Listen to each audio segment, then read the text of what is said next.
Follow That Gun. Chapter 1. This story really began some time ago when, instead of being mother to a hyperactive but otherwise adorable child, I was only pregnant. Traditionally, pregnancy is supposed to be a time for putting up the feet, indulging the taste buds and relaxing in preparation for the upheaval to come. Everybody kept telling me so, and Ian, my husband, was considerate when he remembered. My father also paid lip service to the theory, but in practice went on just as usual, making demands on my time and energy. Dad has unblinkered vision in all other directions, but when he looks towards me a sort of mental myopia takes over. He knows perfectly well that I am a time-served engraver and competent at almost every aspect of gunsmithing, and he never hesitates to call for my help whenever he happens to need it, and yet he still thinks of me as about 12 years old. If not taken sternly to task, he would reward me for my services with an occasional lollipop. At the time, Dad also knew that in addition to preparing for the expected arrival and helping out in the shop whenever I was needed, I was trying to write up one of his earlier cases. My friend Simon, a professional writer who usually undertakes this chore, was deep in another major novel and kept putting us off. Perhaps I should explain that Dad is Keith Calder, gunsmith and principal proprietor of the Gun and Fishing Tackle Emporium in Newton Lauder, a small town in the Scottish borders. But he is much more than the small shopkeeper suggested by those words, and this is not mere filial pride. He is, for instance, an occasional but successful inventor. He writes frequent articles of a technical nature, mostly about the early history of guns. He has built up the trading in antique weaponry into an important and very profitable side of the business. And there is more yet. Nothing makes Dad froth at the mouth, metaphorically speaking, so much as when he is referred to as a private eye, but there is no denying that he has often been called in, usually by the defense but sometimes by the police, to assist in investigating cases in which firearms were involved, not always as weapons but just as often as valuable artifacts which have been stolen or falsified. Sometimes his technical knowledge and inherent nosiness has enabled him to suspect a crime long before anybody else has noticed anything amiss. To return a little closer to the point, Dad phoned one morning to say that my help was required. I had more than enough to do at the time, what with the needs of my home, my husband, and my forthcoming family. On the other hand, the day was fine and the flat was stuffy, and if I dawdled there it was almost a certainty that Uncle Wal, Dad's partner, would phone and ask me to take over the even stuffier shop for an hour, a day, or ever, whereas Dad still lived in the family home, Breesland House, a couple of miles outside the town, where there was air and space and a shaded garden. I said that I would be delighted to help, but transport was required. Ian, my policeman husband, was away with the family car, and I had no intention of trusting the next generation to the buffeting and germs of the local bus. Mum fetched me in the Jeep, which is in theory her car but in fact acts as Dad's shooting vehicle. Mum makes do with whichever car happens not to suit him at the time. Mum is usually very accommodating, but when she puts her foot down she puts it down hard. She dropped me at the front door, turned on the gravel and scooted away again to do some shopping and visit a sick friend.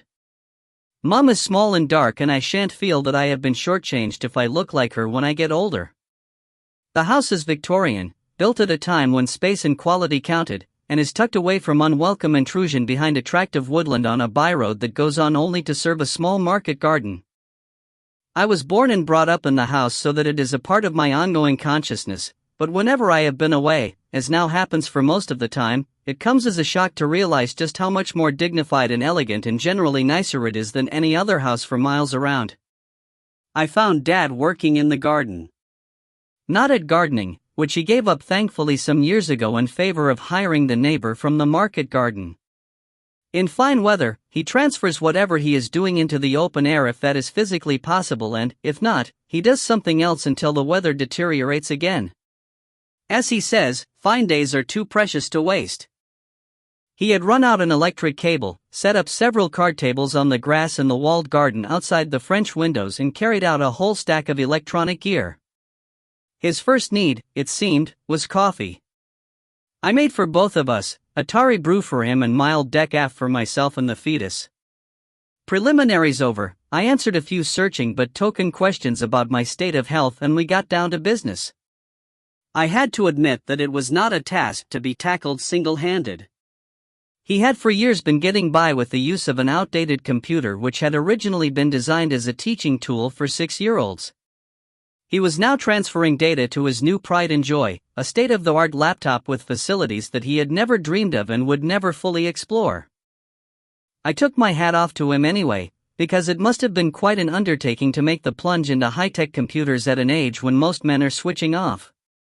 There was no possibility of an interface between the two systems, so that any transfer had to be done the hard way.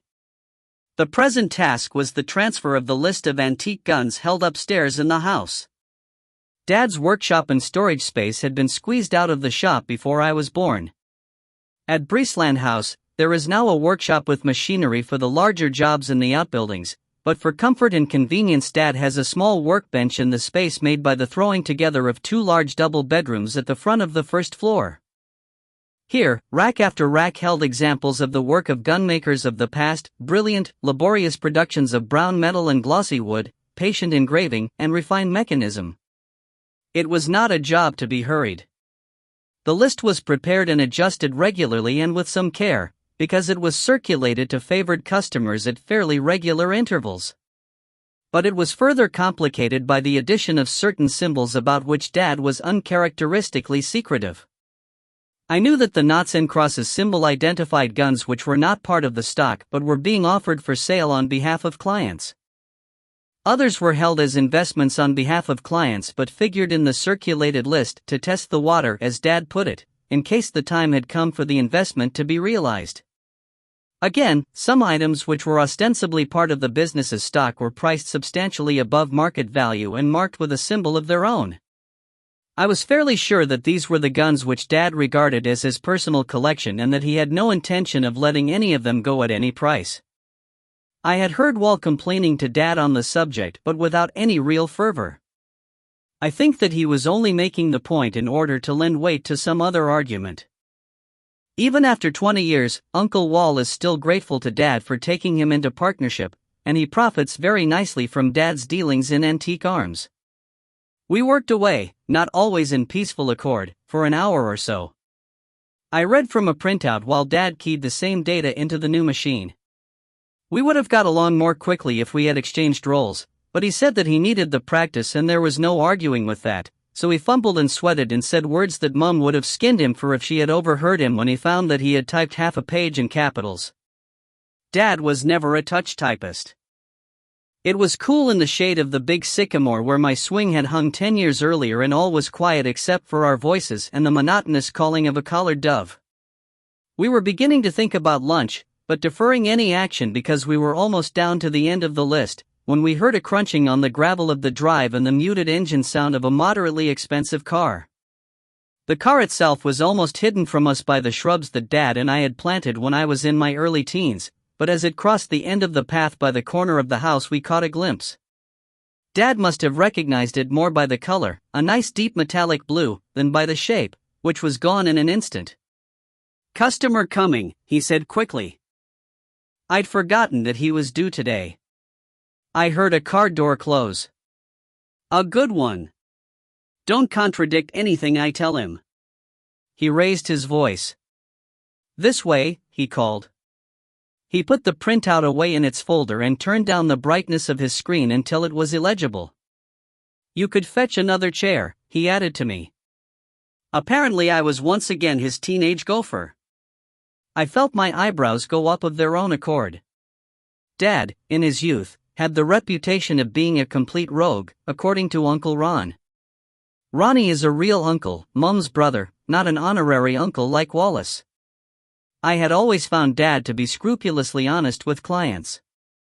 He had no scruples about diddling the taxman, and he and Wall enjoyed a sort of financial tug-of-war. But if he had reason to believe that somebody was doing him down, he had been known to go to great and ingenious lengths for his revenge. At first glance, I thought that the man who came round the corner of the house did not look the type who would try to pull a fast one on Dad, until I reminded myself that a frank and open expression is the premier stock and trait of every conman. After that, his air of innocence began to seem contrived.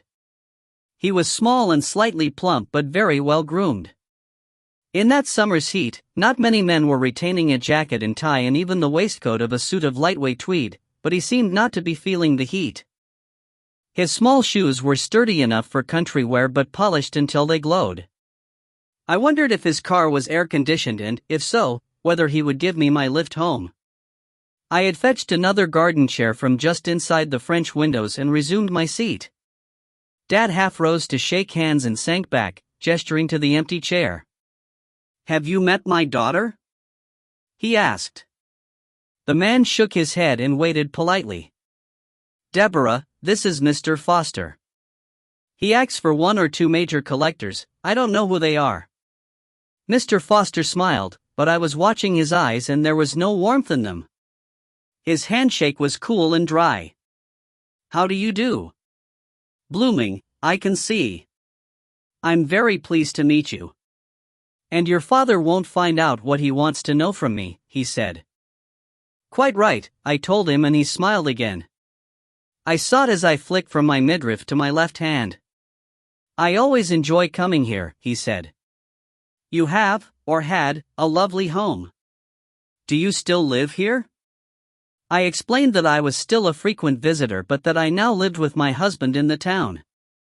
Dad, perhaps not wanting to seem too eager, had not offered the visitor any refreshment, so I decided that it was not up to me to be hospitable in what was no longer my home. That seemed to dispose of the preliminaries. Mr. Foster got down to business. He produced a recent copy of the price list that we had been in the process of transferring and handed it to Dad. A number of items were ringed in red. Dad was hiding a smile as he looked down the list. I watched closely. Just as I expected, Dad crossed off two of the most expensive items, a Miklat, breech-loading rifle by Franz Gerardtel of Vienna, dating from around 1650, and a pair of flintlock revolvers, beautifully engraved and chased, made by the Russian court gunmaker in the 1740s. "These have been withdrawn," he said. Without comment, Mr. Foster produced a red pen and ringed two more items. I noticed that he had again chosen from among the highly priced. "If they're still available, I'll take these," he said. "Don't you want to see them?" I asked. His look reflected my surprise. "Your father has never let me down yet," he said. "We can do business," Dad said. "But the Danish 9-barrel Snap-Hans has been in an auction and the wheel-lock pistol was written up in a magazine only a few months ago. That leaves the two, then. The usual discount?" "Certainly." Dad handed me the list. "Deborah, would you bring these two guns down?" For the first time, Mr. Foster showed emotion. "Surely," he said, "your daughter shouldn't be carrying things up and down stairs." "In her condition," he added, as Dad looked blank. To be fair, Dad was still seeing me as the schoolgirl who had always been around to fetch and carry for him. Now he blinked and shook his head. "No," he said. "Quite right. I'll go up for them. Shortly." "Of course." Mr. Foster added up the figures in his head, applying whatever the usual discount might be, got up and walked away towards his car. He was back within 2 minutes, carrying a carrier bag which he handed to my father. "Go ahead and count it," he said. "You won't hurt my feelings." For some obscure reason, I would have felt it rude to look fixedly at the bag of cash, so I turned my eyes away. Dad's gunroom was in my mind, so I looked up at the window. It was open to suit the hot weather and I saw a starling land on the windowsill. "Keep still," I whispered urgently. Of course, they both looked up quickly. The sudden flash of two pink faces disturbed the bird and it took refuge in the room. Immediately, all hell broke loose. From 2 boxes high on the walls of the house, strobe lights began to flash and there came a high yodeling sound that made me want to crawl down a hole and pull it in after me. Dad got up and dashed into the house. The lights ceased. The din was cut off in mid-yodel. "Bloody birds," I said. "If you'll pardon language unsuited to my delicate condition. They're a pest when it's as hot as this. I think they're looking for somewhere to nest. Either that or they're paying us back for netting the strawberries. It's the one unbreakable house rule that the alarms in the gunroom are switched on whenever the room's empty." Mr. Foster said something about sensible precautions. Dad came out of the house, puffing slightly. "I've phoned the Bentons and told them not to panic," he said. He went back indoors, taking the bag with him. If this was a cash deal, he would certainly count the money, and he had recently bought a machine for detecting forged banknotes. If the unusual Mr. Foster was in the habit of making large purchases in cash, the acquisition might have been for his benefit. I was left to entertain our visitor. It seemed pointless to mention the weather. "Have you come far?" I asked instead. For some reason, this idle query seemed to disconcert Mr. Foster. "It depends," he said after a pause. "Did you mean today?" "I suppose I did," I said. "I was only wondering whether you'd stayed locally or had a long drive from home and this was your first port of call." "It's not my first port of call," he said. After a moment he seemed to feel that a longer answer was called for. "I'm on one of my regular buying trips. I have contacts with collectors and museums all over the world." "A nice life for a gun buff," I suggested. "Especially a bachelor one." Still no reaction. "Was your hotel comfortable?" "Perfectly." There was another pause until he again felt the need to gild the lily. "I usually stay at the Newton Lauder Hotel." "They do you well there?" "Yes."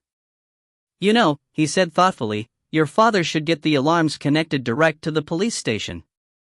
He was quite right, of course.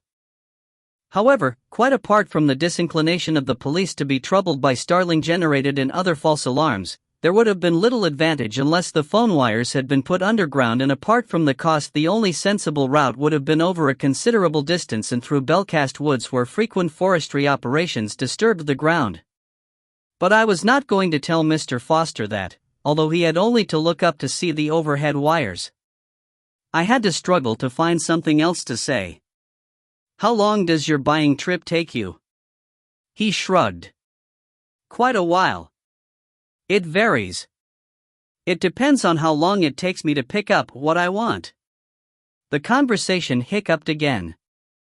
But my interest had moved on from a struggle to make polite conversation to more positive curiosity. "And you're away from home all that time," I remarked. "You do have a home?" He smiled faintly. "Yes," he said, "I have a home. I live abroad these days." He paused. I raised my eyebrows and waited politely. No man can resist that gambit. "Spain," he said at last. That seemed to be all that was on offer on that subject. I wished that Mum was present. When there is a world championship in extracting information without asking direct questions, her name will be the first on the trophy. Another part of my butterfly mind was wondering how he amused himself during the long evenings away from home. "Do you shoot?" I asked him. He shook his head emphatically. "I tried it once or twice and didn't like it." That sounded so much like the punchline of an old and rather rude joke which Ian, my husband, had once told me that I dropped the subject in a hurry. I think that we were both relieved when Dad called to us from the front of the house. Mr. Foster, who, whatever my reservations about him, had beautiful manners, helped me to my feet and even offered his arm for the 30-yard walk. Mr. Foster's car, dark, metallic blue, as I have said, turned out to be a huge Volvo estate, very suitable for the gathering of any antique smaller than furniture. It was complete with every security device so far designed, which was only to be expected if he was in the habit of carrying large sums in cash. It took him some seconds to work his way past the various alarms and locks and open the rear door. The rear seats had been folded down to form a flat load space which already held several cartons. One flat box would have held a picture while others might have been full of books or china. There was no sign of cash, but I noticed that a piece of rubber mat had been laid over part of the original carpet, and I guessed that Mr. Foster had had a metal box welded under the floor, similar to the gun box beneath the floor of Dad's Jeep. Mr. Foster's purchases, a pair of Brechenmichlets by Schiazzano and a German combined-wheel lock and matchlock, were stowed, carefully padded with blankets. He shook both our hands, told me to take good care of myself, and steered carefully down the drive to the byroad. A trace of fumes left hanging in the warm air confirmed the impression that I had drawn from the sound of the engine that it was a diesel. Dad and I returned to finish our transcription. When the last detail of the final tap action box lock had been safely transferred, it fell to me to prepare a snack lunch while Dad copied some of his more confidential material. My best guess was that this related to financial matters. Dad was usually the most open person in the world, and I had no idea whether his uncharacteristic secretiveness was because he did not want us to know how rich he was becoming or that he was going broke. I carried the tray out into the garden. The sun had come round and Dad had moved his tables away from the advancing sunshine. He put his printer down on the grass to make room for the tray. He told me later that the next few documents came out embellished with squashed ants, but the printer was otherwise unaffected. As we munched, I asked him, "Are you going to give me a lift home? Or do I have to wait for Mom?" "Of course I'll run you home," he said indignantly, and then spoiled it by adding, "I'll have to go to the bank. Mr. Thompson will swallow his denture." Dad waved a slice of toast in a negative gesture. "The bank staff are quite used to me making cash deposits. All the same, I'll feed it to them in drips and draps." "Should you be taking such sums in cash?" I asked him. "On the whole, I prefer it. Are you diddling Wallace or the taxman? Or don't you trust Mr. Foster any more than I do?" In his agitation, he choked on his last mouthful of toast and pâté and dropped an apple. "Mr. Foster is a very good client," he said. "But you don't trust him?" "I never trust anybody in business dealing." He looked round to make sure that Mr. Foster was not lurking among the bushes. "What are you getting at?" "He doesn't add up right," I said. "Why does he deal in such large sums in cash?" "So that he doesn't have to hang around while his checks clear," Dad said firmly. "Don't you have to declare big cash deals?" "In the States I would have to," he admitted. "Anything over $10,000. Here, the law's different. Cash transactions only have to be declared if there are grounds for suspicion." "And you don't think that there are?" "No." "What do you mean, he doesn't add up?" "He's too polite, which, I may say, makes him a real freak among the men in my life. And I wouldn't have bought his Volvo secondhand. The model and the registration letter don't match. What's more, it's a diesel. Volvo didn't start putting out diesels until a year later. It's a ringer." "He could have bought it in good faith," Dad pointed out. "Since when have you been a car expert?" "Since Ian started shopping around. For a policeman, he can be very gullible with his own money." "Anything else?" "Mr. Foster paid out nearly 20,000 quid without even looking at the goods, but he trusts me," Dad said, as though that were the most natural and logical thing in the world. "He's had a lot of very expensive goods from me over the years, and he's found that his investment was safe. If he really has good outlets, he's made money." "He was evasive," I said. Dad looked alarmed. His hair, which is still thick and only slightly tinged with distinguished-looking gray at the temples, seemed ready to stand on end. "My God! You didn't put him through an inquisition?" "Only to be sociable. Mom would have turned him inside out." "Your mother knows better than to antagonize a very good customer." That, I thought, was probably true. Mom would have had Mr. Foster's life history out of him and he would never have known that he had been asked any questions. Chapter 2. After that day, I might well have forgotten Mr. Foster, at least until he forced himself on my attention again. For one thing among others, during that autumn I was delivered, as they say, of a baby boy, Bruce Walter Fellows, it was later decided. It was a rewarding experience, uncomfortable but not so much so as to put me off the thought of repeating it. My own childhood was idyllic, but I had experienced the disadvantage of being an only child brought up in the country, and although Ian and I, and Bruce Walter, were living in Newton Lauder, which was almost metropolitan by comparison, we had every intention of seeking rural peace as soon as this was financially possible. As far as I could bring myself to believe, of course, my own parents were immortal, but if the impossible should happen and they should ultimately cease to be around, Breesland House would come to me.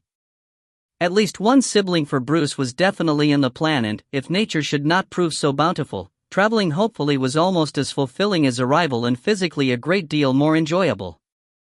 About Bruce, I could write a book, but this is not it. So I will only say that he had all the proper digits, put on weight at a frightening speed, hardly ever cried except when he was hungry or wet or windy, and, because he cut 2 front teeth at a very early age, was very soon weaned. On the face of it, life went on much as before, and yet the changes were profound. Being responsible for the well-being of 2 male persons who danced to different drum beats. Seldom being alone except by prior arrangement. Exercising to get my figure back on the rare occasions when I was not doing anything else. Becoming known in a quite different range of shops. Even the pushing of a pram called for quite a different set of muscles from those used for merely walking. Despite all my new responsibilities, Dad was never slow to call for my help, sometimes on the slenderest excuse. I soon realized that what he really wanted was to keep up acquaintance with his first male descendant, but once it had got through to him that I expected to be paid, and paid well, for every hour that I put in, and when he at last assimilated that his clients were as willing, if not eager, to pay for my services as for his, the money and the company were more than welcome. Soon, a duplicate set of baby foods, nappies and general paraphernalia was assembled at Breesland House. Sometimes, if Ian knew that he would not be home, Bruce and I stayed the night. But although we seemed to discuss every other subject under the sun, between Dad and myself Mr. Foster's name never came up. It was quite by chance and in other company that his name, or rather his identity, was mentioned. One damp morning in late October, I was engraving an expensive Italian gun for one of Dad's customers. Italian engraving is generally very good, but the basic artwork is sometimes suspect. Their woodcock, in particular, tend to look like malformed storks. So the gun had been ordered with the lot plates left plain. Dad had been outside, regulating the chokes of a Spanish sidelock, but had then dashed off in the family hatchback. The phone rang and it was Ian, for me. Sometimes when he found himself free for lunch when I was at Breesland House, he would invite himself to come and join us. This time, he suggested that I meet him at the hotel. I borrowed the Jeep. Mum insisted on keeping and feeding Bruce, and I decided that I would be glad of a break, so I traveled alone along a road suddenly winter bright now that the leaves had gone. There was a fresh chill in the air. I parked the Jeep in the square, which is more of a triangle, almost opposite Dad's shop. The public bar sounded busy, but, as usual at that hour, the small cocktail lounge, a charmingly old-fashioned room of dark paneling and flock wallpaper, was empty. Also as usual, Mrs. Enterkin was in charge of the bar. Mrs. Enterkin is the wife of the preeminent local solicitor, and they are 2 of my favorite people. I am sure that she has no need to work, but she enjoys the company and, although she can be very discreet, she absorbs all the local gossip and scandal like a sponge. Her husband says that she has to be squeezed like a sponge to part with it again. She served me a tomato juice. I had gone right off alcohol during my pregnancy. There was no sign of Ian. He was by then the inspector in charge of CID in Newton Lauder, and I knew that he was always subject to sudden demands from his masters in Edinburgh for a change to his plans. I decided to be patient. Mrs. Enterkin asked after the baby. I was trying to bring her up to date without becoming a bore on the subject when a man looked in through the glass door, failed to see whoever he was looking for, and went away again. That wasn't Mr. Foster, was it? I asked. No, dear, she said in her soft West Country accent. That was Mr. McKillop from the plant hire firm at Craigino. I thought not. There was a resemblance, but he wasn't dapper enough for Mr. Foster, I thought. She was puzzled, a rare event and one which put the only wrinkle in the perfect skin of her brow. The only Mr. Foster I can think of works in the butcher's in Church Street, and you couldn't call him dapper. That isn't the one. I meant the Mr. Foster who stays here sometimes. He was here about 12 weeks ago. I can't think of any other Mr. Foster, my dear, she said. She took down another glass to polish. And I'd have known.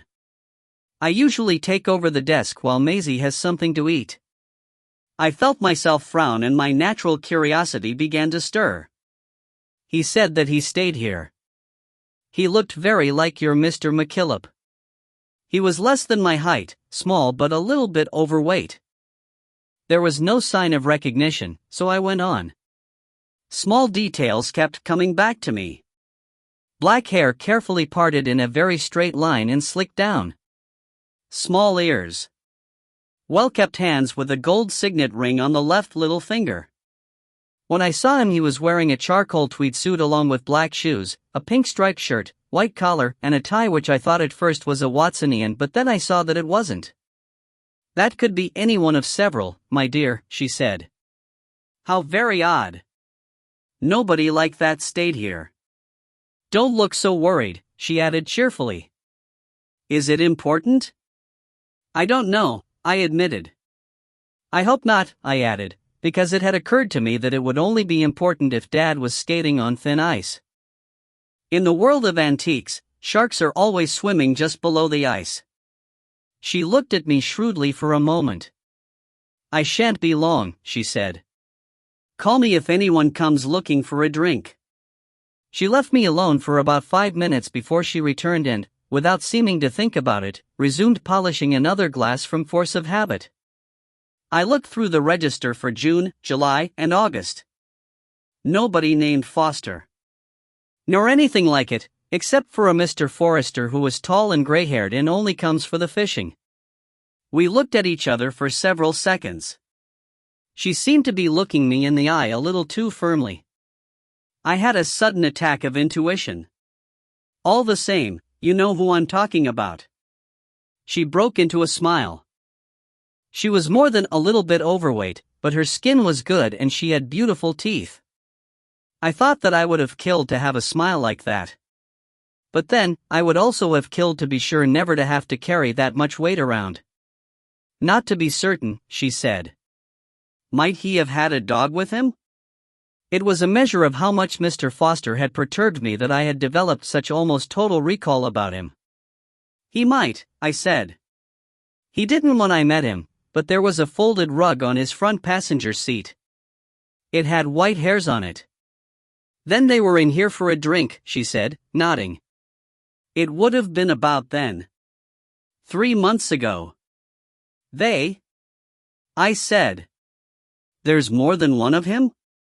She leaned across the bar and lowered her voice. He was with a lady. One of the locals. I thought it was her dog at first, because she was making such a fuss of it, but later I saw him getting into his car in the square and the dog was with him. A big brute of a car, black or dark blue, would that be right? Spot on. She nodded again. I thought the dog was a collie, she said. Then I thought a Springer Spaniel. It was probably a cross between the two. And who was the lady? I asked. Mrs. Enterkin looked at me in silence for a few seconds. I remembered her reluctance to spread scandal. I'm not sure I should tell you that, she said at last. Why ever not? He told you that he'd stayed here in the hotel. Why would he want to lie about that, Dot? You mean, he stayed the night with her? Now that it was pointed out to me, I could see that some of Mr. Foster's evasiveness might have an explanation which, if not perfectly innocent, at least entailed no threat to Dad. But I was still uneasy about him. I may need to know more about Mr. Foster, I said. I don't think he's quite straight. It may turn out that he's pulling a fast one. Unless that happens, I won't breathe a word. But I'd like to be in a position to follow him up. You won't say that you got it from me? She asked anxiously. She was proud of her reputation for discretion. No chance. She studied me again and then made up her mind. She had known me all my life. It was Emily Shaw. You know who I mean? I shook my head. She has the antique shop at Colburn, Dot. I knew the shop. Colburn is only a hamlet, but it is on the trunk road which bypasses Newton Lauder. The antique shop, in what looked like a converted smithy, was well placed for catching passing trade. "Is there a Mr. Shaw?" I asked. There was. Probably there still is, somewhere. "Ran off, did he?" I suggested. But she only smiled vaguely. The lunchtime drinkers began to trickle in, and on their heels came Ian, very apologetic because one of the big wheels from Edinburgh had arrived suddenly, demanding local knowledge. Ian had to bolt his lunch and hurry back to the big wheel. I dawdled over mine, but I had no further chance to tap into Mrs. Enterkin's fund of local lore. I walked out into unexpected sunshine. As I reached the Jeep, I noticed that our shop was already open for the afternoon's business. Wallace and Janet were going into Edinburgh and Mum was in charge of Bruce, so I knew that Dad would have to be in the shop. If I called to see him, I might very well be landed with shop duty for the rest of the afternoon. Anyway, the subject of Mr. Foster was closed between us. And if I went back to Breesland House, I would have to go back to work. It was too fine a day for suffering indoors, yet too cold for working outdoors, and engraving is one of the jobs that require the work object to be firmly held in a vise. On the spur of the moment, I passed the byroad, joined the main road and drove the few miles to Colburn. The antique shop had been converted by somebody with taste and who also knew how to attract visitors. There were half a dozen cars parked in front and rather more tourists milling around inside. The stock, I had to admit, was good, streets above the miscellaneous junk usual in such places. A young male assistant was fluttering around the browsers, but the real boss was obviously a middle-aged woman with blonde hair, which I thought was basically natural but with artificial assistance. I studied her covertly while appraising an original claymore. She was of lean and stringy build, looking even thinner after an hour spent with Mrs. Enterkin's opulence, and she had a hawk-like face and not a lot of bosom. Her dress was conventional and modest, but with it she wore rather too much antique jewelry. My guess was that she used herself as a display dummy. She was doing most of the real selling, and I could see that she knew her subject. When the young assistant was busy but Mrs. Shaw was free, I went to her with a rather good powder or shot flask, Sykes patent. Her price was a little on the stiff side, but Dad likes to have a ready supply of minor items, to encourage first-time muzzle-loading clients to dip a toe in the water, so to speak. While she made out a receipt, I said, "Did Mr. Foster leave this with you?" She looked at me sharply, weighing me up. Either she knew Mr. Foster's name or else the flask had come to her through somebody who was not a faceless client. I could have known Mr. Foster's name through the trade and have been unaware of any more personal connection with her. She shook her head, and a moment later she was telling a Yorkshire family all about Spode. Star. Whether or not there was something nefarious about Mr. Foster, no ominous rumblings came back to us. Frankly, I cared very little what dirt he might be kicking up, as long as none of it stuck to Dad. Life was full enough without inventing calamities. So Mr. Foster slipped out of my mind again and might have stayed there but for another encounter with Mrs. Shaw. The small shoot that Dad shared with Wallace and Uncle Ron was a fun affair, and I managed to have my share of the fun despite the addition to the family. I was excused beating duties when Bruce was slung on my back, but Mum and I shared nursing duty and took turns beating or shooting, and Bruce seemed to enjoy all the activity. The shoot was intended partly for entertaining clients and business contacts, and will always manage to offset a substantial portion of the costs before tax. But a number of those contacts did not shoot live game, and so Dad, aided by the family plus Janet and Wall, always laid on a party each December. This had, over the years, taken on a form of its own, varying only to suit the weather. There was always a running buffet indoors with, weather permitting, an outdoor barbecue. For those who enjoyed it, there was also clay pigeon shooting. As many traps were used as trappers and scorers could be conscripted to man them, throwing the clays from the garden across an adjacent field, by arrangement with the farmer, who was one of the keenest participants, thus permitting introductory lessons for ladies and younger shots and informal competition between the more advanced, for prizes which were valued by the winners far above their actual cost.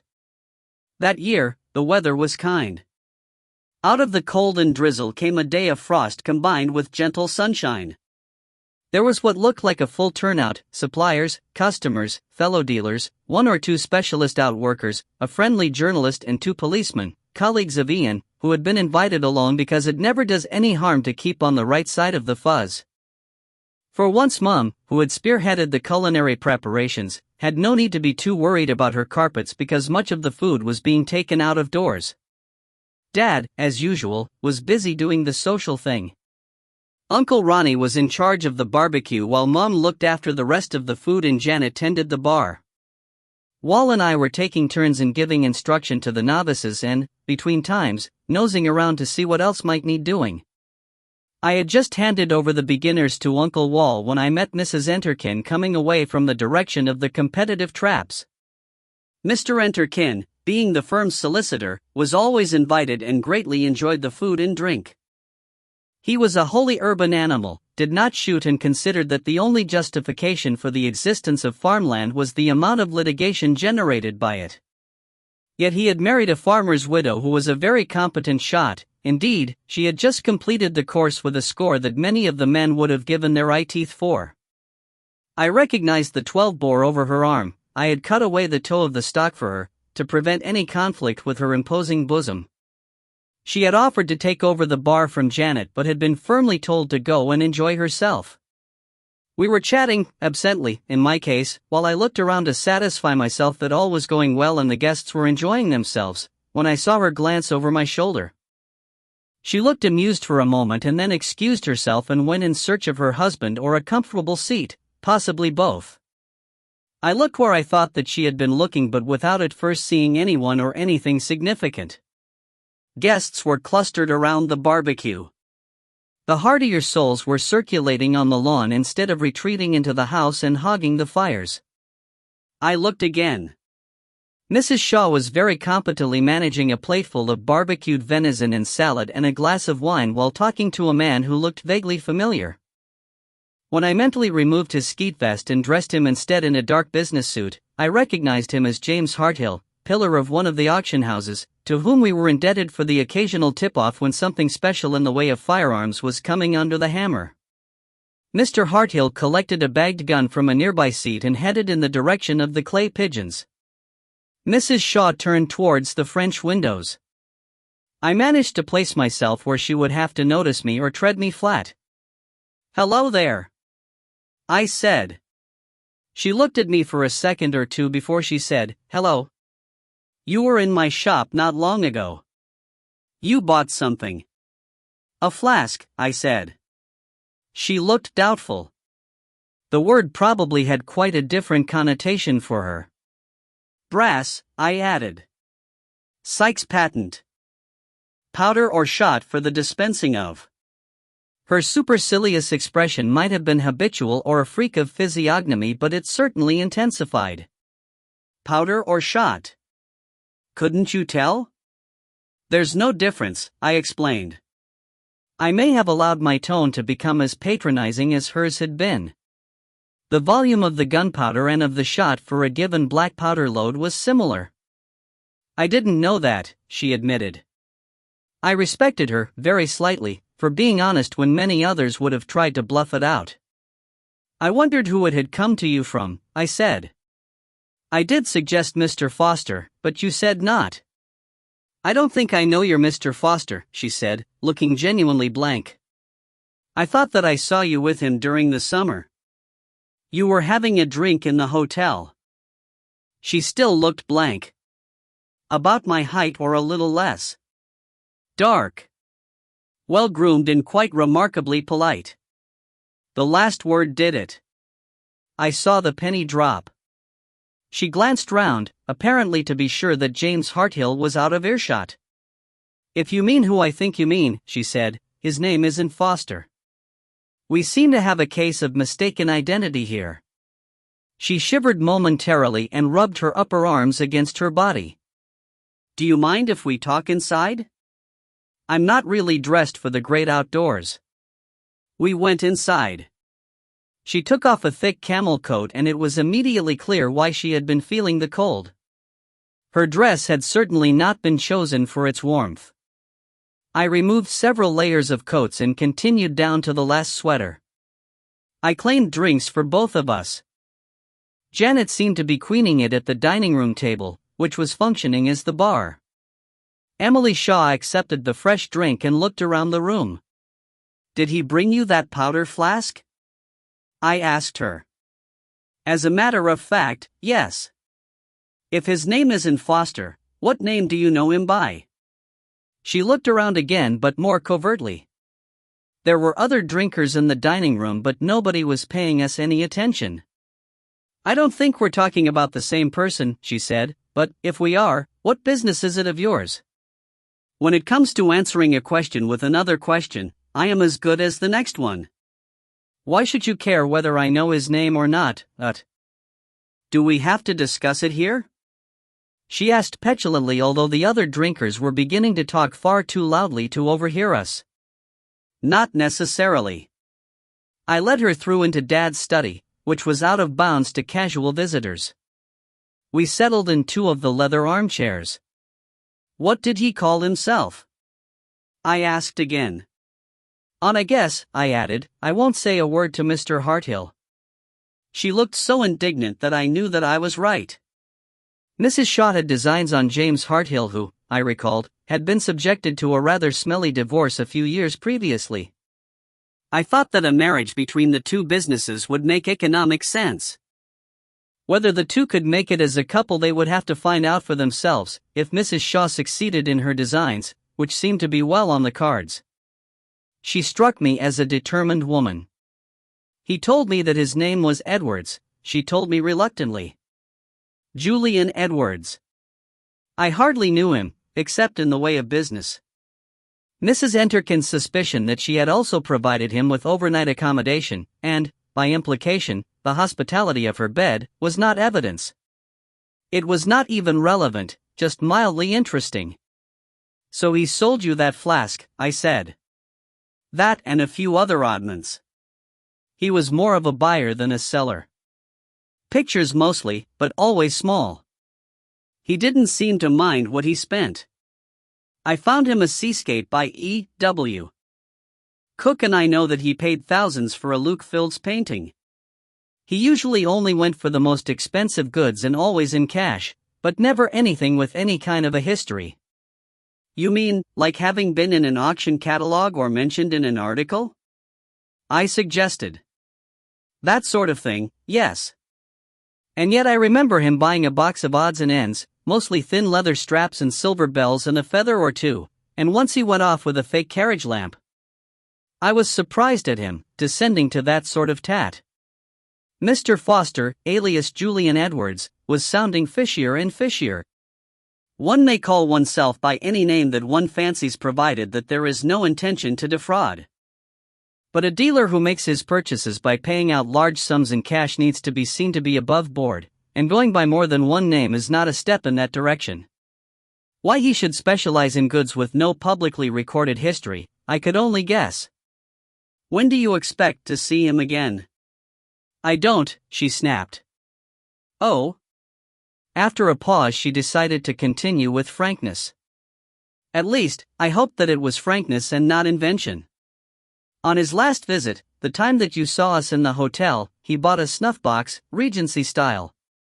He paid the asking price, but then came back a day later. He'd had it valued, would you believe? Or else he'd tried to resell it, and he'd been told that it was a Victorian copy. Well, I'd never warranted it as genuine, and he should have known from the price that it was doubtful. Mind you, I was going off him anyway. The business is full of shady characters, but he was a little bit too much. And I'd seen him speaking to Toby Douglas." "Who's Toby Douglas?" She looked at me as though I had uttered a dirty word, although she had uttered it first. "Dear me, you are young and innocent. Toby Douglas comes even further down the scale. You must know him," she said. "He's a rat-faced little man, middle-aged but wrinkled enough to pass for 100, bald as an egg. He brought me some silver once, rather damaged, part of a lot which had been thrown in with something more important. He admitted that he'd had your dad touch up the engraving, That was my work," I told her. "But I never met the client." She looked at me for the first time as though I was a real person and seemed more ready to let her hair down, or else the fresh drink was getting to her. Is that so? Maybe we can do business again. Anyway, Toby Douglas is a dodgy little squirt on the outermost fringe of the antique trade. He works out of a store in Grangemouth or Falkirk or somewhere like that in the Central Belt. He tried to palm me off with a fake set of Martin Ware once. I told him to go and bowl his hoop, but my assistant, who knows a bit more than is good for him, warned me not to antagonize the man because his angle in the business is definitely the rougher slant, collecting bad debts and paying off scores for others. Not that he goes in for the rough stuff himself, he's not built for it, but if you want somebody intimidated, he can recruit the men you need. All the same, I can do without knowing anyone who knows that sort of person. It's too easy to get drawn into the shady stuff in this line of business. So I offered Toby Douglas a good enough deal on a Georgian silver teapot that he wouldn't want to mess with me until the deal was concluded. And you took your time finalizing the deal? I suggested. You've got it. Maybe you have a future in antiques after all. Then I told Julian, or Mr. Foster or whatever we want to call him, that I'd sold the snuff box in good faith and he shouldn't be in the business if he couldn't get it right or take the knocks. Those impeccable manners began to slip and the accent as well. He said that he only did business with people he could trust. There was a spot of high color in each of her cheeks which was not accounted for by the careful makeup. I said that he couldn't do a lot of business in the antique trade with that attitude, and he said that I'd be surprised, and I told him not to come back. He said that it would be a cold day in hell before he did. Mrs. Shaw, I had decided, was a man-eater. I would have liked to ask her which of the two men was the better lover, just to see her reaction, but there were other questions which had priority. Was the dog his or yours? His, unfortunately. He was a nice-natured tyke, too nice-natured to belong to a heavy-handed master. I like dogs, she added, as though confessing a weakness. I refused to be diverted into dog talk. Do you know where he lives? I've no idea. Not even a phone number. It sounded very much as though Mr. Foster had wanted to be untraceable. But people leave behind them more traces than they realize. You said that his accent began to slip, I reminded her. When that happened, where would you say he came from? Where was he brought up? Mrs. Shaw's own accent was neutral, typical of the educated local, but dealers soon learn to notice and evaluate the customer, and the accent is perhaps the first yardstick. Sure enough, she only had to think for a moment. Up north, she said. Highland? No, it didn't have the lilt. It was harsher, east rather than west. I'd say northeast, and not from a city. Somewhere between the Tay and the Moray Firth. That embraces a wide range of local accents, I pointed out. Maybe. He didn't slip very much, and I don't really know accents north of the Forthclyde Valley, she said, sounding as parochial as a Londoner talking about Watford Gap. Why are you asking all these questions? He's been buying antique guns from my father. He didn't seem quite kosher. He isn't, she said simply. But his money's kosher.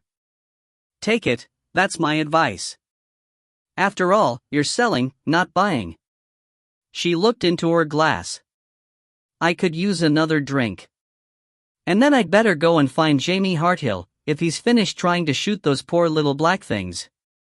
They may be inanimate, but they have my sympathy all the same, I dare you to go and stand behind him and cheer whenever one of them escapes. She smiled grimly. You do it. Men don't have any sense of humor when it comes to those macho activities. I led her back to the dining room and supplied her with another drink. She carried it away in search of Mr. Harthill. I did not manage to get Dad to myself until the party was over and the clearing up finished, by which time he was in rather too good a mood to discuss Mr. Foster. When I saw him again, 2 days later, I reported all that I had learned. At first his attitude echoed Mrs. Shaw's, if the money's good, take it and laugh all the way to the bank. He could be setting you up for the big sting, I pointed out. He won't touch goods which can easily be identified again, remember. He could be preparing to launder the money from a bank job, or to get into the gunroom, or threaten to accuse you of stealing the guns. As it turned out, one of my suggestions was not so very wide of the mark. Dad interrupted me. "All right," he said irritably. "Don't go on and on." He was not so much annoyed by my persistence as saddened by the thought of giving up a valuable outlet. He sighed. "You could be right. I'll knock his name off the distribution list and we'll have to make more use of the auction houses again and pay their commissions." "With a good chance of a better price," I suggested. "Better than Foster was prepared to pay?" "I have my doubts. About once in 4, perhaps.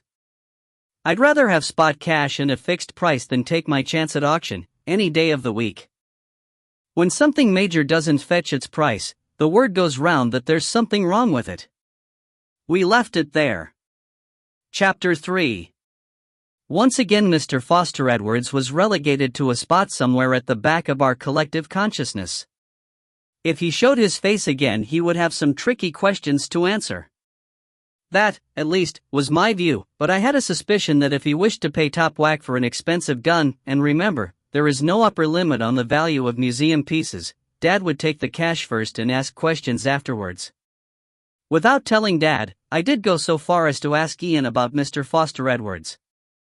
Like the discreet police officer that he is, my husband made no comment, but he must have taken my doubts seriously and done a check by computer, because when he came home the next evening he told me that nobody of either of those names was known who bore any resemblance to my description nor, when fed the description, had the computer lit up and said tilt, or whatever it is that the new electronic games say when surprised. It was a pity, Ian said, that nobody had thought to take a photograph or to preserve Mr. Foster Edwards's fingerprints, which, as I told him, was easy to see in hindsight. When his identity, or what passed for an identity, next surfaced, we had just emerged from one of the coldest, wettest springs in living memory. Then, as it seemed overnight, the temperature had leaped up, the rain had ceased, the wind had dropped and a gentle sunshine cosseted the land. Buds popped open, birds sang and young men looked at girls as if knowing which summer dresses had lacy underwear. My life was less glamorous, but then I had already fulfilled my reproductive function for the first time. I was struggling with the duties of a wife, mother and housekeeper when Dad phoned. My first thought on hearing his voice was that he was going to demand my services as usual to help him at the workbench, take over the shop or do a round of the snares on the family shoot, thus giving him and Mum a clear run with their first and only grandchild. I would have been a willing conscript. The flat was claustrophobic, the great world outside was calling and babies may be beautiful but enough is enough. For once I was wrong. True, Dad demanded my presence as a matter of great urgency, but he made it clear that Ian was in as much or even more demand. Bruce was not even mentioned. I got on the phone, cajoled my way past an overprotective sergeant and spoke to Ian. Ian, as it happened, was free or could free himself. I called Dad back to tell him so. Ian collected Bruce and me and drove slowly out of the town. He always drove with extra care when Bruce was with us and I could not make up my mind whether to be pleased or insulted. Breesland House was looking its best but we were not allowed time to admire the show of bulbs and rock plants.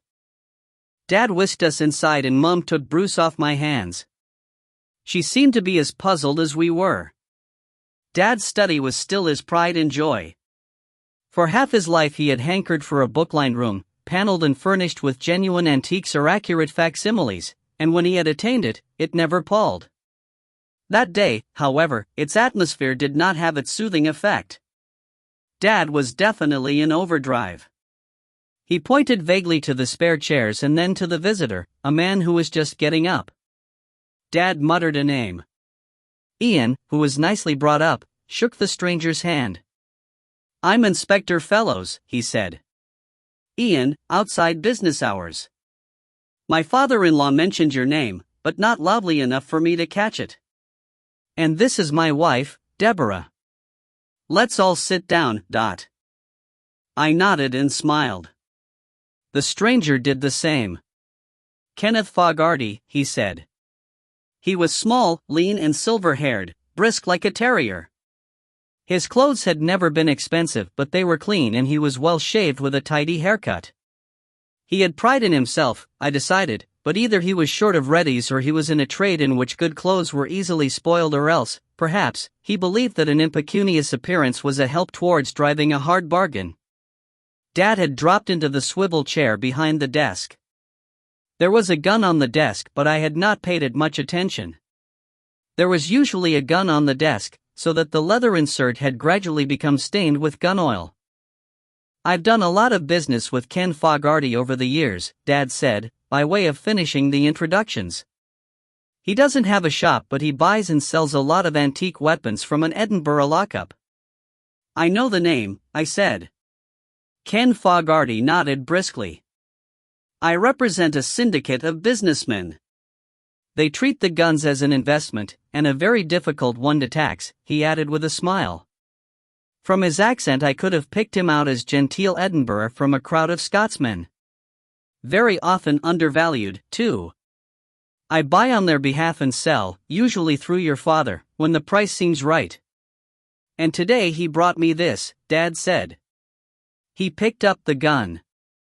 I saw that it was a double-barrel flintlock from the early 19th century, certainly French and probably by Botet, very ornate with inlays of silver, gold, and mother-of-pearl. "It's very like one that you used to have," I said. "It's the same one. I'd have known it anywhere. I've drooled over those Zolocks often enough. And Ken was offering it to me for slightly less than Foster, or whatever his name is, paid me for it a couple of years ago." Dad turned his attention to Ian. "Did Deborah mention Mr. Foster, alias Julian Edwards?" "She did. She asked my advice. I couldn't find out anything about the man." Ian rubbed his sandy head, his habit when puzzled. "Is it so odd that the same gun should come round again? It's damned unusual. Guns of this quality and value usually end up in museums, or in the hands of well-heeled collectors, and stay there.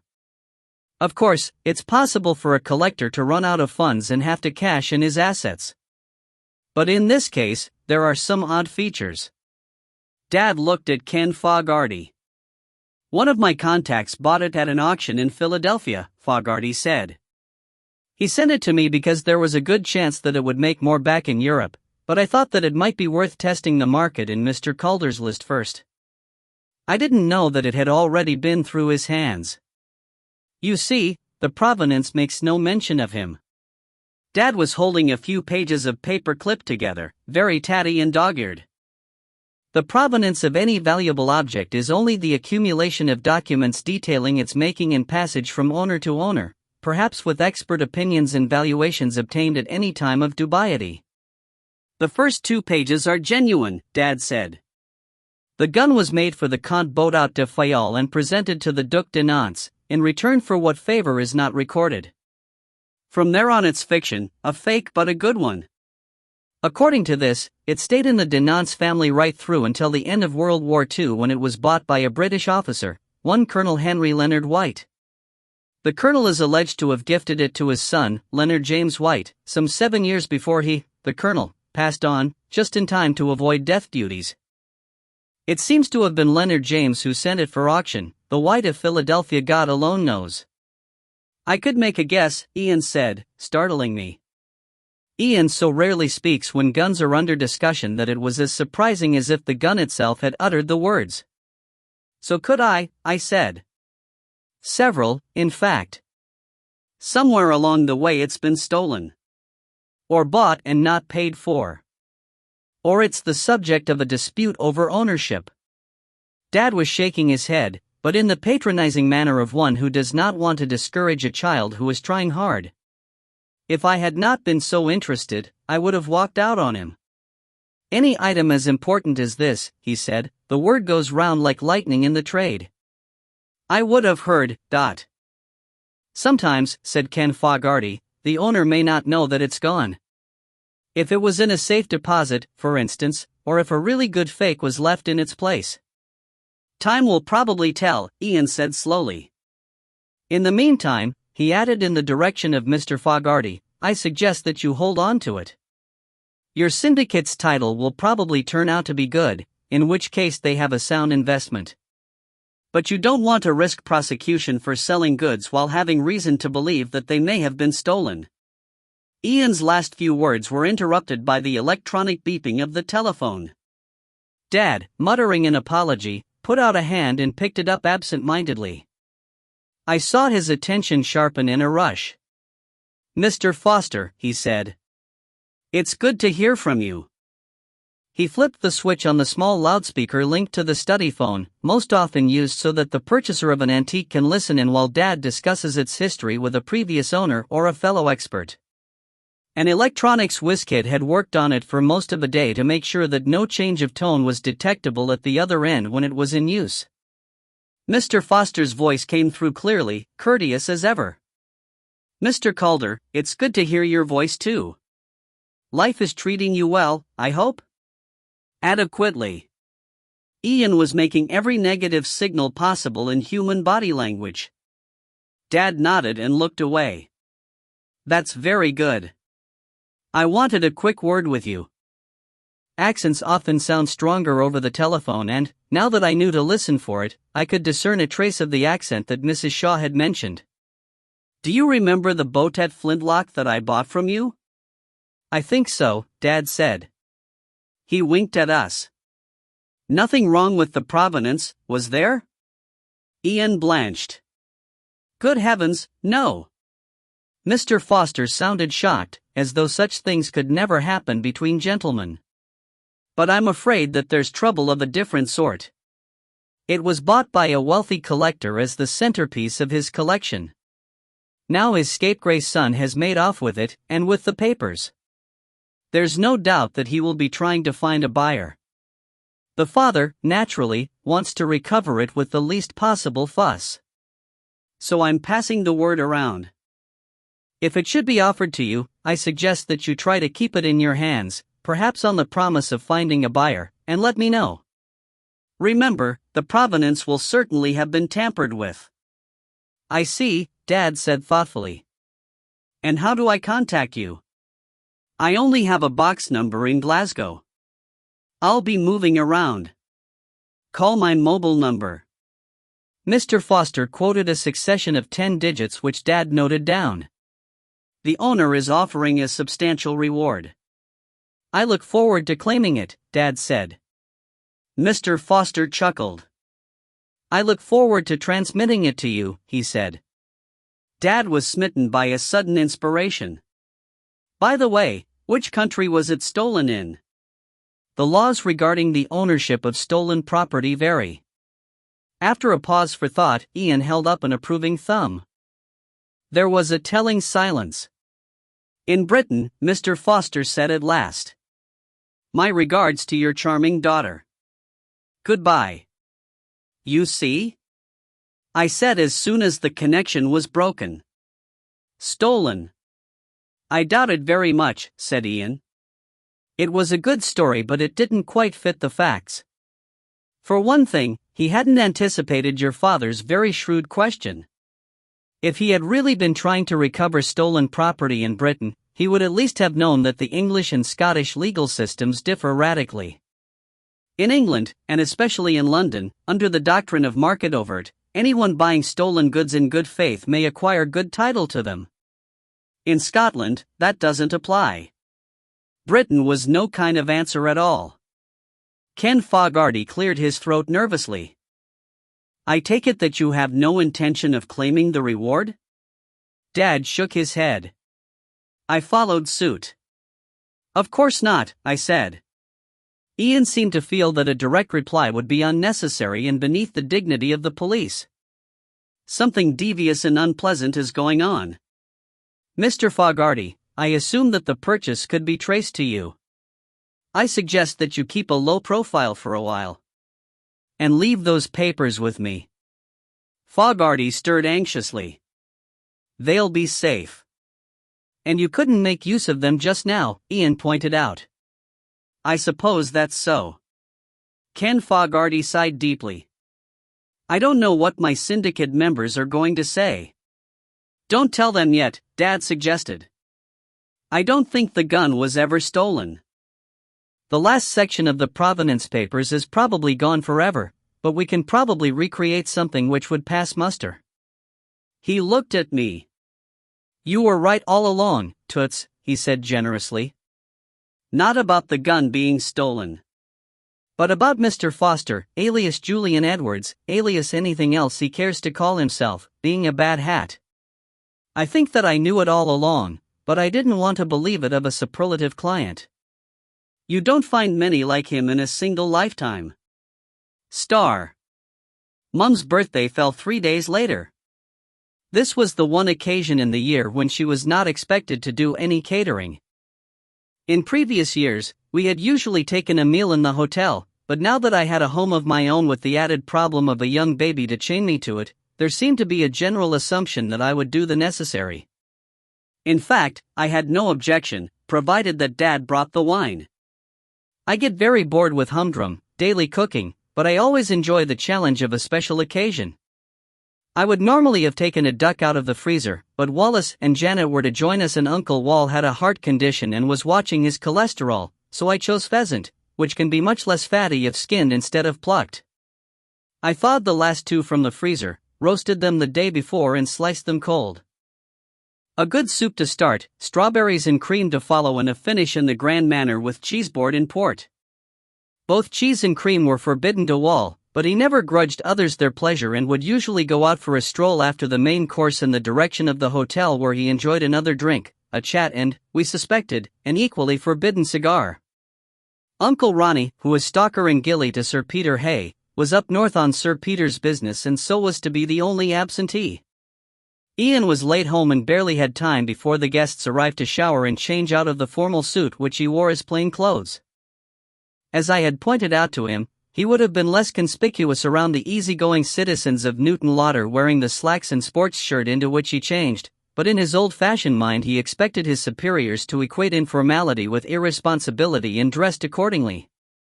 Bruce had gone off to sleep like an angel and, between attending to his needs and putting the finishing touches to the room and meal, I had somehow managed to bathe, dress and tart myself up so that I was ready for the visitors when they arrived. The room, though lacking the space and dignity of Breesland House, looked well, and I was proud of the table with its centerpiece of flowers. Mum and Janet were partners with Dad and Wal in the business, so the strange events which seemed to follow Mr. Foster around had already been discussed openly among us. Thus there was no need for explanations when, after a preliminary drink, we had taken our seats at table. Ian said, "I have had some feedback about our friend Mr. Foster Edwards, including 4 other names that he may possibly have used. Just which of any of them is original we still don't know. I have the benefit of a videofid machine on loan and I'd like you both," he glanced at Dad and myself, "to come in and see what you can do. Come separately and then we'll combine them by computer. I'm asking Mrs. Shaw to help." "Good idea," I said. "She's seen more of him than any of us." Only when I heard somebody make a faint sound of amusement did I realize that my choice of words had been unfortunate. "So it wasn't anything as simple as theft," Wal observed. "He is thin, very intelligent, with the lean and hungry looks that sometimes go with brains. He is shy and introverted but a surprisingly good businessman. He acts as the firm's money man and takes responsibility for the shop and for the angling side while Dad looks after guns and shooting. Mum and Janet both help out in the shop while I act as a sort of first reserve to all departments." "Nothing like as simple," Ian agreed. "Your friend seems to be part of a small team which has devised a new slant on money laundering." "Drugs money?" Janet asked. Ian shook his head. "The drugs barons have their own laundering channels, tailored to their needs. This seems to be quite separate. There had been suspicions for several years that somebody had a way of making a large number of smaller sums of dirty money look squeaky clean. More recently, we developed a good theory as to how. But we had no idea who." "Who, then?" I asked. Ian's soup had cooled enough to take. We waited. I was gathering the empty bowls when he resumed. "We still don't know who, except for what you've been able to tell us. And Mrs. Emily Shaw, of course." But at least we now know that it hasn't just been an amazing series of coincidences. A small but effective organization does exist. Start with how, Mum said. Dad was pouring wine, but she helped herself to tonic water. Birthday or no birthday, when the family went on the razzle, she was the driver. I was serving the pheasant from the hostess trolley that Uncle Ronnie, probably prodded by Mom, had given us as a wedding present, so I could follow what Ian said without difficulty. You do understand that this is in absolute confidence? We all agreed. And that was enough for Ian. He knows that we can keep genuine secrets to ourselves. How turned out to be very simple. It wasn't just the antique guns, they were a comparatively small part of it. They went in for holding a stock of small but valuable items with no public history. The kind of thing that might have been found in an attic or bequeathed by an uncle who didn't know its value. Say that somebody comes by money that wouldn't stand up to scrutiny. An MP who has asked the right questions, or a civil servant who has steered the right permits through, or someone guilty of insider dealing. Perhaps an official who has diverted arms around an embargo, or a sportsman who has thrown away the match to order. Sadly, it goes on all the time. Call it bribery, corruption, sleaze, or just plain fraud, whatever you like, the powers that be have started to look very hard at anyone in a position of responsibility who lives beyond his apparent means. Whoever it is, he or she, let's not be sexist about this, usually won't want to leave the money moldering offshore to await a retirement which may be years off. They want a Ferrari, a villa in Benidorm, or a sex change operation, and they want it now. So they turn to Mr. Foster's group, or whatever his real name is, and they come up with some useful item. I need a new car, he tells his buddies. I have my great-uncle's violin in the attic. Do you think it could be a Strad? And, surprise surprise, a Strad is what it turns out to be. For violin, substitute any other rarity that can be discovered unexpectedly or which just might have been bought out of a jumble sale. I had finished serving and resumed my seat. My mind was leaping ahead. Who, I asked, is Leonard James White? Even Dad looked baffled for a moment, but Ian immediately remembered the name and the false provenance of the Botet gun, although he took his time before answering me. Just take it, he said at last, that Mr. White is a very senior Whitehall official who was being asked some very tricky questions and not, I'm told, making a very good job of answering them. And I suppose, Mum said, that all the dealers and auction houses are being warned against selling to Mr. Foster? And against handling anything with a questionable provenance, Keith said. Of course, said Ian. Locally, that's one of my jobs. Later, word will go round in all the areas where people may be subject to temptation that sudden discoveries of valuable antiques will be subject to searching inquiries. Until then, it may be illuminating to see who talks to who. Ian's revelations had opened up a whole host of topics to see us through the main course and the sweet. We had drunk Mum's health and were finishing off the cheese and biscuits when Wall, who had stayed after his usual time of departure to toy with a few strawberries and skimmed milk, said to Ian, "There's one aspect of this that you're not telling us, isn't there? I've been wondering how to open it up without spoiling a good party." "How did you know?" "It seemed to me," Wall said slowly, "that Mr. Foster will have a pretty good idea as to who blew the whistle on him." Ian took on a solemn expression which was foreign to his usually cheerful countenance. "I'm afraid so," he agreed. "And one of the few things we've been hearing about the gentleman and his colleagues is that when they're crossed they can turn ruthless. They have some effective underworld connections and they don't hesitate to use them. I've given orders that anything in the least suspicious seen in the vicinity of any one of us or our homes or property is to be reported immediately. It may be an unnecessary precaution, but I'm easier in my mind for having taken it." Several weeks slipped by. Wherever I turned there seemed to be a constable in view or a panda car vanishing round the corner. Mum experienced the same. She said that she felt like a goldfish. When I said to Ian that Mr. Foster seemed to have accepted defeat with his customary good manners, Ian looked doubtful. "I'd like to think so," he said, "but that isn't the reputation of him or his friends. They don't usually touch stolen goods, because the business would soon have gone down the crapper, if you'll pardon my French, when the clients got caught up in that sort of trouble. We think we know who Foster is or was, and if we're right, he has a record as long as the street outside and with every force north of the Wash, under a variety of names, of course. It starts with car theft and burglary, goes on through confidence tricks and finishes with conspiracy to violence. The one time that somebody palmed Foster off with hot goods, we caught up with that somebody, but he was much too scared to tell us anything useful. He already had lumps. Then why have there been no repercussions? I asked. Bruce was asleep at last and we were relaxing with a drink in front of the television. It was the butt end of the year for programs. There was nothing on but garbage. I used the remote to turn the sound off. If his usual contacts start telling him that they have nothing that would interest him, it might not dawn on him straight away that he is being given the runaround. And when the penny drops? Personal violence isn't his forte, he's too small for one thing. And when the word goes round that he's on the scrap heap, I'm hoping that nobody will want to know him anymore. In his shoes, I'd gather up my savings and head for foreign parts, the more foreign the better. Did you try to locate him through his mobile phone? I asked. The company has been very helpful, but he hasn't been making many calls, and those were from all over.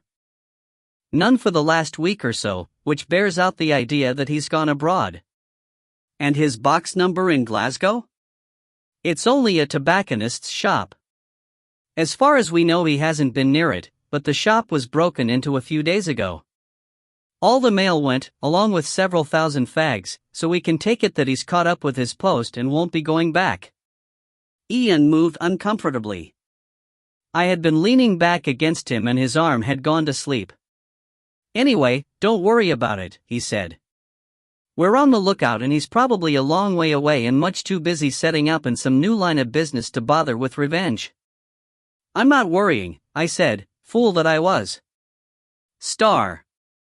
By almost unanimous consent, the following Sunday was a working day on the family shoot. A small wood, previously excluded from the lease, had suddenly become available.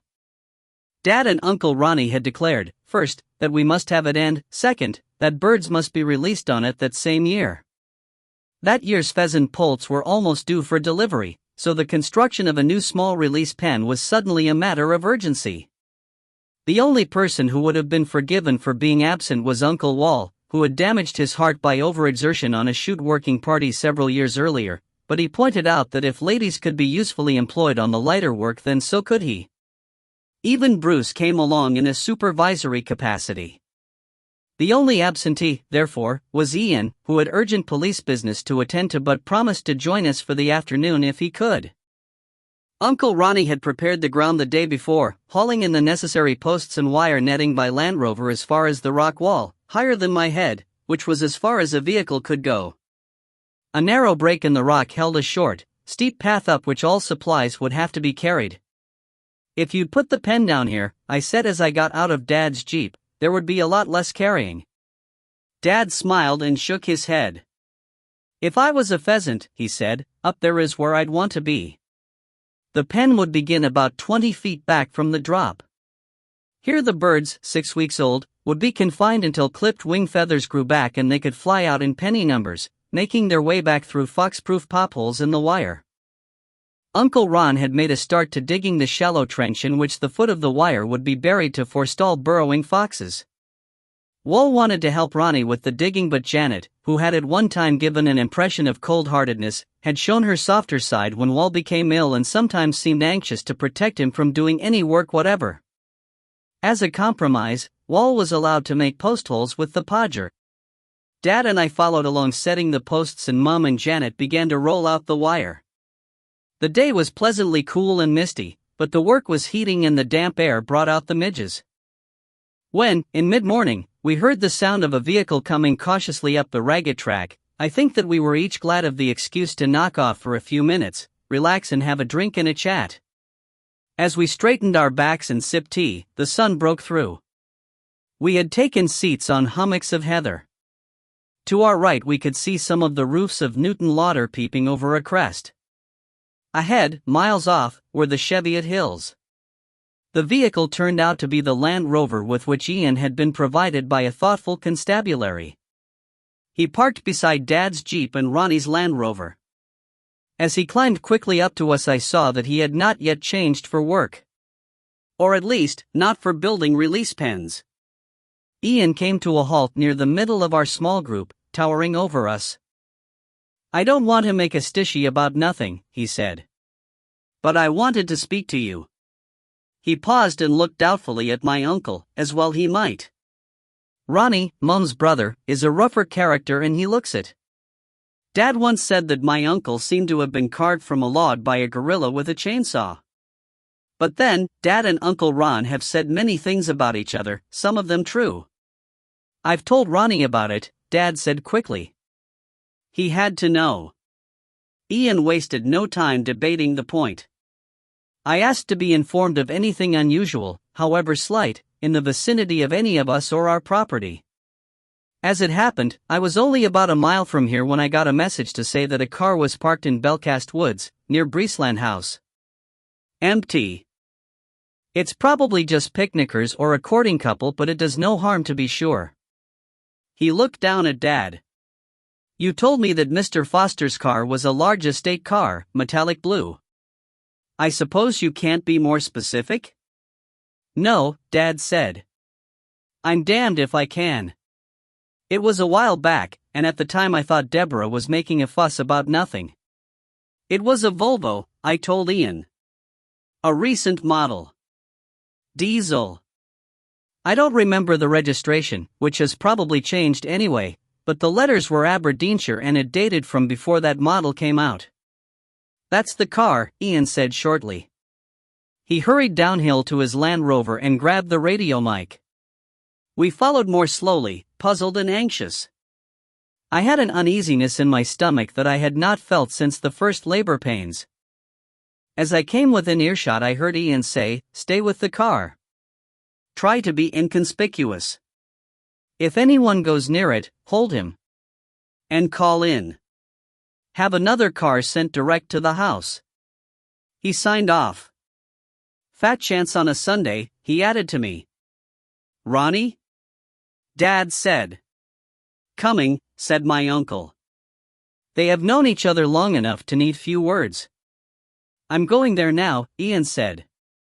"You needn't. If somebody is hanging around my house," Dad said firmly, "I am going to be there. You ladies carry on for the moment. And Wall," he added.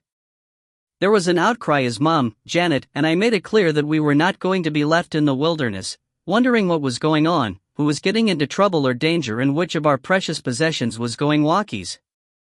Dad shrugged and headed for Ronnie's Land Rover, the vehicle most suitable for slamming over the rough ground, and the least valuable. "Well, all right," Ian shouted after him. "But no guns." Dad nodded, waved a hand and vanished. As I ran to join my husband at his Land Rover, I had time to look back. Mum had Bruce safe in his carry cot. I hoped that Dad's signal meant that he was concurring. He has been known to get rough when his family or his possessions are threatened. Ian hustled down the track. I clung for dear life to whatever handholds I could find. Even so, Ronnie's Land Rover vanished rapidly from sight, hitting, as far as I could see, about every third bump. Certainly, as it disappeared over the crest, I seemed to see a remarkable amount of daylight under it. Mum, with the family Jeep, had waited to collect Triffid, Dad's old Labrador, and Bruce, and then nursed the vehicle tenderly alone. She was left far behind. Much of my life had been spent being thrown around in a series of old and outdated Land Rovers driven by my uncle. It was a revelation to travel in one that had been maintained to police standards. The relative silence and the certainty that no bits were about to fall off it produced an unfamiliar sense of security. Ian used his klaxon and lights through the streets of Newton Lauder, but once he had a clear road he switched them off. "What do you reckon?" he asked me. "House or wood?" I was so surprised to be consulted at all that it took me a quarter of a mile to work out what he meant. "Then, house," I said. I had given Ian time to do some thinking of his own. "No," he said. Your father will think that way. No point in all of us fetching up at the house while the man I want is skulking in the woods. You have 2 men at his car, I pointed out. Young, inexperienced, and unarmed. Your Mr. Foster isn't exactly a tough cookie, but he may not be alone. Or he may be armed, which has the effect of stiffening the flabbiest spine. If he comes out of the woods brandishing a sawn-off shotgun, they'll radio for instructions. Or climb a tree. Suddenly, I wished that I had gone with Mother. Then I decided that if Ian was going to dash into danger, I wanted to be with him. Then I thought about Bruce and changed my mind back again. But it was far too late to do anything about it, or to do anything but hang on tight and hope for the best. Ian had passed the byroad to Breesland House and turned into the forestry track which ran through the woods in a roughly parallel direction. The mad bouncing had begun again. Evergreen branches slashed at the sides and a resinous smell filled the vehicle. I glimpsed a Panda car tucked away in a firebreak and the roof of Breesland House beyond. Ahead, in a small clearing, was Mr. Foster's big Volvo. The scene was deserted, but as we pulled to a halt, 2 young uniformed constables, they looked young even to me, emerged from the fringe of the conifers. I saw Ian take a good look. But they could have been into the Panda and blocking in the Volvo within a few seconds, so he made no criticism. "Is that Foster's car?" he asked me. "That's the one." I looked in the Volvo. The back seats were flat, but the car was empty except for a black and white dog of mixed parentage, which snarled at me from the front passenger seat. "All quiet?" Ian asked the 2 men as they reached us. "Not what you'd call quiet," one of the constables said judiciously. "A minute ago, there was a hell of a bang from just over there." He pointed towards where the byroad to Breesland House ran, beyond the trees. Ian frowned. He was reared in the old school of formal reporting and addressing one's senior as sir. But there were more urgent matters demanding attention. "A shot?" he demanded. The other constable shook his head. "More like a car smash," he said. I was already into the forestry and trying to make speed through a jungle which seemed to have been designed to make progress impossible, but it would still be quicker that way than round by the road in the Land Rover. I heard Ian say stay, but the rest was lost in the brush of the needles against my clothes. I was forcing my way along a furrow. The spruce were about half grown and the going was hard to impossible. Within seconds I was soaked with sweat and prey to a million midges, and my clothes were full of spruce needles. I could hear Ian coming behind me. At last I burst out of the trees and hurdled a fence which on an ordinary day I would have climbed with care. 200 yards to my right, where the drive of Breesland House led off at an angle, the empty byroad ran on towards the market garden. But when I looked to my left, my heart lurched. An ancient Land Rover was in the ditch beyond the road, half on its side and half on its roof. It was badly crumpled against one of the beech trees which border the field. There was an unhealthy silence but for the clicks of a cooling exhaust and a regular squeak from a wheel which was still turning. Ian erupted out of the trees and paused. "Stand back," he said. "There could be fire." My mind was still working. "It's a diesel," I managed to gasp out. Ian himself had told me that diesel fuel is much less flammable than petrol and the diesel engine has no ignition wiring to provide a spark. "Oh. Yes. We arrived together at the inverted vehicle. I could feel that my knees were loose, but I hid the weakness from Ian. What I saw was not quite as bad as my worst imaginings. Dad and Uncle Ronnie were tangled together against what would have been the passenger's window. One of them at least was moving, but I could not tell which. Glass had broken. There was blood. I struggled to keep my head. It would not have been a good moment for the vapors, and Mum had brought me up to stay calm in a crisis and save the hysterics for later. Ian had made one quick and unsuccessful attempt to lift the upper door. The tailgate was jammed into the side of the ditch and the Land Rover had a metal roof. Ian had a personal radio in his hand, grabbed off one of the constables, I discovered later. He was already sending urgent messages to the emergency services. My instinct was to stay there, perhaps helping the rescuers on by nothing more than applied willpower. But logically I knew that I would only be in the way and that if I gave in to the vapors I might even distract somebody from helping Dad. And there was one more thing.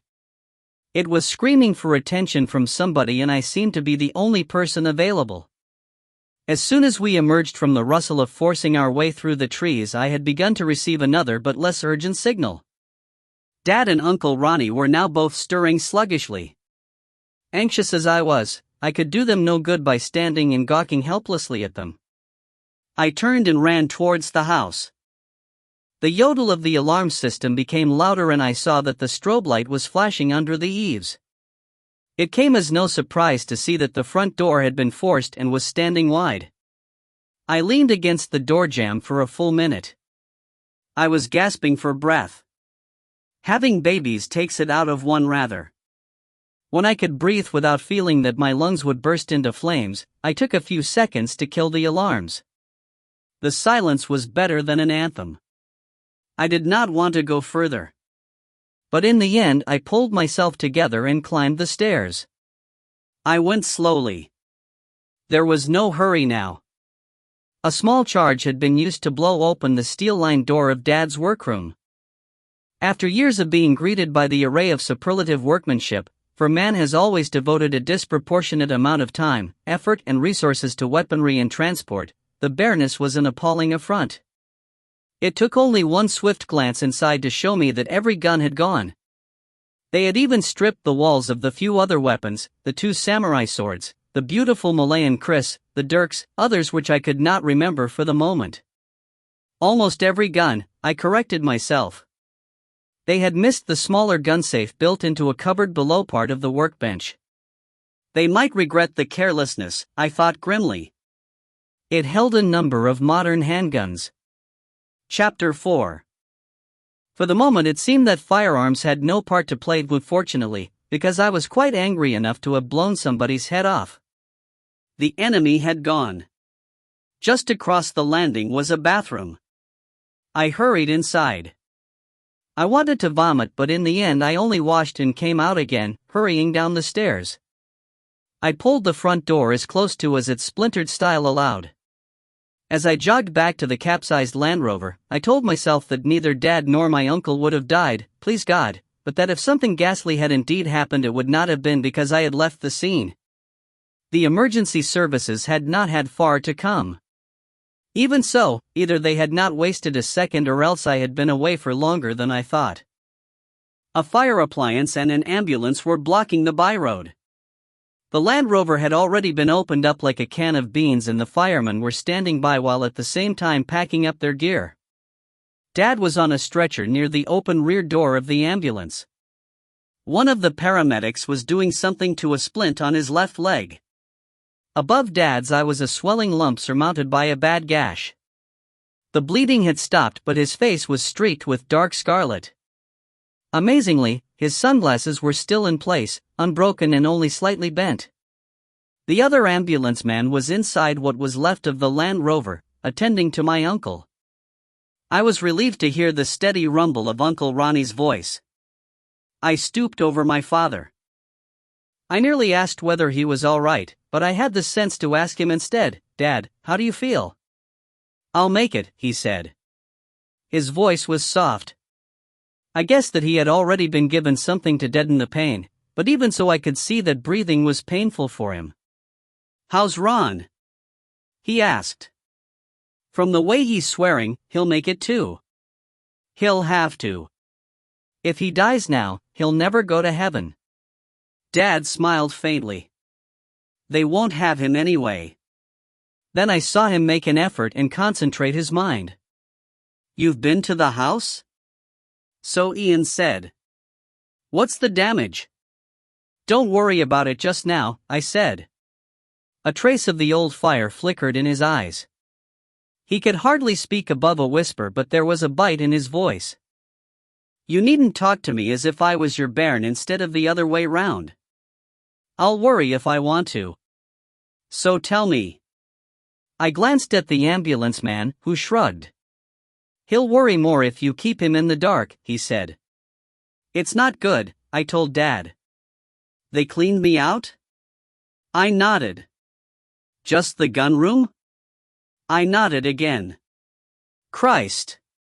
He breathed. I'm sorry, Toots. There goes most of your inheritance. That statement was hard to take in. The guns, I had always known, were valuable, but our lifestyle, though not luxurious, had been comfortable enough to give me a sense of solidity and permanence. I don't understand, I said. You still have the house and the business. You looked on those guns as your personal collection. Only some of them, he said. And I still owe a bundle on those. Some of the guns are stock. Some belong to clients. My God. I took in a pair of Holland & Hollands only yesterday, for rebluing and adjusting the trigger pulls. The insurance will take care of it, I said soothingly. Not by a mile, he said, with his eyes closed behind his shades. Have you any idea what full insurance would have cost? I thought our precautions were good enough. And the Clune's 2 Scottish long guns were beyond price. I'm wiped out, near as damn it. The paramedic in the Land Rover called for help in getting Uncle Ron out. His mate and 2 firemen went to join him. They struggled to lift the big frame out and onto a stretcher. At least they didn't get the modern handguns, I told Dad. The gun safe hadn't been touched. I knew at once that I'd said the wrong thing. It gets worse and worse, he told me. That Wildy .45 Magnum, gas-operated semi-auto that I ordered turned up the other day. I test-fired it last night. Very accurate but a hellish recoil. I left it out on the bench, along with what was left of a box of ammunition, meaning to clean it tonight. It's gone? I certainly didn't see it. I needed to know more, but all that we had managed so far had been to exchange bad news. Dad, exactly what happened to you? Does it hurt to talk? Not a lot. The painkiller was taking effect but was making it more difficult for him to concentrate. I saw him making an effort. We decided to head straight for the house. A good guess but a bad idea as it happened. We hadn't thought it out. He paused and swallowed.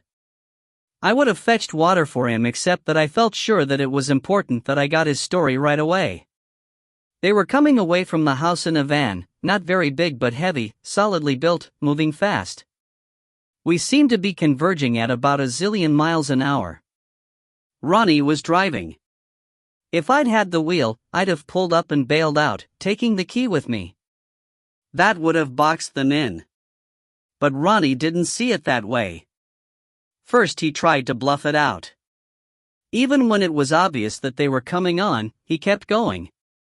Well, the Land Rover have been solid, but it would never have been a match for that tank. At the last moment, he swerved. Take it easy, I said. Dad was sweating but he was very white. Ian had come to stand beside me. I reached up and took the handkerchief out of his breast pocket and mopped Dad's face. How can I take it easy? He asked petulantly. Do you realize? I think I do. But it may not be too late to do something. Can you get them back? I can try, I said. And Ian has the law to help him. But I wish you were fit to take over. So, no promises, but we'll do our damnedest. Go on, quickly, before they take you away. Describe the van. I don't remember looking at it, Dad said. I was too busy seeing my past life flash by. He paused. It had a name on it. Somebody's van hire. Muckbean, perhaps. Or McLean, said Ronnie's voice. They put his stretcher down beside us while they recovered from the effort of lifting all that bone and muscle. It was gray, Dad said. Nah, Ronnie said. His voice was getting stronger by the minute. It was blue. Gray, Dad said. I think. We're not being much help. Listen, Toots. Do something. He said it so seriously that I thought that he had decided on a course of action. Do what? I asked. How do I know? Something clever. You're my girl. I lifted the sunglasses off his nose. He looked worse without them. The blood had run behind them and made a puddle around his eye. The paramedics, who had got their breaths back, tried to shoo me away. Despite the anesthetic, Dad had his wits about him. Listen, he said, what happened to the Bentons? Before I could reply, Mum arrived. She still had Triffid with her and, I was pleased to see, Bruce, but she had delayed to set down Janet and Wallace. Wal's pulse had accelerated slightly during the excitement and Janet had insisted on taking him home. Mum is one of the calmest and least flappable people I know, but with her husband and her brother both on stretchers beside a Land Rover which had been wrenched asunder, by the fire brigade rather than by impact or a bomb, although she was not to know that, she switched instantly into her inquisitorial mode. She wanted to know considerably more about what had happened to the patients and why and when, and just what their conditions and prognosis might be, than the two paramedics were qualified to answer.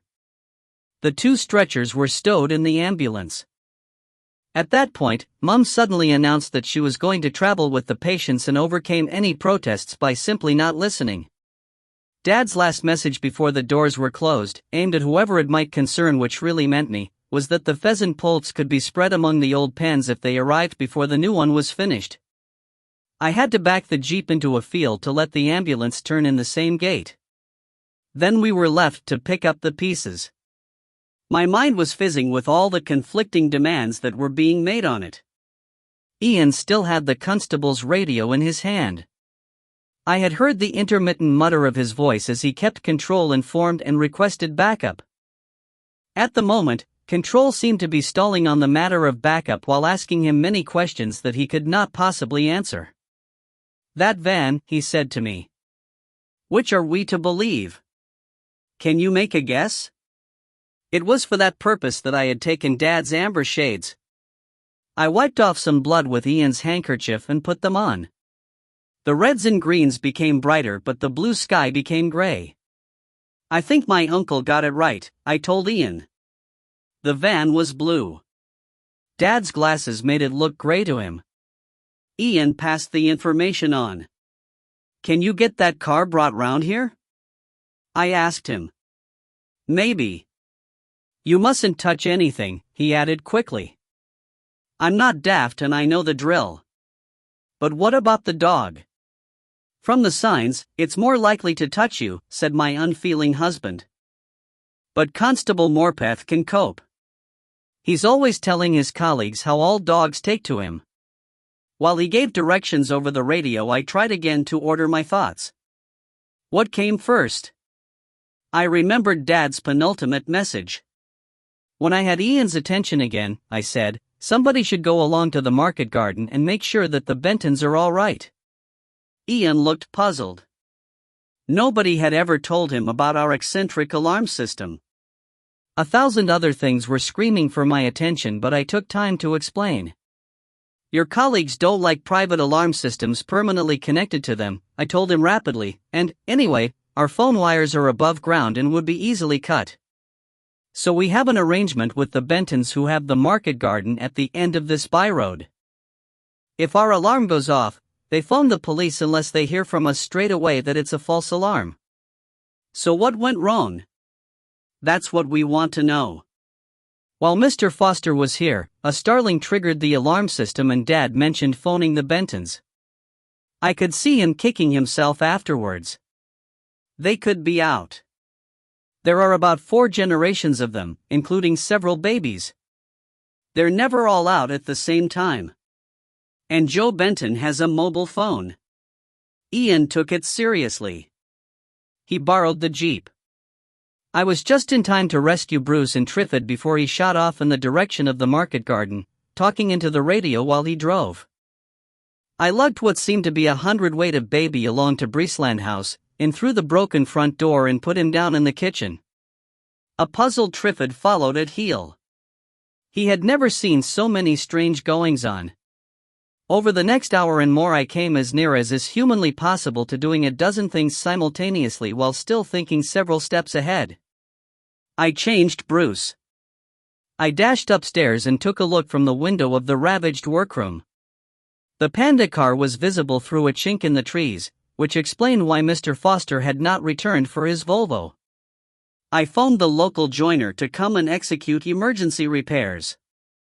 I reached an impasse with directory inquiries. Ian, looking more angry than ever, came back to say that the Bentons had been attacked and tied up, all but the babies, but otherwise were not much damaged. Their attackers, 3 in number, had been armed and masked. Ian was waiting for me to comment, but what I had to say I would say later to the Bentons. When instead I asked Ian for the surname of ex-Chief Superintendent Monroe's married sister, he looked at me bug-eyed but gave it to me, from memory, dashing off immediately. Either he was too busy to waste precious time in argument, or he trusted me totally, or else he thought that I had cracked under the strain. Someday I may face up to asking him. I resumed my wrestling match with directory inquiries, but one submission and a pinfall later I had the number that I wanted. Mr. Monroe had put off his retirement until the last permissible moment. When he was at last put out to grass, instead of returning to his native Hebrides, he had settled down with his widowed sister somewhere in the Grampian region. He was a long, lean, dark Highlander with a Calvinistic attitude to life and a pathological hatred of firearms. He and Dad had been poles apart in the human spectrum, and yet they had dealt almost amicably, off and on, for a number of years. Mr. Monroe had always looked favorably on Ian and had, I thought modestly, a soft spot for myself. His sister answered the phone and went to find him. A few precious seconds spent in friendly chat were inescapable, but I cut them to the polite minimum. When I told him what had happened, he was appalled. No matter that most of the guns were too old or too valuable to shoot, guns were guns and they had been stolen. He was also concerned for Dad. I gave him a moderately optimistic report on Dad's condition and told him what I wanted. He promised action straight away. The Volvo had arrived at the door. Neither the dog nor the alarms and devices had been sufficient to thwart a trained officer, and I wondered how many of them became crooks in retirement. The officer, Constable Morpeth, I assumed correctly, was standing safely on the gravel, being barked at through the glass. So much, I thought, for his vaunted knack with dogs. But he seemed unmarked, and I gave him full marks for courage. To drive a car with the owner's dog snarling in one's ear must take guts. I had just made up a bottle for Bruce, so I carried them both outside.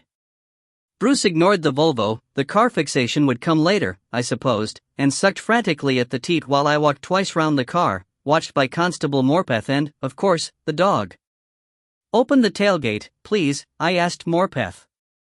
The dog could get out. "Not a chance," I told him. "That's his territory and he'll stick to it." Morpeth looked doubtful, but he did as I asked. Carefully, using a clean handkerchief, he lifted the rear door. He had had the preservation of evidence drummed into him, but I could not see that an extra set of Foster's fingerprints would have helped very much. A wisp of what I took to be thistledown detached itself from the hinge and wafted away on the slight breeze. The dog stayed put. "Lift the rubber mat," I said. "But I'm not going to touch anything." "You are." He must have decided that an inspector's wife had some delegated authority because, using a ballpoint pen, he rolled the mat back. The original carpet had been cut and there was a solid-looking lid to whatever box had been welded under the floor. But although there was a security lock, the key had not been turned and Morpeth managed to lift the lid at the expense of breaking his pen. The box was empty except for a scrap of paper. The printing was faint, but I managed to read part of it. "That's all at this end," I said. "Open the front passenger door. I'm going to take that dog out." "I wouldn't," he said. "The dog." I nearly said something very rude about the dog. I had been brought up with dogs and I could hardly remember a time when there had not been at least one young dog in training. All the body language of this specimen suggested threat and bluff rather than active aggression. Even so, I felt a prickle of atavistic fear as Morpeth, still protesting, opened the door. I handed him Bruce and the bottle, just to keep him occupied. The dog made a pretense of being on the point of attack until I picked up the lead, which was lying on the dash. The holder of the leash was the leader of the pack. Immediately, it became my slave. I attached the lead and out it came. Or rather, out he came, as I could see as soon as he moved. The constable was unhappy. Inspector Fellows said that he'd have my guts if I let you take anything, he almost wailed. This is a dog, not a thing, I pointed out. Do you suppose that my husband really meant you to leave the dog to starve, or to roast in the sun? He's forgotten the poor mutt, if I haven't. He'll be here if he's wanted. I recovered Bruce, now sound asleep, and entered the house, carrying the baby in one arm, leading the dog with the other hand and carrying the bottle under that armpit. I just managed to deposit Bruce, fairly gently, in his carrycot before it was time to avert a dogfight. Of the two, Triffid was the aggressor, but he backed down when he saw me raise the chain end of the lead. The newcomer drank deeply from Triffid's bowl. We did not want an outbreak of canine fleas, so I went over him quickly with the comb, to his great pleasure. There were no fleas, but I came on a sheep tick on his neck. I rubbed it with Vaseline and then rotated it anti-clockwise until, dizzied, it lost its grip and fell to the floor. I was about to tread on it when I had a further thought. I found a tiny clean bottle, once a whiskey miniature, and scooped the nasty little bag of blood into it. The two dogs settled at opposite ends of the kitchen, showing each other the whites of their eyes. The light on the answering machine was blinking, indicating a message. It was from Janet, wanting to know what was going on. Well, she could wait. I phoned the Bentons, intending to make a polite inquiry, but got no answer. They had probably been removed to hospital, babies and all, while they recovered from shock. What next? I wondered. One of my several trains of thought began to gel. Mum had recently produced a set of reins left over from my childhood, ready for whenever Bruce began to toddle. I hunted them out and jingled the little bells. In an instant, Foster's dog was sitting at my feet, eyes alight. It was a similar reaction to one that I had seen 1,000 times, that of a gun dog to the snap of a shotgun's action closing. I nodded to myself. The house was quiet. The constable and the Volvo had vanished. Suddenly, I did not like being alone. There was no reason why anyone should come back, I told myself firmly, but then I remembered the dog. Mr. Foster might or might not be a dog person, but I knew that Dad or I would have gone back into hell to recover a favorite dog. I braved the bareness of the workroom and keyed the combination on the small gun safe. I hesitated for a moment at the Seska Zbrojovka CZ 1950 but passed it by, accepting instead the heavier weight of the Belgian-made Browning Highpower in exchange for the larger caliber and 13-shot magazine. Along with it I took a spare magazine and a heavy little box of 9mm parabellum ammunition down to Dad's study. With the pistol out of the box, loaded and at my elbow, and two dogs in the house, I felt safer. I tackled the computer. Calling the list of antique weaponry out of the memory was easy, it was Dad's habit to update it after every sale or purchase. I had to go upstairs again, with the Browning for company, and fetch the daybook to find out what clients' guns had been brought in recently. As I added them to the list I tried very hard not to guess at the total value of the haul, but habit dies hard. The figure that kept sneaking into my mind terrified me. Even allowing for the guns which Dad had deliberately overpriced, the total came to almost $1 million. I made several printouts. There was nothing on the computer yet about insurance, but I found a file in a desk drawer. The latest figure for our cover was substantial, but it would cover less than half the value of the stolen guns. What would Dad do? I wondered. Would he try to keep the robbery a secret? Or would he broadcast it far and wide, making transport and disposal more difficult at the risk of attracting every vulture looking for pickings? But the news would leak anyway. Better to slam as many doors as possible. I prepared a circular to Dad's list of clients, which comprised most of the major collectors and museums, to be sent by fax and email. The trade would soon pick it up or be circulated by the police. On my own initiative, I made mention of a substantial reward. I phoned Dad's insurers, avoiding any mention of the total value of the loss. Unless we were both lucky and clever, sooner or later the question of underinsurance would rear its head. The insurers promised to send a claim form. Mom arrived home by taxi before the call finished. I told the machine to send out the messages and then to disconnect. I could hear it dialing out as I left the room. Mom was preparing food, as she usually does when perturbed. I suddenly realized that I had not eaten since breakfast and was rapidly starving to death. I hid the pistol in the hall-stand glove box and joined her in the kitchen for news and food. The cuts and bruises, Mum said, had turned out to be superficial by hospital standards. I had been afraid that my uncle, who had been removed from the Land Rover with the aid of a cutting device, might be badly damaged, but it turned out that he had been trapped by the foot between the pedals and had suffered no more than a badly sprained ankle. He would be released next day, they thought. Personally, I was sure of it. They would be sick of him by morning, and he was not the type to succumb to delayed shock. And Dad? I asked. Your father, Mum said sternly, was not wearing his seatbelt, so let it be a lesson to you. He's broken a collarbone and several ribs, and he got a dent on one kneecap that they don't think has broken it. Nothing showed on X-ray, but they can't be sure. They think he'll be in there for at least a week. And they can keep him, Mum added ambiguously. She had made tea, toast and boiled eggs, always our immediate solace in times of trouble. I fell to ravenously. You've been upstairs? I asked with my mouth full. Just a quick look, she said. They don't seem to have been anywhere except your dad's workroom, so that's all right. I chewed and swallowed hastily, laying the foundation for later heartburn. How can it be all right? I demanded. I couldn't have borne it if they'd gone through all my things, she said simply. Dad says that not all the guns were ours and the insurance won't cover it. Just so long as the insurance covers other people's guns, Mum said, I'll be satisfied. So we'll have lost the value of the oldies. So what?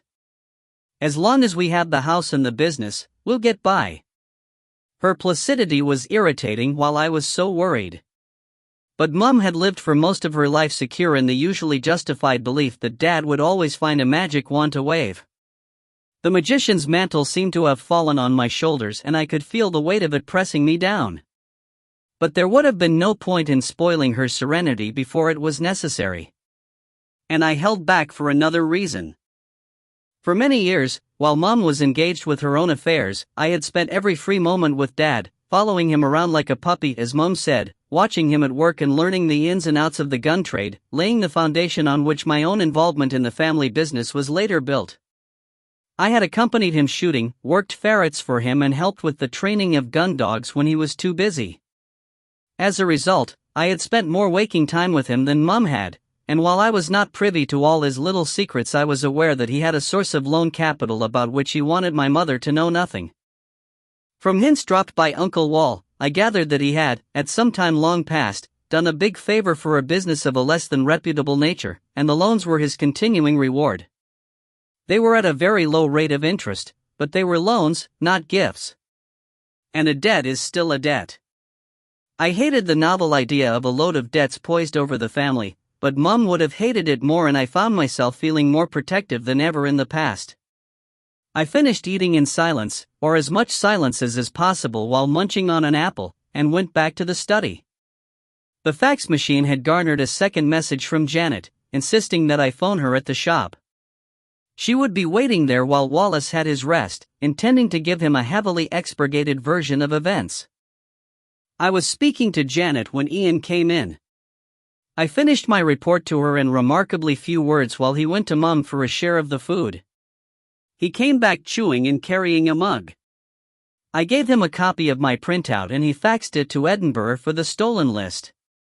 Now it's just a matter of waiting, he said, sitting back in one of the leather chairs. We've done all that we can. He at least appreciated the size of the disaster that had occurred, but he was steeped in the police philosophy of allowing routine to produce the answers.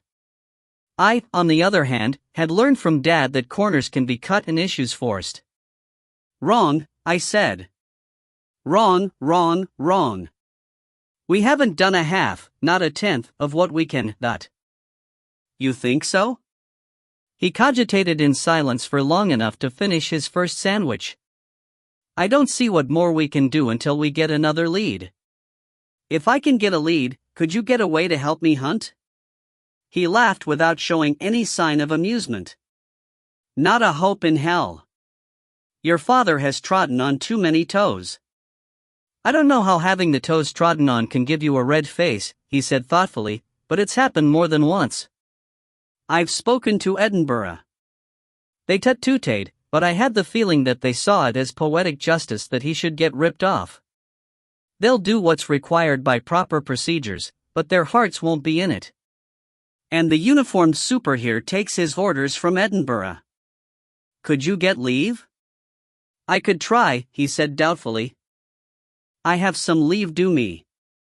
He bit an enormous hot dog. Mum had decided long since that he needed building up. I remembered the Land Rover and called the garage to come and remove the remains. Ian's radio was quacking and he went outside to take the call with his mouth still full. When I hung up, the phone rang immediately. It was Mr. Monroe. He already had most of what I had asked, plus an invitation from his sister to come and visit. "And will young Sergeant Fellows be coming with you?" I said that I very much wanted him with me, but explained that Ian, despite now being an inspector, was having difficulty in getting away. "Just you leave that with me," he said. "Who has charge in Newton Lauder these days?" "Mr. McKnight has your old job," I said. "Does he indeed?" I heard him cackle with laughter. The sound carried me back. Over the years I had not heard him laugh aloud very often, but once heard the sound was not easily forgotten. "He has me to thank for his promotion," I said. "I will speak to him." While we talked, I had remembered that although the Land Rover belonged to my uncle's employer, it was his responsibility to insure it, and he had gone to the same firm. When the line was clear, I called the insurers. They were not pleased to hear my voice again, but a second claim form was promised. I followed Ian outside, caught him as a radio call finished and handed him the small bottle. "I took this tick off the dog," I told him. "It might tell us something. If the previous host was a red deer, for instance, or a grouse. Do sheep ticks batten onto grouse?" "Certainly they do. They're believed to carry laupingil," I explained. "I know it's a forlorn sort of hope, but it might at least go towards confirming some other pointer." "Just might. It's a thin chance, like asking a pathologist to determine what a corpse had eaten 3 days before death, long after stomach acid and enzymes have done their worst." Ian looked through the glass at the little bladder of blood with its tiny legs. "Maybe," he said. "They can't have as sophisticated a metabolism as we do. It's worth a try.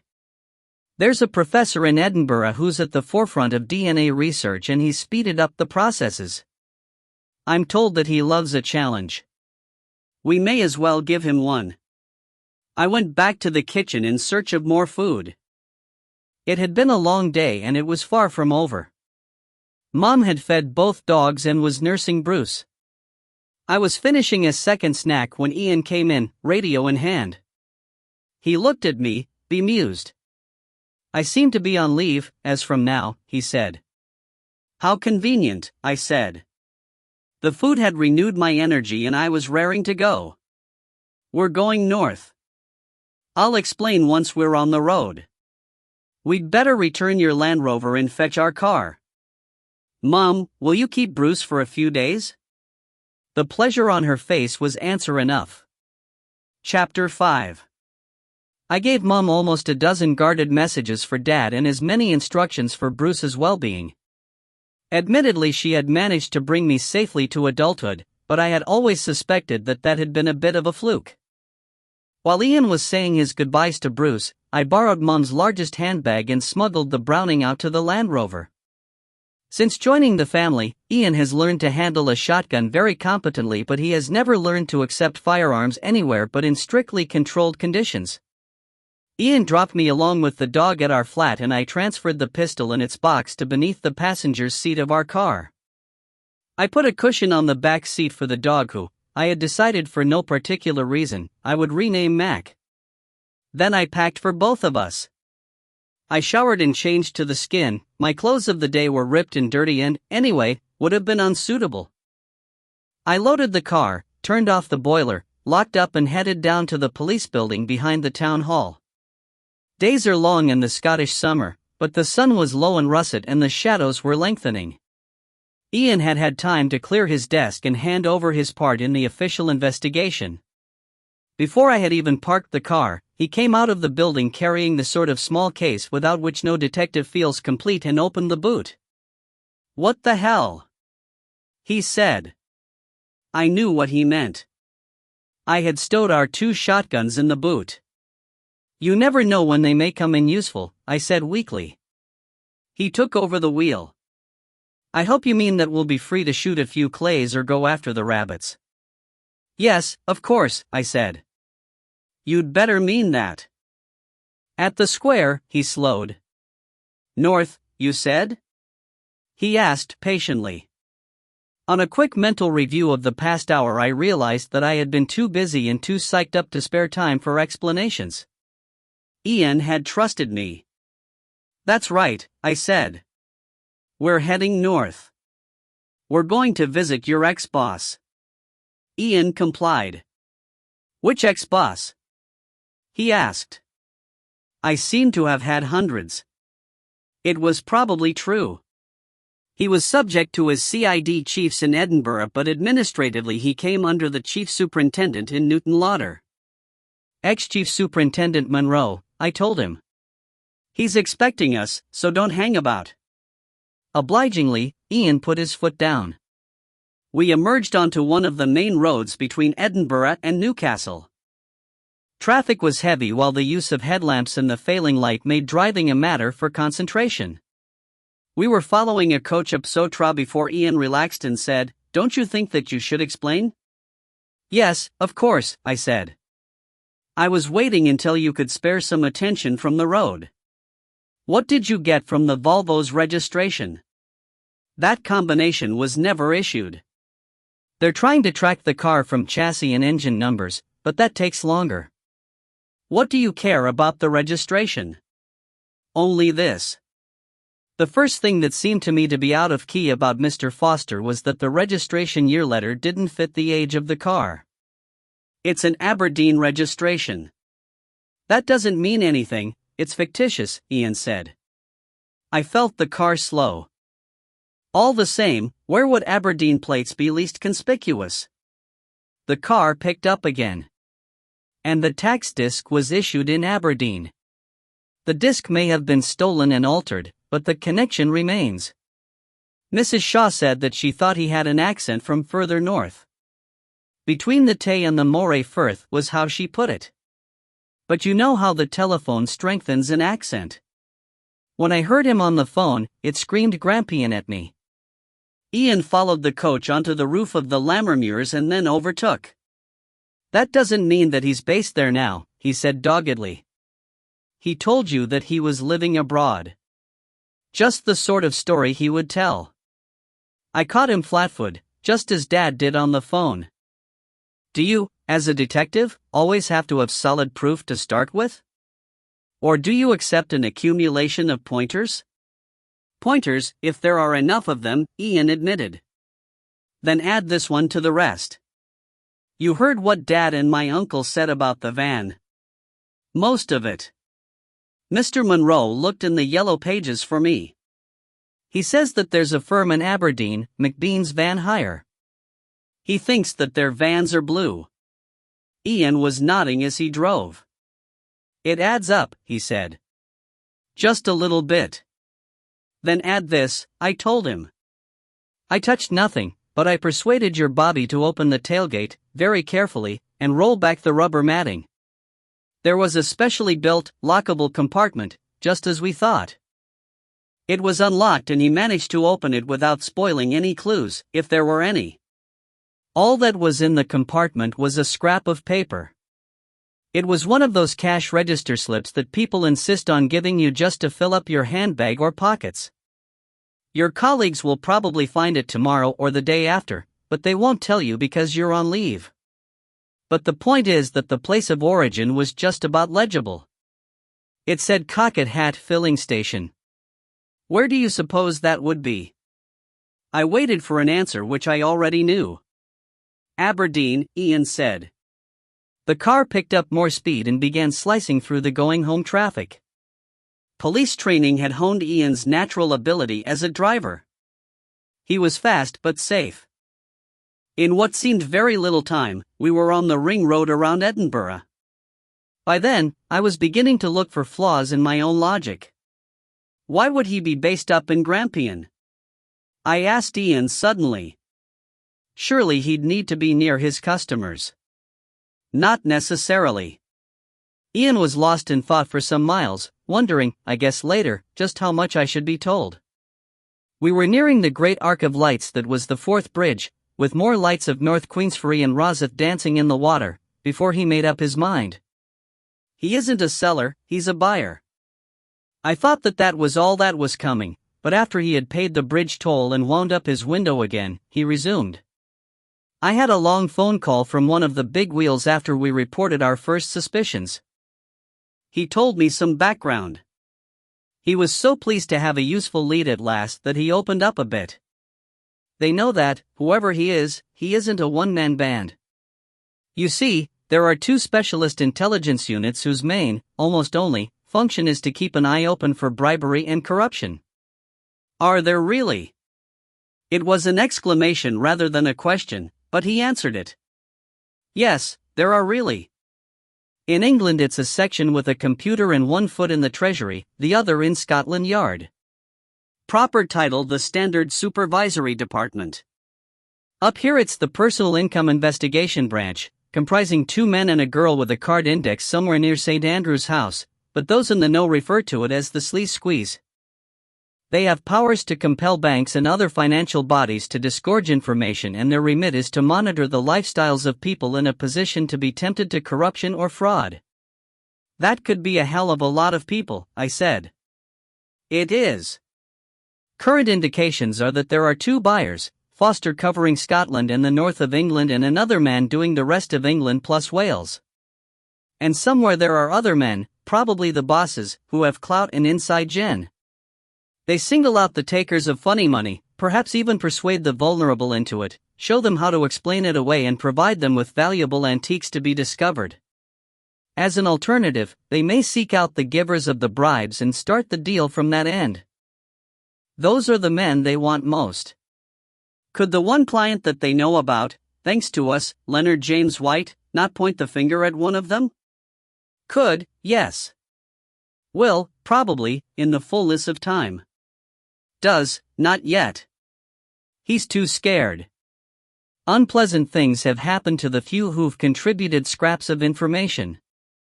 So, to come back to your question, the purchasing agent for North Britain wants to be out of the public eye, yet handy to carrier services, airport, railway and outlets to America and the continent. They have links? It seems so. Looking at it that way, since the arrival of all the oil industry traffic, Grampian fills the bill as well as anywhere. If it happens to be also his home territory. I used a little more thinking time. We crossed the bridge and set off along the motorway. Would there really be enough market to make it worth the while of so many men? I asked at last. Think about it, Ian said. Think how many people are tempted to, and probably do, accept money illegally for favors returned. Politicians and policemen. Stockbrokers and civil servants. Sportsmen. Disc jockeys. Planning officers. Tax officials. Insurance officers. MOT-approved garages. Anyone with purchases to make or contracts to award or manage. The list is endless. And the signs are there. Since the authorities became skeptical about gambling wins, there have been a remarkable number of valuable finds by just that category of people. Several of them had the bloody nerve to have them discovered on the Antiques Roadshow. Mr. Foster and his friends need never have been out of work. Then surely there must be enough evidence? I suggested. Not by a mile. Until recently, the explanation that Auntie's favorite teapot turned out to be Meissen of a very rare and collectible pattern was accepted at face value. Then it began to seem too good to be true. But people do still find Faberge eggs in Granny's bottom drawer. How do we know which one is a genuine find? Only Ian said, answering his own question, when some prat makes a misjudgment and a falsified provenance comes round in a full circle.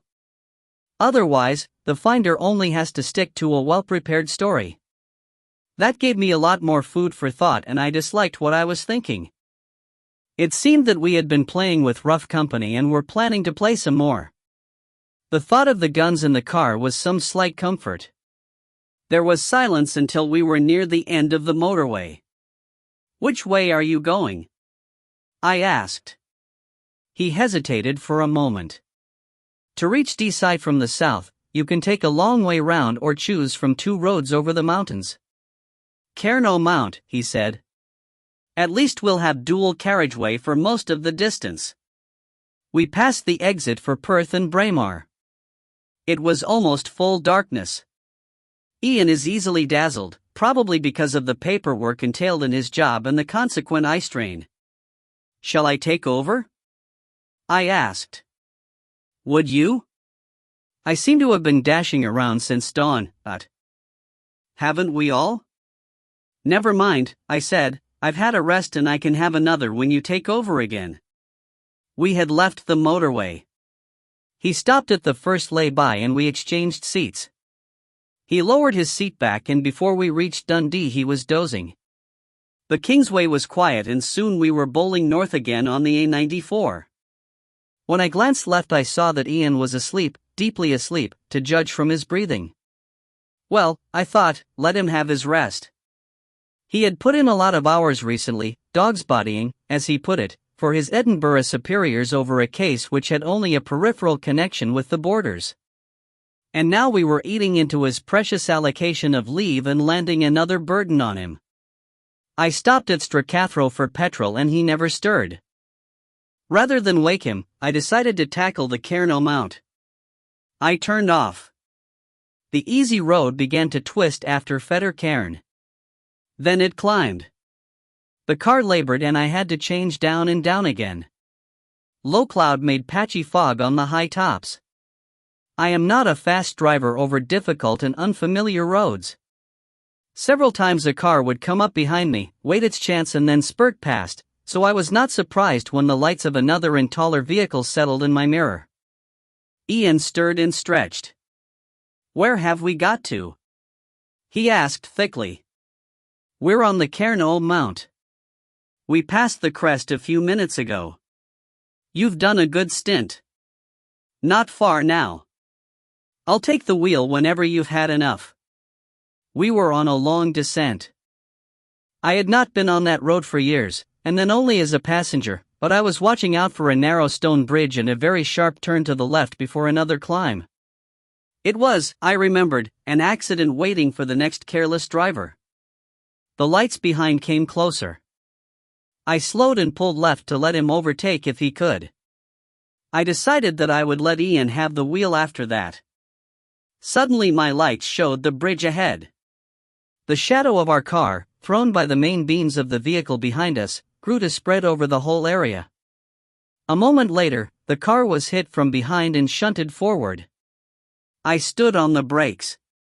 Tires howled, but the other vehicle was much heavier than ours and had the advantage of the hill. I could hear its engine struggling to push us ever faster. The bridge was coming closer at frightening speed and the steering was precarious. I tried to ignore the crumpling sound behind me and the what the hell noises from Ian and think my way out of trouble in the second or two that remained. I could continue as I was doing and probably be smashed against the parapet of the bridge or the bank beyond. I could try to accelerate clear of the other vehicle and take the bend at an impossible speed. Or, at the last instant, I saw another option. I could not call it good, but it was the least worst. I hauled on the wheel and gave one brief kick on the throttle. The pursuing vehicle struck us one last blow that actually helped us round. And then we were through the fence and bouncing over heather. It swished beneath the car and I had time to hope that the hot exhaust would not start a fire. We were on the bank of the Water of Dye, with the stream on our left and a steep rise on the other side. I stabbed at the brakes and missed, so I hauled right and we came to a halt. I switched off the lights and the night went very dark. "Jesus," Ian said. "That had to be deliberate." He was still half asleep, but at least I was relieved to note that he was not blaming me. The dog in the back set up a frantic whining. He had my sympathy. The car had slewed half round. To my right and rather behind my shoulder I could see the lights of the other vehicle. It had stopped beyond the bridge. Partly silhouetted against its own lights, it looked like one of the biggest Japanese 4WDs, perhaps a pickup with hardtop added, but I was far from certain. What I could be sure of was that it had not stopped to offer help. And I remembered the pistol that had been stolen along with the antiques. My knees had turned to blancmange, but I could manage without them for the moment.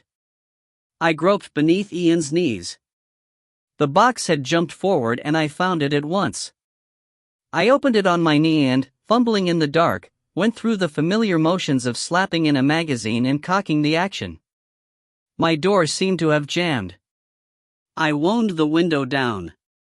The men, there seemed to be 3 of them, were jogging back along the road, visible against the reflected glow of the lights. I was recovering my night vision. Each of the men was carrying something. I heard one voice say, "Oh, all right," and another said, "We'd better make sure they're bloody not." "We're under attack," I told Ian. "See if you can get out one of the shotguns." Ian made the sort of inarticulate sound to be expected of a police officer when asked to break all the rules. I wasted no time in argument. I called out, "Halt or I fire." Somebody laughed. They came on. It was not a moment for hesitating, nor for pandering to the inhibitions of a dedicated policeman. In 2 minutes, Bruce might be an orphan. If it turned out to have been a genuine accident and they had indeed stopped to help, I could always apologize to any survivors. Dad had taught me to shoot almost anything shootable before I was into my teens, and I had hit running rabbits with the Browning before I was out of them, but the men were moving in darkness and were awkwardly positioned for my right hand. My first 3 or 4 shots did no damage. The sound of the shots was almost lost among the hills and the flashes killed most of my returning night vision. But then one of the bullets hit a rock and whined very satisfactorily away into the night.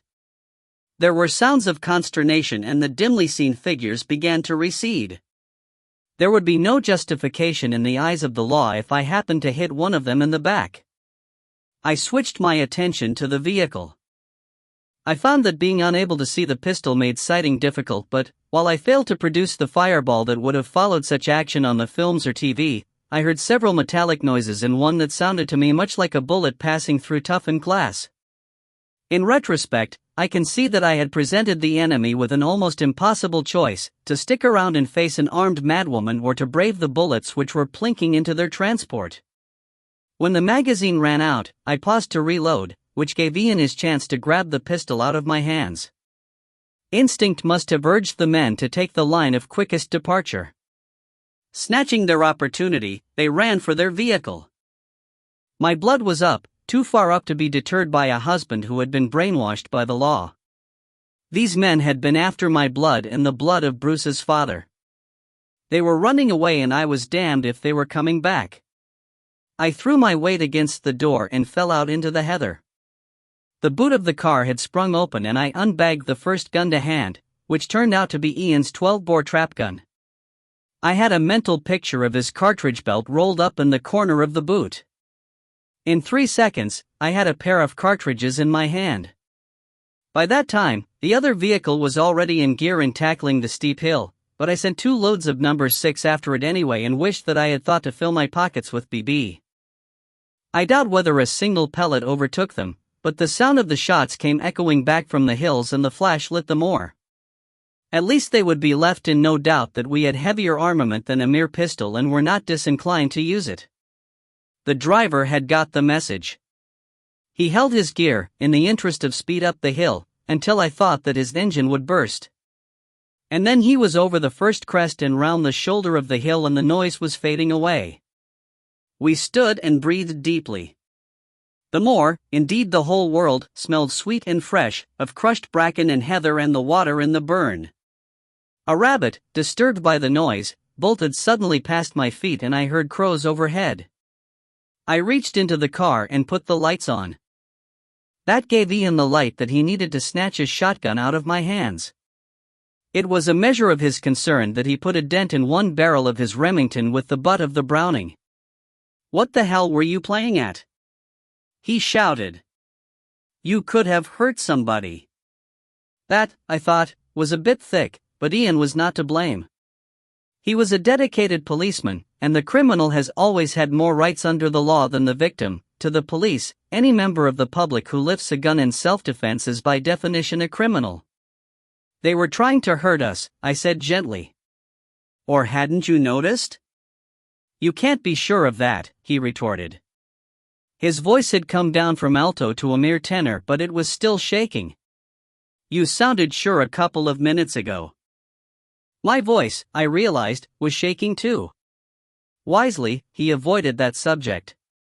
"Even if you didn't hit anybody, they could sue you for making holes in their truck." "I wish they would. That way, we'd be able to identify them." "You didn't get their number?" Ian's silence was my answer. "Nor did I admitted. We were both a little bit overwrought." We stood and continued with the deep breathing until we had calmed down a little. I found a peppermint in my pocket to help my dry mouth. I soothed Mac, who must have been wondering what sort of family he had adopted, and made sure that he was shut in the car before I groped in the boot for our big torch. The working parts of the car seemed to have suffered little serious damage. Ian wrenched some of the bodywork clear of the wheels and decided that it would probably be capable of motion. It was when we came to explore the route back to the road that we came across the weapon, presumably dropped by one of our attackers when he heard my bullets going past. It was a 2-foot length of sycamore branch some 3 inches thick, reduced at one end to a comfortable thickness for the hand. "A club?" I suggested.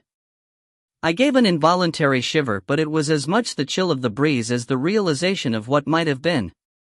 We were a long way north of home and higher up and the hour was late. "Undoubtedly," Ian said, abandoning all his disbelief. "Rather crude." "Maybe," Ian said, giving it a tentative swing. "But a coup de grace inflicted by this would have more chance of being passed off as the result of a car smash than knife wounds or bullet holes." Ian had come round to my way of thinking. There was no more mention of my shooting up the vicinity of Glendive. We set about considering the extraction of the car. We each kept one eye open in case of the return of my targets, but the next set of lights to approach came from the other direction and belonged to a lorry with a friendly driver who lent his weight alongside Ian's. With the two of them pushing and calling out conflicting instructions, and me driving, we brought the car back to the road. The lorry driver was thanked. He refused any payment and went on his way, showing no curiosity. Apparently, accidents of that kind were not uncommon there. I decided that I had driven enough for one lifetime, so perforce Ian took over again. "The car sounded unhappy and handled," Ian said, "like steering a cow by the tail, but it was transport." Mac the dog, more sad and confused than ever, squeezed between the seats and insisted on traveling sprawled across my lap. I was as glad of the comfort as he was. Going cautiously, we went on our way, crossing the D at Padar. It was late. Traffic had died and for most of the way there were no lights in sight. The route was confusing, but Mr. Monroe's directions had been meticulous. Even so, midnight had come and long gone before we bumped up a rough farm road and stopped before a neat double-fronted house of the type known locally as 1.5 stories, that is to say with rooms in the steep, slated roof and dormer windows protruding like frogs' eyes. Yellow light spilled out of the front door and I saw the once familiar figure of Mr. Monroe, tall and lanky and now becoming stooped. I felt a rush of an affection that I had never realized was there. Chapter 6. We were introduced to Mrs. Jameson, our hostess, who was as small and round as her brother was tall and skinny. Her silver hair was still thick, but Mr. Monroe's few remaining hairs were brushed across his scalp. The sole similarity between the elderly siblings was the soft lilt of the islands. Refreshments were offered, but each seemed relieved when we pleaded exhaustion and accepted only tea from the waiting pot. The hour was very late and they were early risers. Before retiring to a neat bedroom under the sloping roof, however, we gave Mr. Monroe a brief account of our adventure on the Cairnmount Road, with one slight expurgation. Bearing in mind our host's strict views about firearms, Ian scaled down my barrage into a single shot fired into the air from my shotgun. Mr. Monroe seemed to feel that much firepower, used purely as a deterrent, was regrettable but came just within the bounds of the permissible. Mr. Monroe showed us to our room and made his own report in a low voice. His sister, it appeared, was not in his confidence. The telephone directory, he told me, is of no help at all. Your man must be a tenant and the phone is unlisted and probably in somebody else's name. Or yet another name of his own. Tomorrow, we can try the taxation office and the electoral register, but I am not hopeful. The man is too canny to be easily traced. I fought back a yawn and thanked him for trying. As I lay beside Ian between the stiff white sheets, I could hear Mr. Monroe using the phone. He had been notable, I recalled, for his apparent lack of any need for sleep when there was work to be done. I hoped that he was making some arrangement about our car rather than reporting me to Grampian police for the reckless discharge of a shotgun. Moments later, I was in an exhausted sleep. I came out of it slowly, to realize that the sun was well up and Mr. Monroe, his eyes carefully averted both from my person and from my clothing on the chair, was putting a cup of tea on the bedside locker. Your husband is in the bathroom, he said. I would have let you lie in, but callers are expected. He left me to wonder, in my still foggy mind, why I could not have been allowed to sleep until the callers had been and gone. As I dragged myself out of the bed, assumed some sort of wakefulness and prepared to confront another damn day, I could hear hens below the window. From the window, the small holding looked exceptionally tidy. Beyond the fruit trees and a field of barley, not yet ripe, I could see a dark wood of conifers and hills beyond, their lower slopes spattered with white dots which were sheep. Breakfast was porridge and more tea in a pleasantly old-fashioned kitchen, with home-baked bread and real butter to follow. Mac, who had slept on his cushion in the back door lobby, welcomed me as his only true friend in a harsh world. He seemed to expect food, so I borrowed some meal and a dish from Mrs. Jameson's collie and gave him a small breakfast. Our car had already been collected by the local garage. Ian and Mr. Monroe joined me at the breakfast table. Mrs. Jameson tactfully quitted the room. I've been ringing Newton Lauder, Ian said. The only progress they've made at home, or all that I could get them to tell me over the phone, is that Foster's Volvo had agricultural diesel in the tank. Mr. Monroe tut-tutated. In his view, I remembered, an offense was an offense, be it serial murder or parking on a yellow line. The man was taking a risk, he added. Cars are stopped and tested, hereabouts. Those would be cars known to be diesel-engined, Ian said. The Volvo, on the surface, was a petrol model. And the car had been stolen anyway and the tax disc stolen and altered. If anybody looked twice at the car, he was probably quite prepared to walk away and leave it. Which, of course, is exactly what he did. I was nursing my second mug of tea. We should phone Mom and tell her that we've arrived more or less safely, but I've done that. You'll be pleased to hear that your father had a good night. You may also be pleased to hear that your insurers had phoned as soon as the regular staff came in this morning, to say that the customary reward would be offered for recovery of the guns. That made me prick my ears. The family has always had a rapprochement with insurance rewards. According to Dad, the purchase of Breesland House was largely funded by one. That should enable us to pay Mrs. Jameson for all the phone calls, I suggested. We will not hear of it, Mr. Monroe said indignantly. Ian winked at me. In that case, will you make one more call? Phone the insurers about our car? You do it, I said. They'll go bananas if they hear my voice again. It'll be different staff, he said. You've only spoken to the weekend skeleton staff. And, after all, you were driving. That's another reason, I told him. They can't be nasty to you. He sighed theatrically. A husband's work is never done. Yours never is, I agreed. You see how she treats me? He asked, apparently of Mr. Monroe. Beastess with the leastest. We've come all this way. When are you going to tell me what we do next? The ball seems to be in your court. In point of fact, I said, I've passed the ball to Mr. Monroe. And I, said Mr. Monroe, have passed it on.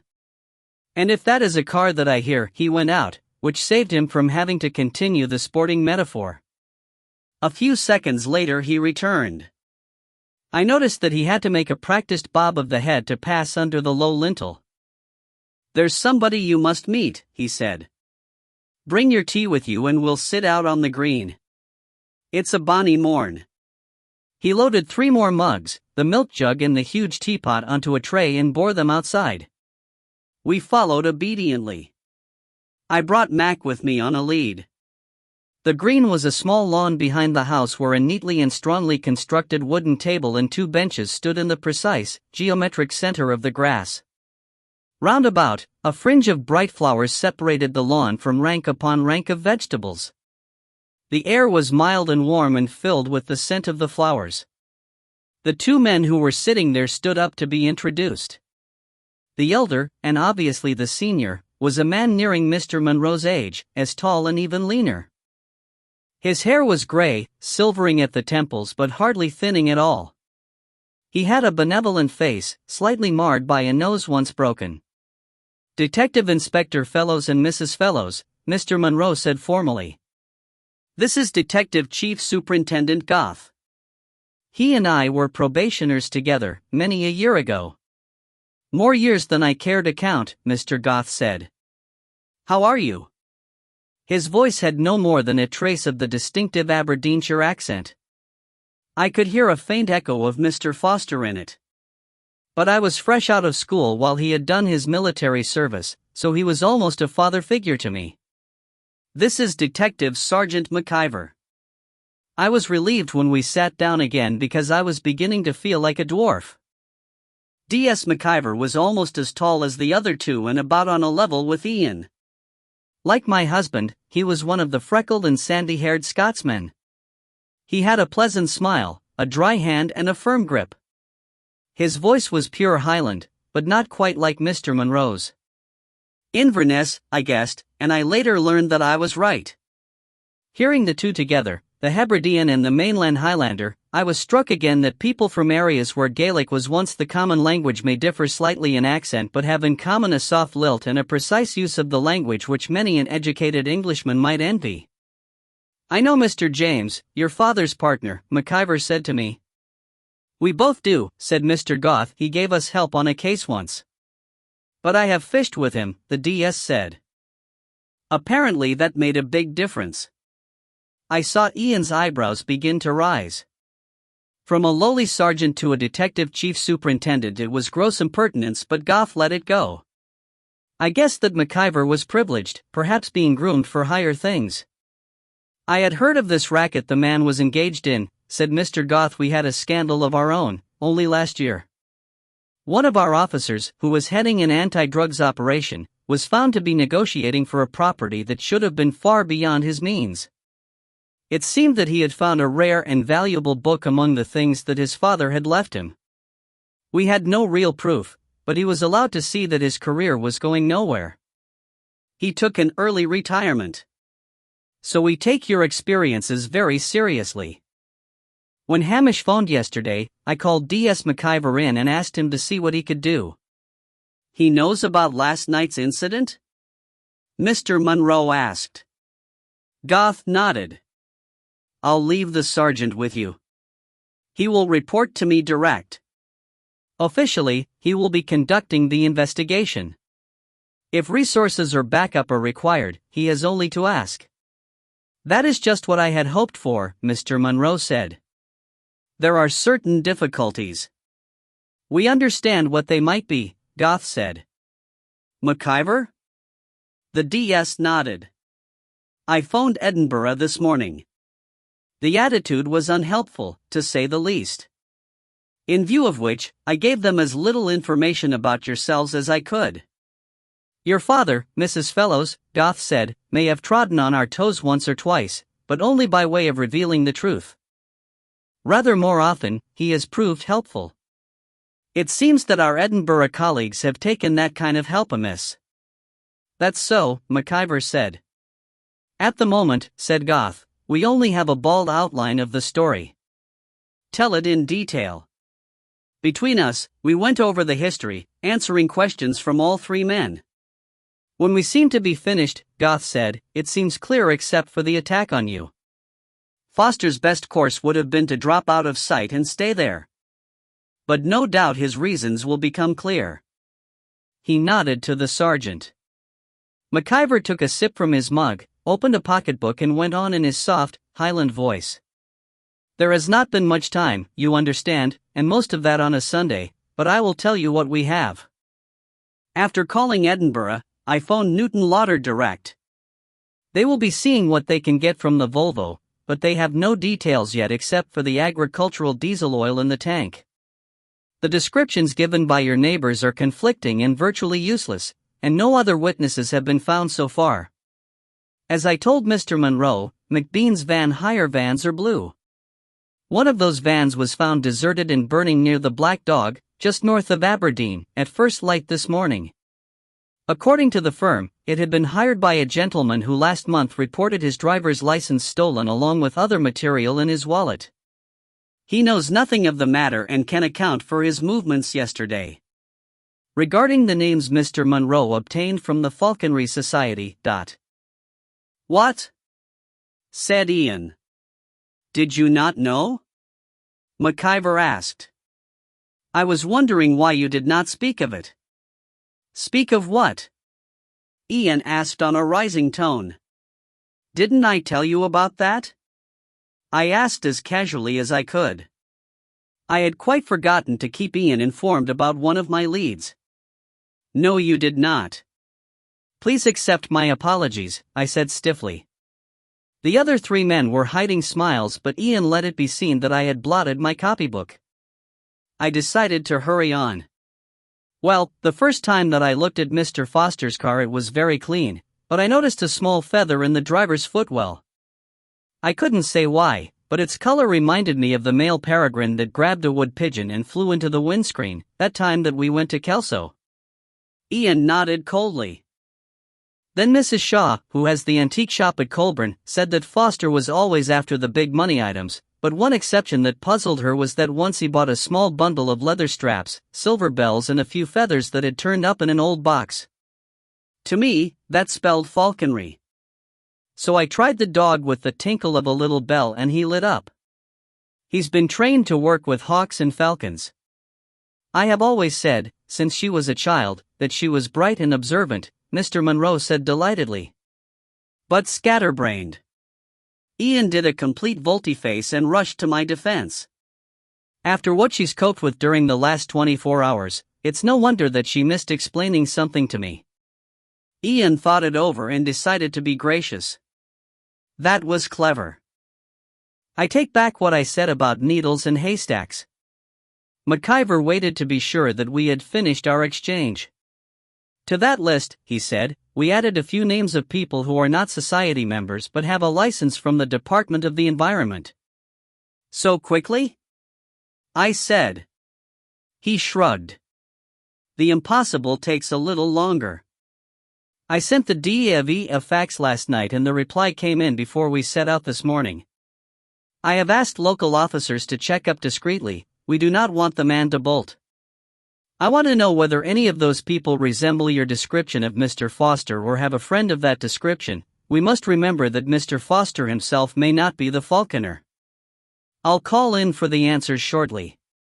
I had seen that Ian was uncertain what manner to adopt. He was off his territory and dealing with 2 officers, one junior and one much senior to him. Now he settled for being himself and came over better for it. Somebody should know him, he said. But what if they don't? Or don't admit it? We have a useful witness, I said. They each looked blank, but Ian caught on first. Of course. He said. The dog. He'll know when he gets near home. He'll know, all right, I said. He may not want to let on. He seemed to settle down with me rather easily. Perhaps he wasn't happy with Mr. Foster. I have a hunch that his overpolite and probably repressed master may have been one of those men who show affection to their dogs in public but take their tempers out on them afterwards. We'll meet that problem when we come to it, Ian said. Meantime, you'd better stop being so soft with him. I am treating him with consideration, I said. Is it my fault that the experience is new to him? You are treating him as a pet, so yes. I maintained a dignified silence. There was a modicum of truth in what Ian said, but no more than a modicum, whatever that might be. The dog, McIver said, would be the reason for the attack on yourselves. You returned to the house suddenly. Foster had to clear out quickly with his haul, but there was a police car standing by his own vehicle. He could afford to lose the car, which he had stolen or which had been stolen to his order. And you may be right in supposing that he had no real affection for the dog. But he probably realized that the dog might lead us to his home. So he called on some hard men. They may be the ones who assisted at the robbery or another gang. He seems to be well connected in the criminal field. He could have whistled up a new team. They watched the house and followed you and made their attack at a propitious moment for recovering the dog and putting you out of action. I take it, Mr. Monroe said suddenly, that you were not followed here? Definitely not, Ian said, unless Foster can also whistle up a helicopter with a thermal imaging camera. That's good. I am not afraid for myself, you understand, but I would not wish to put my sister into any danger. I should think not, Mr. Goth said. We must move quickly, before he has time to get up to any more mischief. And also before he finds a way to move Mr. Calder's guns. Go back to the car and see if we have any answers, he told the sergeant. McIver closed his book with a snap and got to his feet. When the sergeant was out of earshot, Mr. Goth said, He's good, that boy. Someday he'll be very good. I had to bribe him away from Highland with his sergeant's stripes, but he'll be worth it in the long run. You'll be needing some official standing and maybe some backup. If I leave him with you for a few days. We'll be very grateful, Ian said. No call for gratitude. It's a proper use of resources. I want the lad to get experience of working on his own initiative. And we owe both Mr. Calder and Mr. James for help given in the past. Unlike our friends in the Lothians, we appreciate being put straight.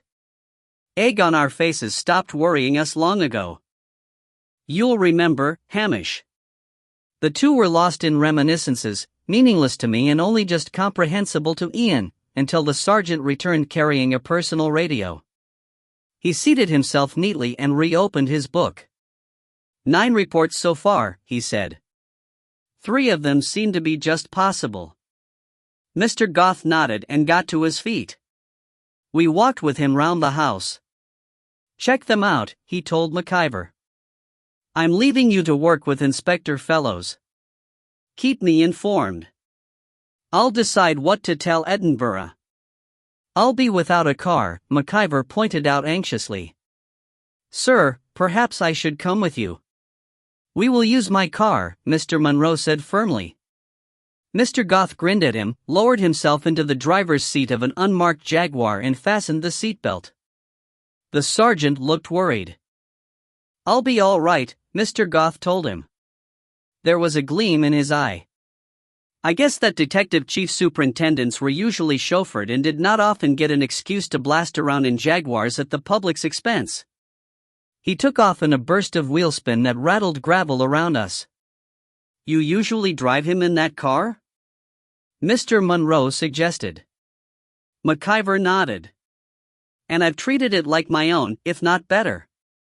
That display may have been for your benefit. I doubt it, the sergeant said. I think he's just enjoying himself. When he insisted on driving, I sat beside him and clicked my tongue and tooted and hissed and trod on imaginary brakes. I did not mean to spoil his fun, he added quickly. Mr. Goth is not at all a bad driver. It is I who am a bad passenger. But somehow he never felt like driving again with me in the car. I am not surprised in the least. We all need to get out of school from time to time. I am happy enough in my retirement, Mr. Monroe said, but I shall be glad of a break from working the croft and decorating the wee house. Shall we go? Mr. Monroe drove. After all, it was his car. In most respects he had always seemed to me to be cautious, hidebound, a do-it-by-the-book man. But when it came to driving, he was a different person. Perhaps, again, it was the police training. He had a Rover which I remembered from his later days in Newton Lauder, with a lot of miles on the clock but impeccably maintained, and he managed to burn up the road without ever getting a squeal from the tires or a complaint from his passengers. After a few tense seconds I could see Ian and even the DS relaxing. DS McIver had the front passenger seat, by virtue of the fact that he knew where we were going. Ian and I took up the rear and I had Mac again sprawled across my knees, a position which he seemed to be coming to expect and appreciate. From time to time, he nosed my hand as though seeking reassurance. Before we had gone 10 miles, Detective Sergeant McIver was asking us to call him Tony. I decided that his friendly and informal disposition would get him into trouble one of these days.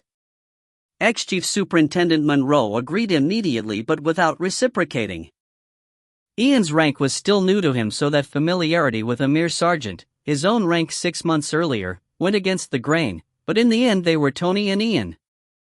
I'm Deborah, I said. Nobody had asked. From what Tony said, and, looking over his shoulder, by my reading of the map, several of the falconers, and, to be pedantic, ostringers, as those who keep and fly hawks rather than falcons are properly called, lived as far apart as Inverness, Aviemore, and Montrose, but, by good fortune, the 3 most likely candidates were all to be found in Aberdeenshire. Raptors require space for training and exercise, so each lived in or close to open country. The first had a post-war bungalow with well-kept outbuildings. It was built of almost convincing artificial stone, but the tall and comparatively narrow windows traditionally dictated by the limitations of stone lintels had been replaced by picture windows, so that the house had an unlikely look and seemed to be in danger of collapse. It was set back from a secondary road behind a rigidly disciplined garden. Ian brought the car to rest. Tony McIver glanced over his shoulder and saw that Mac was looking out of the window without displaying the least interest. He looked at his notes.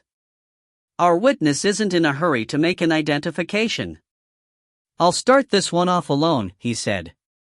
The description fits and he's said to be very polite, but he's holding down a job. He'll be at work but his wife's at home. I can see movement. If I think that he's a possible, I'll fix it so that Mrs. Fellows, Deborah, gets a look at him. For the moment, I think my story is that I'm on a routine visit, looking for a missing person. He followed a serpentine path between the flower beds, rang the doorbell and showed his identification to an invisible presence who answered the door. He disappeared. We waited. I had not expected Mr. Foster to be married, nor to have a regular job. With what we knew of him, marriage was unlikely and full-time employment almost impossible. The whole exercise was beginning to look like a terrible exercise in futility. Tony came out. He lingered on the doorstep for a parting word with a stout brunette in her 40s and then came back to the car. Straight on, he said, and left at the main road. I take it that was not Shay Foster, said Ian. The lady showed me photographs of her husband, Tony said. The general appearance is much the same, assuming that your video fit is a good match, but there it ends. For one thing alone, you mentioned that Mr. Foster had small feet. Dad noticed it too, I said. She laughed when I asked to see his shoes. Like something out of Agatha Christie, she said. To judge from his shoes, he should be one of us. 11's, at least. If he is as stocky as you have made him out to be, he must look a bit like Donald Duck. I happen to know that both Ian and Mr. Monroe were sensitive to jokes about policemen's feet. I jumped in before acrimony could develop. I hope that you didn't say so, I told him. Did she recognize the video fit? I showed it to her. She thought that she might have seen the man on some occasion when a number of falconers met to fly their birds at grouse, by kind permission, she said, of Sir Horace Macbeth. But he did not have birds of his own and she could not remember who he arrived with. She said that his dog, this dog, I hope, Tony said, twisting again to look down at Mac, who twitched his tail placatingly, seemed to have had experience at working to falcons. I began to feel hopeful again. Even Mac, on my knee, seemed to stir. I wanted to bring her out to meet the dog, but she said that she couldn't possibly tell one dog from another, especially after an interval of 6 months. She said that all dogs look alike to her. Ridiculous, I said as the car moved off again. To me all dogs are individual, even more so than people. Dogs, after all, have variety of color and markings not to be seen in humans. Tony was poring over his map. The next two live within a mile of each other, he said, either side of a village. Neither man is anything like your video fit.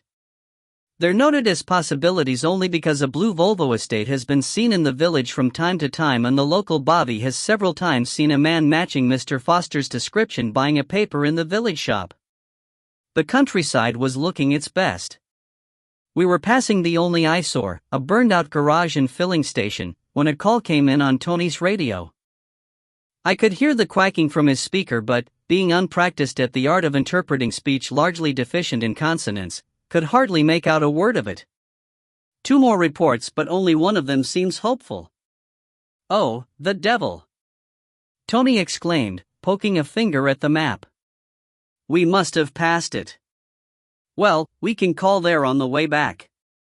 Mac showed no interest in our next 2 customers. One was a retired designer living in a converted barn, the other's wife redirected us to the garage in the village which her husband owned and ran. Tony saw both men and satisfied himself that neither of them either was or knew Mr. Foster. We'll go back by the way we came, he told Mr. Monroe. If this doesn't bear fruit, we'll have to try the less likely prospects while we wait for some more reports. And travel further afield. Well, Mr. Monroe replied philosophically, it is a fine morning for a drive in the countryside. The last of our possibles lived in a farmhouse, set back from the road behind a recently planted orchard. He was, said Tony, a game dealer working out of the former farm outbuildings. He was single and described as contumacious by the local sergeant. As Mr. Monroe brought the car to a halt beside the road, I could read a sign on the gable, G. Carmichael, Game and Venison, with a phone number. A more modest sign on the gate informed us that the name of the house was Kilcreggan. Mac stirred on my knee, as, I realized, he had done when we passed the place earlier. We have a reaction, I said. Not a very happy reaction, Mr. Monroe commented. What do you expect, I retorted, with the 3 of you all craning round to glare at the poor dog. But Mac was not keen to get out of the car and the vibrations that I could feel through my knees were of apprehension. He had been here before, but the place did not hold the best of memories. I ran my fingers through his soft hair, smoothing down the hackles. Also, I added, I suspect that Mr. Foster is one of those dog trainers who would just as soon be obeyed out of fear as out of the dog's eagerness to please. From the description, Tony said, the Gordon Carmichael who lives here is as unlike your Mr. Foster as you can get. Now, he may be his non-identical twin brother or only a casual acquaintance. Am I doing it right? Shall I continue to soft pedal and try to suggest that it's a matter not important enough to be worth protecting his pal? Or do we go in with guns blazing in the hope of blasting an immediate answer out of him? Either way, if we get it wrong, we could get it very wrong. You are the local boy, Mr. Monroe said. It's your decision. But I'm only a poor, misbegotten detective sergeant, Tony McIver said plaintively. You're a detective inspector, for God's sake, and a former chief superintendent. I'm used to being told what to do. So tell me, I rather think, Mr. Monroe said, that Mr. Goth may have thrown you in at the deep end to see whether you can swim. He wants to know whether you are promotion material or if he is wasting his time in patronage. I see, Tony said slowly. And he'll ask you later for a report on how I got on? In his shoes, it is what I would do. I could have pointed out that Chief Superintendent Goth might not be as much of a devious bastard as Mr. Monroe had been, but I remained silent. Tony McIver's guess had as good a chance of being right as anyone else's. Ian, however, took pity. I always believe that the acid test of staff is the ability to seek and take advice, so here's mine, for what little it's worth. Start gently, watch him, and if his behavior or your instinct tells you that he's hiding something, put the boot in. Or come out and we'll try the dog. Tony McIver nodded gratefully. Very well. If we had the whole of the regional crime squad with us, we would still not have any evidence to confront him with, except for the testimony of a dog, and a mongrel dog at that. I shall try the softly approach first. If that fails, we may have to see what a little hectoring can do. He left the car where it was, shaded and half hidden by a full-grown beech. I continued soothing the dog while I looked out at the countryside. The patchwork of fields and small woods looked very much like any comparable scene at home, although the air was noticeably cooler and the cereal crops were not quite so advanced. Half a mile away I could see farm buildings, with new barns and large silos. During the boom years, now past, one farm had swallowed one or more others, forcing vacated farmhouses onto the open market. Mr. Carmichael presumably occupied one of them. He's taking his time, Ian said at last. Perhaps no news is good news, Mr. Monroe said. He sounded unconvinced. Shall I try the dog? I asked. Hold your horses, said Ian. Hold your dog, rather. Here he comes. Tony McIver was looking angry. He stamped down the path and threw himself into the passenger seat. He denies all knowledge of anybody resembling the video fit under any of the names we've got. I think he's lying, but I can't be sure. I was just going to try the dog, I told him. I was just going to suggest it. He's been here before, I said, but, of course, he may only have come by car. It's worth a try. So try, Tony said. We'll follow in the car. And I'll get on the radio to tell the locals to come and watch the place. I opened my door and coaxed a reluctant Mac out onto the verge. While I put a lead on him, his tail was down and he kept his face away from the house. I sensed that he trusted me, and however inconsiderately he had been treated, home, I told myself, would still be home. I hoped that I had not spoiled the homing instinct out of him. The word home seemed to have no very favorable meaning for him, but after sniffing around the verge for a few seconds he set off slowly along the roadside. Keeping a slack lead, I followed. He looked back and up at me several times, seeming reassured by my company. In fits and starts, the car followed us. After what must have been half a mile, Mac crossed the road and we took to a narrow but tarred farm road between fields of barley. He increased his pace as if heading for his accustomed source of shelter and food, and I had to hurry if I was to keep the lead slack rather than suggest a different direction to him. The farm road forked. Mac trotted to the left, pausing only to mark his territory. A sign on the fence announced that the way led to Modimas. We were descending into a shallow valley where trees hung over a stream. I thought that I could hear a vehicle in motion somewhere ahead, but the sound died away. We were approaching a cluster of small farm buildings. The tidiness and the lack of agricultural smells suggested that this was another farmhouse which had been put on the open market when the land was taken over, but I thought that I could detect a faint trace of freshly burned exhaust hanging on the calm air. Mac came to a halt in a yard between the house and an L-shaped row of granite and slate outbuildings. There were tall trees around and water not far away, so that the place was attractively cool and the stones were mossy. In winter, I thought, it would be rather less cozy. With a sudden jolt, I noticed the carriage lamp over the house door and realized that I had rushed in where others might have feared to tread. But the place had a deserted feel to it, and I was still sure that a vehicle had only just driven off. Mac looked towards an open-fronted shed. I let him off the lead and he went inside and lay down on a pile of dry and clean-looking sacks, curling unhappily. This, I assumed, was his usual bed. The car stopped in the mouth of the yard and the three men got out. Tony McIver, the only one with any pretense to an official position locally, walked to the door and knocked loudly. They were looking for a cog in the wheels of corruption. I was more concerned with whether Dad's guns were on the premises. I went to the nearest doorway. The double doors were standing open. The space seemed to have been used as a garage, but no car was there now. Tony was not getting any answer at the house. I heard him say, "It's not locked." "I think he's made tracks," I said. "Dash it," Tony said. "If you're right. I wonder how much cooperation I can call on." The open-fronted cart shed was obviously bare except for a few gardening tools. Beyond was another pair of doors. I pulled one open. The long shed had probably begun as a feed store. It seemed empty now except for a few packing cases, just as empty. They might once have held the guns, but I thought not. The sizes looked wrong. I turned to go, but my eye was caught by what seemed to be a bundle of cloth half hidden by one of the packing cases.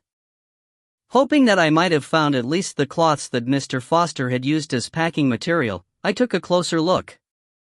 After a second, I realized that I was looking at the body of a man. He was as dead as a man can be, and recently dead. The blood on his shirt was still bright and wet. He had been stabbed several times through the neck and body, and the knife was still in his chest. I recognized the ornate silver-mounted handle of my father's kris. Chapter 7.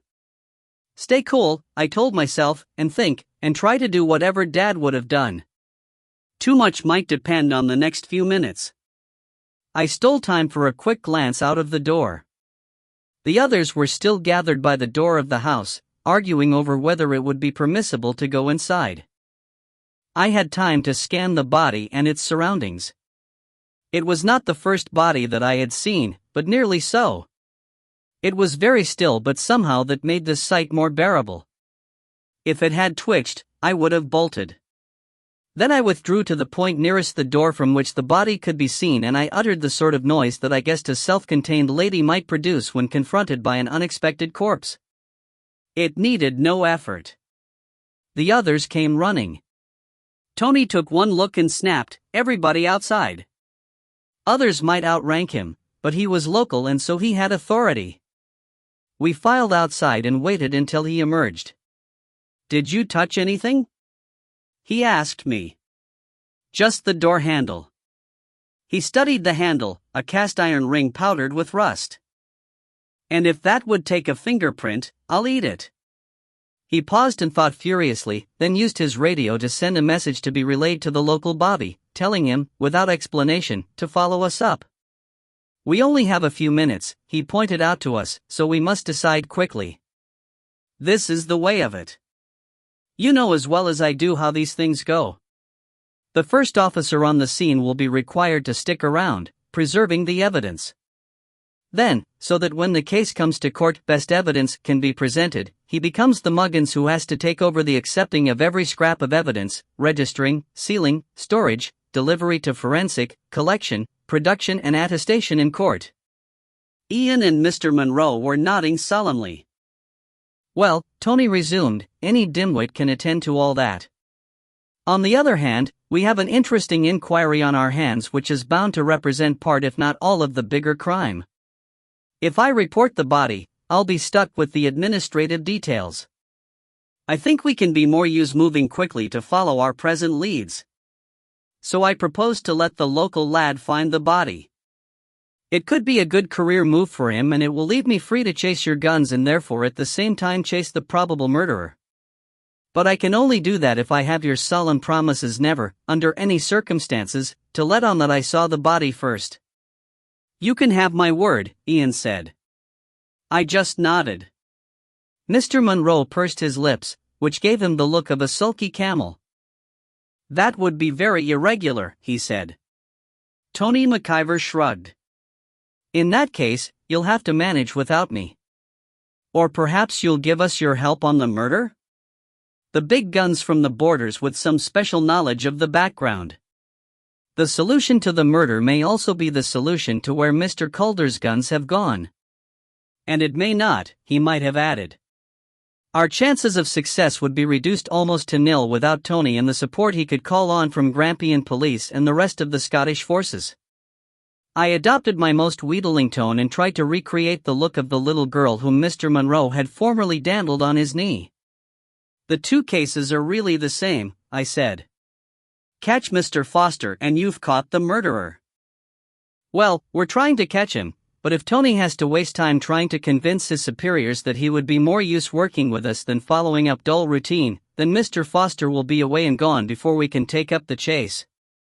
In all honesty, would Tony be doing more good chasing Mr. Foster and the guns with us or getting bogged down in statements and? I petered out. I had a mental picture of hanging round incident rooms, waiting to give more and more useless statements. That was as far as my experience of police routines would stretch. But Mr. Monroe caught my drift, or else he was swayed by my obvious anxiety. It is, as I said, irregular. But the girl has a point, he said reluctantly, a definite point. And I am no longer a serving officer. Very well. I will connive. You have my promise. Very well, Tony echoed. With the possible exception of something which we have already forgotten, bear witness that I am telling nothing but the truth. He made radio contact with his headquarters and began a discussion with Chief Superintendent Goth, relayed through at least one other officer, but I slipped away. There was something I wanted urgently to know. The door of the house was standing ajar. I sidled through. In the small hall, doors to a sitting room, a kitchen and a bedroom stood wide open and I could see a jumble of odds and ends tumbled about the rooms. I was ready to guess that Mr. Foster had hurriedly packed up anything valuable or informative before heading for pastures new, abandoning the debris of his life for those who came after to interpret. In the hall, a modern telephone hung on the wall. I could not imagine any fingerprints on it having any value in evidence, but I lifted the receiver using a piece of paper from my handbag and I dialed 1471 with the blunt end of my pen. A recorded female voice gave me the number of the last caller. While the voice was still speaking, I realized my mistake. As a belated afterthought, I did what I should have done first and keyed for last number redial. All that I achieved was to reach 1471 again. A bad mistake. The others, I decided, must never know. Tony had finished his confabulation. He saw me slip out of the house and he looked scandalized. What were you doing in there? He demanded. Did you touch anything? I haven't ruined any of your precious clues, I told him, hoping that it was true. He took my statement at face value. Do we know who the corpse is? He asked the world in general. That piece of information was all that I had gained from my brief study of the murder scene. Mr. Foster had some sort of dealings with a Toby Douglas, I said. Mrs. Shaw described him to me as small, wrinkled, bald and rat-faced. I don't want to speak ill of the dead, but, from what little I saw of the body, the cap could fit. She said that he deals from a store in Falkirk or Grangemouth or somewhere roundabout. She didn't seem at all sure.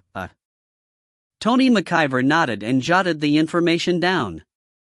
With a bit of luck, he'll have identification on him.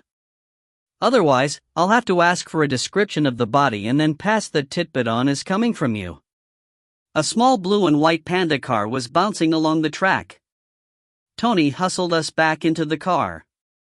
I whistled for Mac and he came out of the shed with a rush and fairly hurled himself into the car and on top of me, grinning as dogs can grin. Ian and Mr. Monroe looked at me sideways but made no protest. I was prepared to refuse flatly to leave Mac in the care of the police machine. Tony walked to meet the local uniformed Bobby and showed his identification. "You know that we're looking for the man in the video fit?" he asked. The young man nodded and patted his tunic. "I've a print of it in my pocket." "Good. We think he was living here. In particular, we're on the lookout for stolen property in the form of antique firearms. So take a good look around and don't miss the outbuildings. If anybody turns up, hang on to them. You can reach me by radio." The Bobby touched his peak. "Right you are, Sarge." Tony hopped into the car and nodded to Mr. Monroe. "Back to Mr. Carmichael's house," he said. "And a little haste might pay dividends." Mr. Monroe had not forgotten his old skills, and I think that there was a touch of nostalgic pleasure in being called upon to make use of them. He took the farm road at a speed which ironed out the ruts and potholes. Tony McIver twisted his neck to look back at me. "Do you do shorthand?" he asked me through clenched teeth. As he had told us, he was not a relaxed passenger. "Of a sort," I told him. "I started to learn it at one time but gave up. Now I have a system of my own that sort of grew out of what I could remember of the pitman." He handed me his notebook. "Good. I wouldn't want to leave you alone in the car with villains on the loose. This way you can pass for a WPC." I had had no intention of being left in the car, so I accepted the notebook and tried to recall the demeanor of such WPCs as I had seen or met. Mr. Monroe drew up outside Kilcreggan. The phone number on the signboard, I noted, agreed with the number quoted by the electronic voice. It seemed certain that Mr. Carmichael had telephoned a warning. Mr. Carmichael, I decided, was going to suffer, even if I had to come back after the others had gone and jump up and down on him in stiletto heels. I pushed Mac off my knee and told him to sit and wait in the car. He complied with every sign of being too contented to object. It seemed that he was contemplating new ownership with relief. Tony was ahead of us up the path and beating a tattoo with a polished brass knocker in the form of a stag's head. The door was opened by a man who struck me as being the stereotyped Scotsman as might be envisaged by a lady at the court of Queen Victoria. He was large in all directions, with curly red hair and a beard to match, both of them in need of a trim, and he wore a kilt of hunting McHaggis tartan complete with badger mask sporran and styen dub. Tony, who had seen the display before and, moreover, came from an area where the kilt is everyday attire, remained unimpressed. "Mr. Carmichael," he said formally, "I have already introduced myself to you as Detective Sergeant McIver. I am now accompanied by Detective Inspector Fellows and ex-Chief Superintendent Monroe. May we come in?" The X was only audible because I was listening for it, and there was no mention of Ian being a long way off his proper territory. "And if I say no?" "Then we will discuss what we have to discuss here, for the entertainment of your staff and any passers-by, and if we are not satisfied with our discussion it will be continued on police premises. And it may be that you will have health inspectors on your doorstep 2 days out of 3 from now on." There was a new snap to his voice. This was a new Tony McIver to us, and one with whom I would not have cared to argue. Carmichael hesitated, but the swish of a hose from an outbuilding helped him to make up his mind. With a poor grace he stepped aside and held the door. Tony led us, apparently by homing instinct, into a large sitting room which had been created by throwing together 2 rooms of the old house. The furniture and decor were contemporary but somehow unrelated, as though the selections had been made from different pages of one of the minor homemaking magazines. There was no inspired rule-breaking, just a too well-ordered harmony of color and materials extending even to the few flowers. There was the hand of a woman here, I decided, but not a very creative one. Even so, it would have been a relaxed room but for its owner's obvious frustration and bad temper. The 3 policemen, 2 serving and 1 retired, took seats. I sat at a table in the window where I could rest Tony's notebook and still observe the proceedings. Carmichael took a stand on the hearthrug, but when he realized that his position, instead of giving him dominance, reflected that of a subordinate on the carpet, he dumped himself into a corner of the settee. "So what's it all about?" he growled. Tony paused. I looked up in time to see him glance at Ian, and I realized suddenly what was in his mind. It might look very peculiar to Mr. Carmichael if a mere sergeant were to conduct an interrogation in the presence of two more senior officers. Ian, caught on the hop, dithered for a moment. "You don't know?" he asked, buying a little time. "No, I don't bloody well know." If I had not already been sure that he was lying, the bluster in his voice would have given him away. Ian had collected his thoughts. "But you knew that we were interested in the man at Modimas? The sergeant showed you the video fit." Carmichael laughed harshly. "Whoever recognizes a video fit? This happens to be a particularly good likeness which has been recognized by everyone else who has seen it and who has ever set eyes on the man," Ian said with pardonable exaggeration. "I sent him an urgent telepathic message. Either the message arrived safely or he was thinking along a parallel track." "And so did you. You telephoned him as soon as the sergeant's back was turned. He has now done a runner." "I deny it absolutely." My shorthand was coming back to me and I could now spare enough attention to take part. Rather than admit to having tampered with the evidence, I asked, "Shall I try the last number redial facility?" Tony, who was nearest to Mr. Carmichael's telephone, put out a hand. Mr. Carmichael took his eyes off my legs and gave my face a passing glare. "All right," he said furiously. "All bloody right. So I phoned a friend. There's no law against it." Evidently he had not even tried to cover his tracks, either by keying 141 before making the call nor by making another call afterwards. My opinion of his intelligence sank through the floor. "No," Ian said mildly. "There's no law against phoning a friend." "So he is a friend? A good friend?" "I know him." "By what name?" Ian asked. "What the hell is that supposed to mean?" "I'll explain. The man in the video fit was known to us by the name of Foster. He has also gone by the name of Julian Edwards and several others." "By what name or names did you know him?"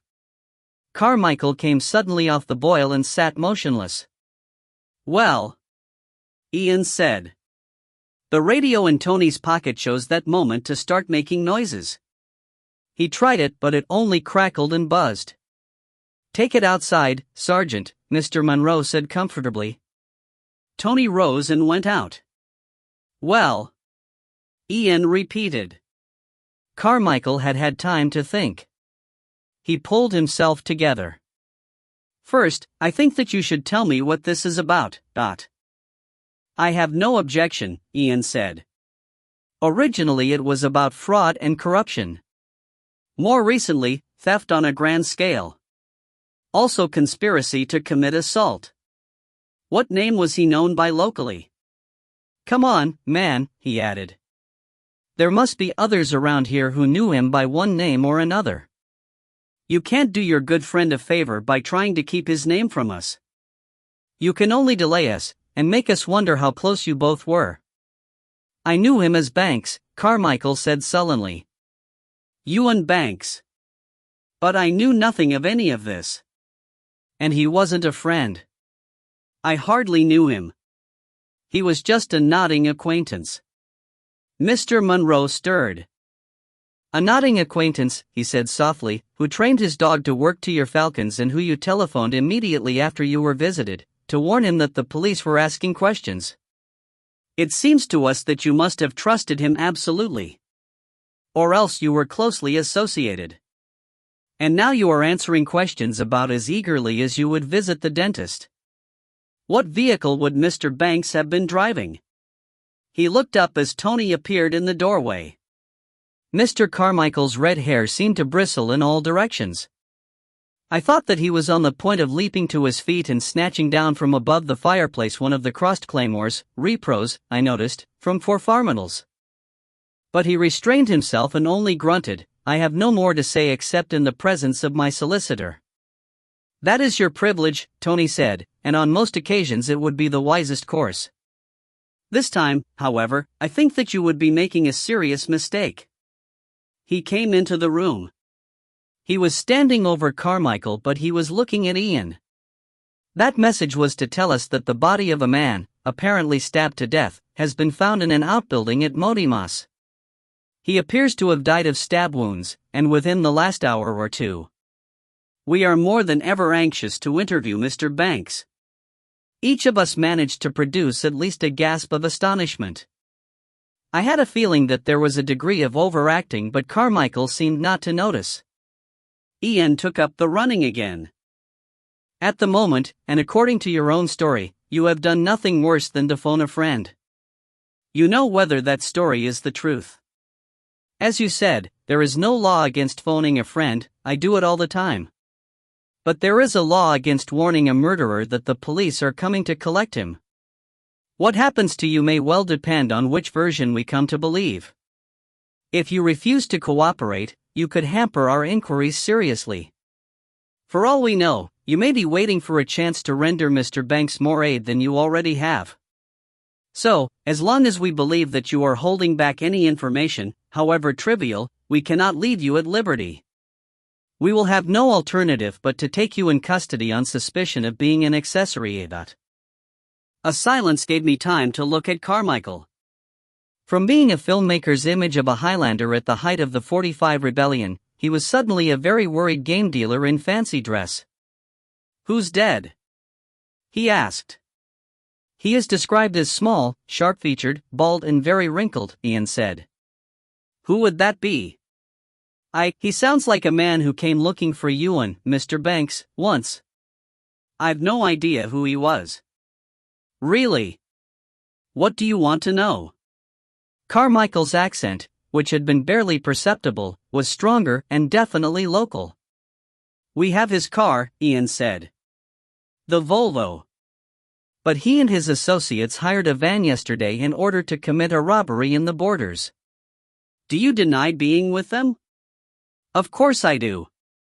Carmichael's voice had gone up towards a squeak. His hair still stood up, but defensively, with fear. It no longer bristled. "Of course, you'd have to." "We shall see," Ian said grimly. "The van has been found burning.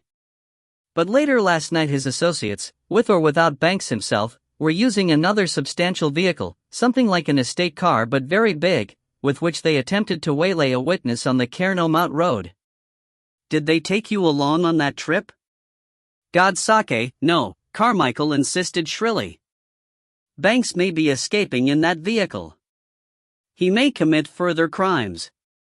We need a description of it. If you could give us such a description and don't, you can imagine for yourself just how deep is the trouble you're in." There was a brief silence. I thought that Ian might have pitched it a little strong, but Carmichael swallowed it whole. "I knew nothing of any of this," he pleaded. "Nothing at all. If I was guilty of anything I wouldn't be here and admitting this, I'd be running instead." He forced an uneasy smile. "But that may have been my car. Ewan, Mr. Banks, turned up here yesterday evening, around 6. He said that he'd had a breakdown in his Volvo and he needed the loan of my car, to move some antique furniture." "And you don't have it back yet?" Carmichael shook his head miserably. "I doubt you ever will," Mr. Monroe put in. "So you were friendly enough with him to lend him a car?" "Just about." "Describe the car." "It's a GML Sierra Classic." "That's a specification, not a description," Tony said. "I don't suppose one officer in 1,000 would know what one of those looks like." Carmichael hurried to make good the deficiency. "It's much what the inspector said. It's a very big estate car. I need something with a capacity to carry a load when it's needed. American built, of course, but right-hand drive. Dark red color. And it's fitted with a black nudge bar, you know? What they've started calling a bull bar. Registration number? Carmichael quoted the number and Tony went outside to relay the fresh information. The delay gave me time to think and Tony's use of the radio supplied the connection. It had seemed to me that Mr. Foster, alias Edwards alias Banks, had been on an impossibly tight schedule. Then I remembered. He has a mobile phone, hasn't he? I asked. Carmichael looked at me in surprise. Until then I had been a faceless minion. As a matter of fact, he does. I noticed him fidgeting with it while he was asking me about the car. I wrote down the question and answer while congratulating myself on resolving one tiny corner of the mystery.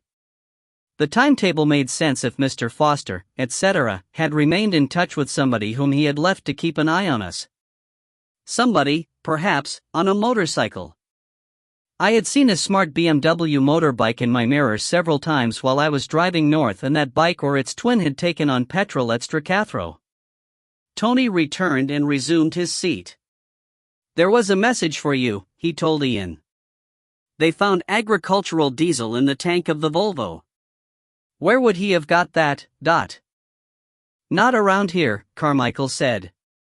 The local police are tigers on cheating the customs and excise, and the farmers around here take it seriously. Ian nodded. All units will be watching out for your vehicle, he said. They're being warned that he may be dangerous. He'll be spotted if he sticks to the major roads. Where will he be heading? He asked the now miserable Carmichael. Don't know. I thought that there was a return of the old truculence, but Ian dealt with it in short time. You'd better know, he said firmly. If it turns out that you could have helped but didn't, that you bought time for him to get away or even to kill again, you'll be the sorriest man in Scotland. I guarantee it, personally, and in that department my track record is unequaled. Carmichael was sweating. I honest to God don't know. He told me nothing. Why would he? Mr. Monroe leaned forward. It is my experience that everyone knows more than he knows. So let us just find out how much you do know. When did your good friend Mr. Banks first arrive at Modimas? He's not. Carmichael caught Mr. Monroe's eye and broke off. He swallowed. He's lived here longer than I have. I bought this place 8 years back and he was there already. And how did you get to be so friendly with him? Again I thought that Carmichael was going to protest, but he must have realized in time that Mr. Monroe was only needling him. I got permission to fly my falcons over 3 or 4 farms. He saw me and he was hooked.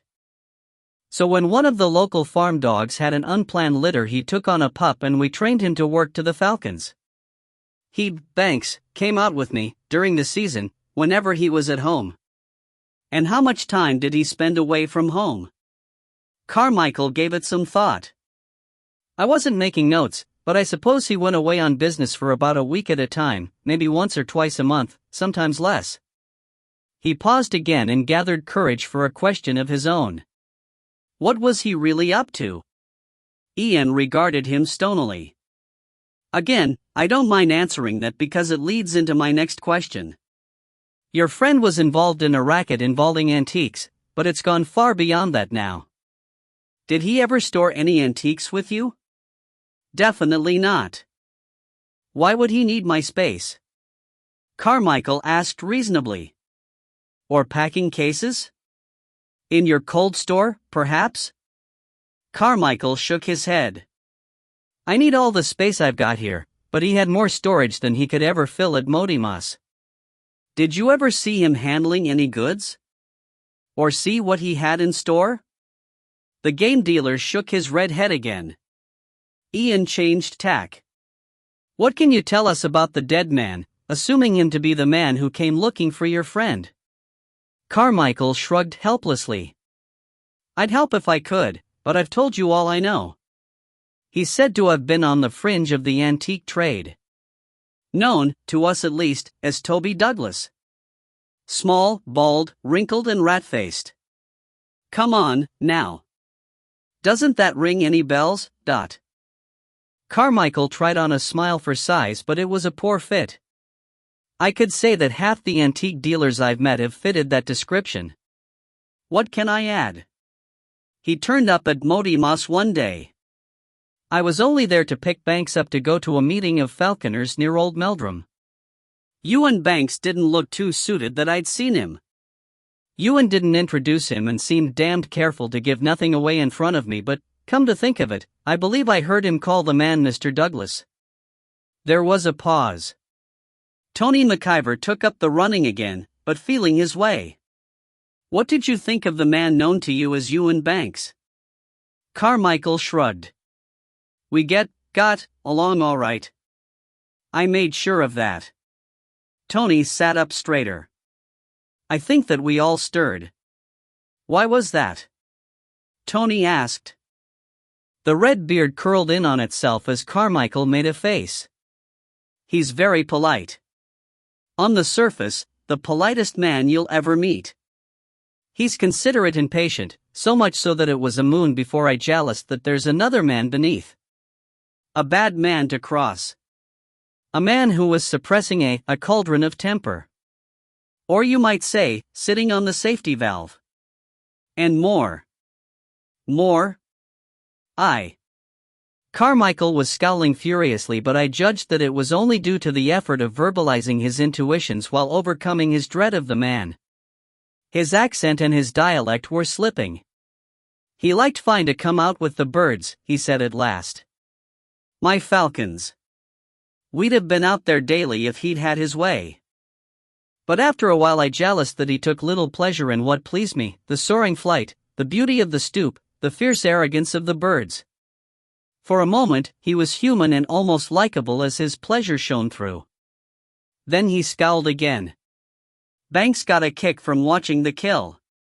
He savored it. It was as if he fed on the fear, the pain, and the death of the quarry. Not the sort of a man falconers want among them, but I couldn't tell him that. Carmichael shook his head. He went hare coursing when he could. It's no more than a guess, he knew fine I'd not go along with him, but my guess is that he used to follow less legal sports. Dog fighting. Badger baiting. The like of that. Did he shoot? I asked, remembering Mr. Foster's comparative ignorance about guns. Carmichael focused on me again. I used the interval to drop the pen and stretch my aching fingers. He'd have liked it, Carmichael said at last. He tried. But he was no damn good at it, not with a shotgun. He's badly coordinated and he has a serious master eye problem. I could have cured him of that, but by then I kent that he was not the sort of man to be let loose with a gun. Left to myself I would have been tempted to follow up the boast that he could cure master eye problems. Ian, quite rightly, was not to be diverted. Let's get back to his character, he said impatiently. Is there a special woman in his life? I looked up again in time to catch a glance from Carmichael. Dozens, he said, but not one of them special. He enjoys women but he never sticks with one. The next is just around the corner. Damned if I know how he does it. That sleek-it charm can work it every time. There was a trace of envy in his voice. Given that he has a temper, Ian said, or even that he has a sadistic streak, why does that make him a bad man to cross? It's just the way he is. He has to win, can't thole losing. He holds wide of argy-bargy in public, but here's just one instance. He had the dial of a stramish with the local garage. He was certain sure they'd overcharged him for a wee job on the Volvo. The garage man stayed thrawn and threatened to take him to court. So Ewan paid up, in the end. There was a dozen cars for sale parked in a row at the side of the garage. That night. It was decided later that a leak must have developed in one car, the furthest up the slope. Petrol ran down under the whole row and somehow ignited. The fire spread to the building. The whole shebang burned to the ground. We passed it, Tony said. There were suspicions by the dozen but not a damn bit of proof. And that's not the only such thing. Now do you see? Carmichael demanded. When you came here before, I didn't hold back because he's like a brother to me. No, it was because I was feared to tell you where he was and feared not to warn him. And that's the whole truth of it. I'm sick sorry that I ever met the man, and if you can take him away out of my life I'll be nothing but thankful. Carmichael leaned back tiredly in the corner of the settee. Evidently he felt that he had shot his bolt. Mr. Monroe felt otherwise. Where will the Manny be away to now? He asked sharply. Carmichael sat up again and bristled with some of his earlier irascibility. How in hell would I ken a thing like yon? Mr. Monroe poked a bony finger at him. You ken the man, and that's more than we do. Listen, now. Soon there'll be a ring round Grampian. With the sea to the east, Morsea and the Moray Firth to the north and the hills to the south and west, there's not so many roads out. So if he's a damn bit of sense he'll go to ground, until the hunt's died down or until he's found a way out. So where's the most likely place for him to go and lie up? Where does he know? We have to find him soon or he'll switch vehicles and get clear, but... Carmichael closed his eyes. He was silent for so long that I thought that he had fallen asleep. I gave my cramped fingers another massage. When you went off on business, Carmichael said, so suddenly that I jumped, he was gone for the working week. But sometimes he went away for a weekend. To a hotel? Tony asked. With a woman? I don't think it. He brought his fancy women here, to Modimas, and a fine clatter that made. But there was another man he came looking for him one day, a round-faced man with silver hair. I call to mind that he was tall but with a stoop. I saw a key pass. My guess would be that Banks had the use of a place. I have the notion that he made his confidential phone calls from there. He said once, just a week or two back, that he thought his phone here might be tapped. Would that have been your lot? He asked slyly. Certainly not, Tony said indignantly. I wondered whether to believe him, whether, indeed, he would have known. The police are rarely given permission to tap a phone. It was a frequent complaint of Ian's, and then usually in connection with national security, but illegal phone taps are not entirely unknown to them. Mr. Monroe jerked us back to the point. Where is this place? He snapped. I was never invited along, Carmichael said. If it's any help, a bit later than this time last year he went off for the weekend. He said, I'll maybe go to the games. Ian's sandy eyebrows went up. He didn't say the somewhere games? Carmichael shook his head. There are Highland games all over the place at this time of year, Tony said. Most of them, said Mr. Monroe, are given the place name, just as you said. The Aboyne Games. The Ballater Games. And so on. But when folks say just the games, they mostly mean the Braemar Highland Games, because it's the biggest and the royal family are usually, yes? He added as Carmichael made a muffled noise. I wouldna ken about yon, Carmichael said. I've more to do with my time than watch a damned lot of cobber tossing in fancy dances. But I mind now he said something more. He said, I'll give Lizzie a wave. At the time, I thought nothing of it, just that Lizzie was someone he knew. You think that he meant Her Majesty? Mr. Monroe sounded profoundly shocked. I can only tell you what he said, Carmichael retorted. What he meant is up to you. But I mind when he came back that time he said he'd been at the gathering. That's Braemar for sure, Tony said. But it's still a long shot. Even if he was going to Braemar, that may not have been his regular haunt. On the other hand, said Ian, we have to be somewhere in Upper Deeside is as likely as anywhere. It gives us a chance to be handy when something breaks. I could see that he was itching to be on the move, in any direction if only he could believe that Foster was somewhere ahead. Before agreeing, Tony subjected Carmichael to a further 10 minutes of inquisition without obtaining anything further of use. You, Tony told him at last, stay where we can reach you. In fact, if you leave the house you may as well drive yourself to Lodge Walk and save me the trouble of fetching you." I looked a question at him. "Aberdeen City Police used to be based on Lodge Walk," he explained. "Grampian Police are on a new site but the old name sticks." "I've no car," the game dealer pointed out. "Then walk. And pray that we get him before he does more damage. Otherwise we'll meet again in an interview room." It was several minutes before we got away, because first Tony, then Ian, and finally Mr. Monroe insisted on reading Carmichael a lecture about questionable behavior in the past perhaps being overlooked if he stayed out of mischief, and passed us every fragment of information that he learned or remembered. I kept my mouth firmly shut. Then Ian insisted on a quick tour of the premises while Mr. Monroe, who had an elderly bladder, commandeered the use of Carmichael's toilet. We met up at the car. Carmichael was watching from his front window.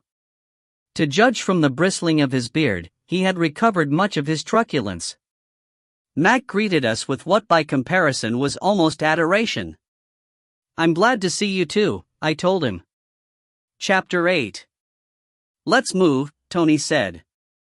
"If we hang around here we'll be called in and I'll get caught up in the creaking machinery of the investigation. I'll report in once we're too far up the road to be worth calling back. If they want answers they can have them, by radio, but..." The back of Mr. Monroe's neck exuded disapproval of this cavalier treatment of the rules, though I seem to remember that his own strict adherence to the book had on occasions only lasted for as long as the book happened to agree with his own intentions. We set off through mixed farmland, cutting across country on narrow and twisting roads. As Tony explained, once away from the coast the north-south roads are few and mostly minor. As we climbed onto the broad ridge that separates the valleys of the Don and the Dee, radio conditions picked up and Tony could think of no excuse for procrastinating any longer. He called control and dictated a brief report. It received a curt acknowledgement but, to our surprise, provoked no other reaction. We descended into the valley of Royal Deeside and set off westwards, parallel to the north bank of the river. We had emerged from forestry and were running through fertile farmland again. By then, I think that we were all beginning to wonder if we had jumped to a rash conclusion. "God, but I hope we've made a good guess," Tony said fretfully. "Mr. Goff told me to help you, but I may have gone too far. If, on top of the rest, we're herring off in the wrong direction, I'll be lucky if I get away with a bullocking. Excuse me," he added in my direction. "Don't apologize," I said. "I agree with you." I had been looking out at the scenery, watching the hills approach closer and the scattered woodlands change from silver birch to predominantly conifers. "Stop the car," I said suddenly. Mr. Monroe chose a place where he could pull safely onto a broad verge and halted the car. "What is it?" he asked patiently. "Those trees," I said. "What's that cotton wool looking stuff?" The trees, I think, were Jean's, wild cherries. They looked distinctly moth-eaten and were dusted with white. "Ach, it's only a beastie does that. The caterpillar of the codling moth. There are other places you can see it, but lately it's shown itself mostly on Deeside, they say, and only on Jean's and Elder. There was an article about it in the Press and Journal a while back. Is this the time for a nature lesson?" Tony demanded irritably. "Hold on." I got out of the car and took a closer look. The cotton wool was slightly sticky. There were also white chrysalises. I got back into the car. "Drive on," I said. "And you, Tony, can start to breathe again." There were traces of that white stuff on Mr. Foster's Volvo. That is assuming that this caterpillar really is special to Deeside? "Nowhere else nearer than Perthshire," said Mr. Monroe, pulling out. Tony, as advised, breathed again. "I think," Mr. Monroe added. Soon we were running through conifers with only occasional farmland. The encroaching hills loomed closer beyond the trees, massive enough to collapse under their own weight. They looked barren, but I guessed that they would be splashed with the pinkish purple of the heather within a few weeks. The radio came alive. Tony, still deep in forebodings, picked up the microphone and answered, but we could all hear the message. Officers at Crathy, who had been assisting the security officer in connection with the Queen's expected attendance at Sunday service, had seen a vehicle answering the description of Mr. Carmichael's huge estate car, heading on up towards Braemar. They had been on foot and unable to follow. All vehicles were being stopped before reaching the snow gates at Braemar, and other roadblocks were being established. Mr. Munro began to burn up the road. Tony's smile of relief seemed to reach round to the back of his neck. We could have saved time by cutting through the pass of Ballater. Foster had already passed Ballater when he was seen at Crathy, but he might have doubled back along the South Deeside Road, so we threaded through the small town. There was no overgrown dark red estate car, with or without a nudge bar, in the streets or in the car park behind the church. We set off again on the last 17 miles to Braemar. I think that we were all willing the car on, caught up in the rapture of pursuing, although Foster, as we were still calling him, had passed that way more than an hour earlier. There was a traffic car now below Crathy Church, too late. Balmoral Castle was no more than a glimpse of an ornate granite tower peeping over the trees. It was as we ran through Braemar and saw ahead of us the end of a tailback from the roadblock that a sense of purposelessness overtook each of us in turn. Our quarry, with Dad's fortune beside him, was probably not more than a few miles off.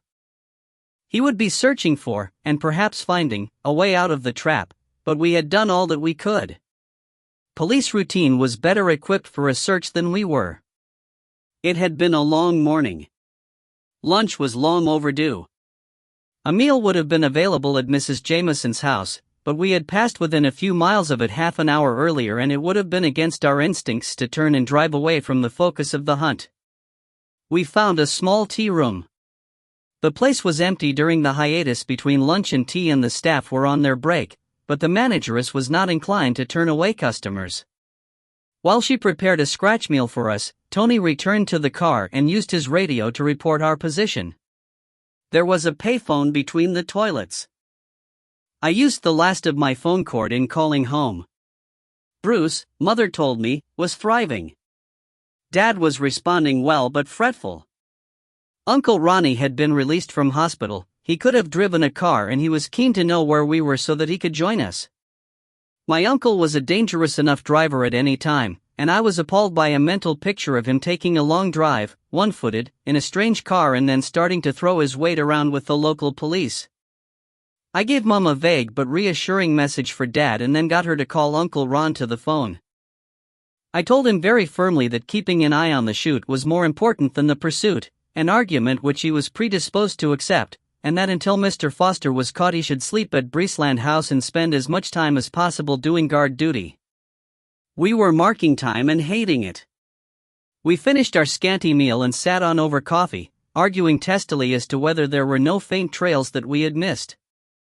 We had almost agreed to retrace our tracks and put the unfortunate Carmichael through the ringer again, when our tentative plans were tossed back into the melting pot. Tony's radio report had drawn the big wheels down on us. Detective Chief Superintendent Goff was again without the retinue of subordinates customary for very senior officers engaged on major inquiries. This time he lacked even a humble sergeant. Instead, he had with him a man in his 50s, whom he introduced as Mr. Bentliger, from St. Andrew's House. Mr. Bentliger was red-faced and rather roly-poly, with thinning silver hair. His suit, of quality cloth, was well cut and looked brand new. His tie, I thought, was from one of the Oxford colleges. He looked as though nature had intended him to be a jolly man, but when success came in at the door, the weight of responsibility had squeezed jollity out of the window. His expression was pensive and rather stern, matching that of Mr. Goff. Mr. Bentliger listened intently while Mr. Goff took Tony through a minute-by-minute inquisition about our morning's activities. Tony reported in scrupulous detail, omitting only the one uncomfortable fact that we had seen and ignored one very dead body. It was evident that Tony's messages had been fully relayed to the DCS, and I was in no doubt that Mr. Bentliger already knew the story of the robbery at Breesland House. "I shall want your written report," Mr. Goff said at last. "You shall have it, sir," Tony said. "And a transcript of your interview with the man Carmichael," Mr. Goff added. I realized suddenly that I would be expected to read my own shorthand and produce the transcript. With Ian's help and aided by his remarkable memory, I assured myself. From a heavy briefcase, Mr. Goth produced an envelope, and from the envelope he took a Polaroid photograph and placed it on the table. It showed the handle of Dad's Chris. The handle took up most of the photograph, but I judged that it had been taken while the blade was still in place. My inadequate lunch seemed heavy, all of a sudden. "Have any of you seen this before?" he asked sharply. "Yes," I said quickly, before Tony could put his foot in it. "I have." Tony was sitting opposite me and I saw his eyes pop open. "You have? Or one very similar?" It was among the guns and other weapons stolen from my father's house. Tony had lost his color, but at least his eyes had returned to normal. He leaned back in his chair, breathing deeply. "Could you identify it positively?" Mr. Goth asked me. "Not from a photograph." "Let me have it in my hands and I'll tell you for sure." Mr. Goth nodded. The man from St. Andrew's house spoke for the first time. "Don't pussyfoot around," he said. "Get on with it." I had been wondering why another civilian was accompanying a senior police officer on a murder inquiry, but it came to me that local police forces were responsible to the Scottish Secretary through one of the departments of the Scottish Office, the Scottish Home and Health Department, I rather thought.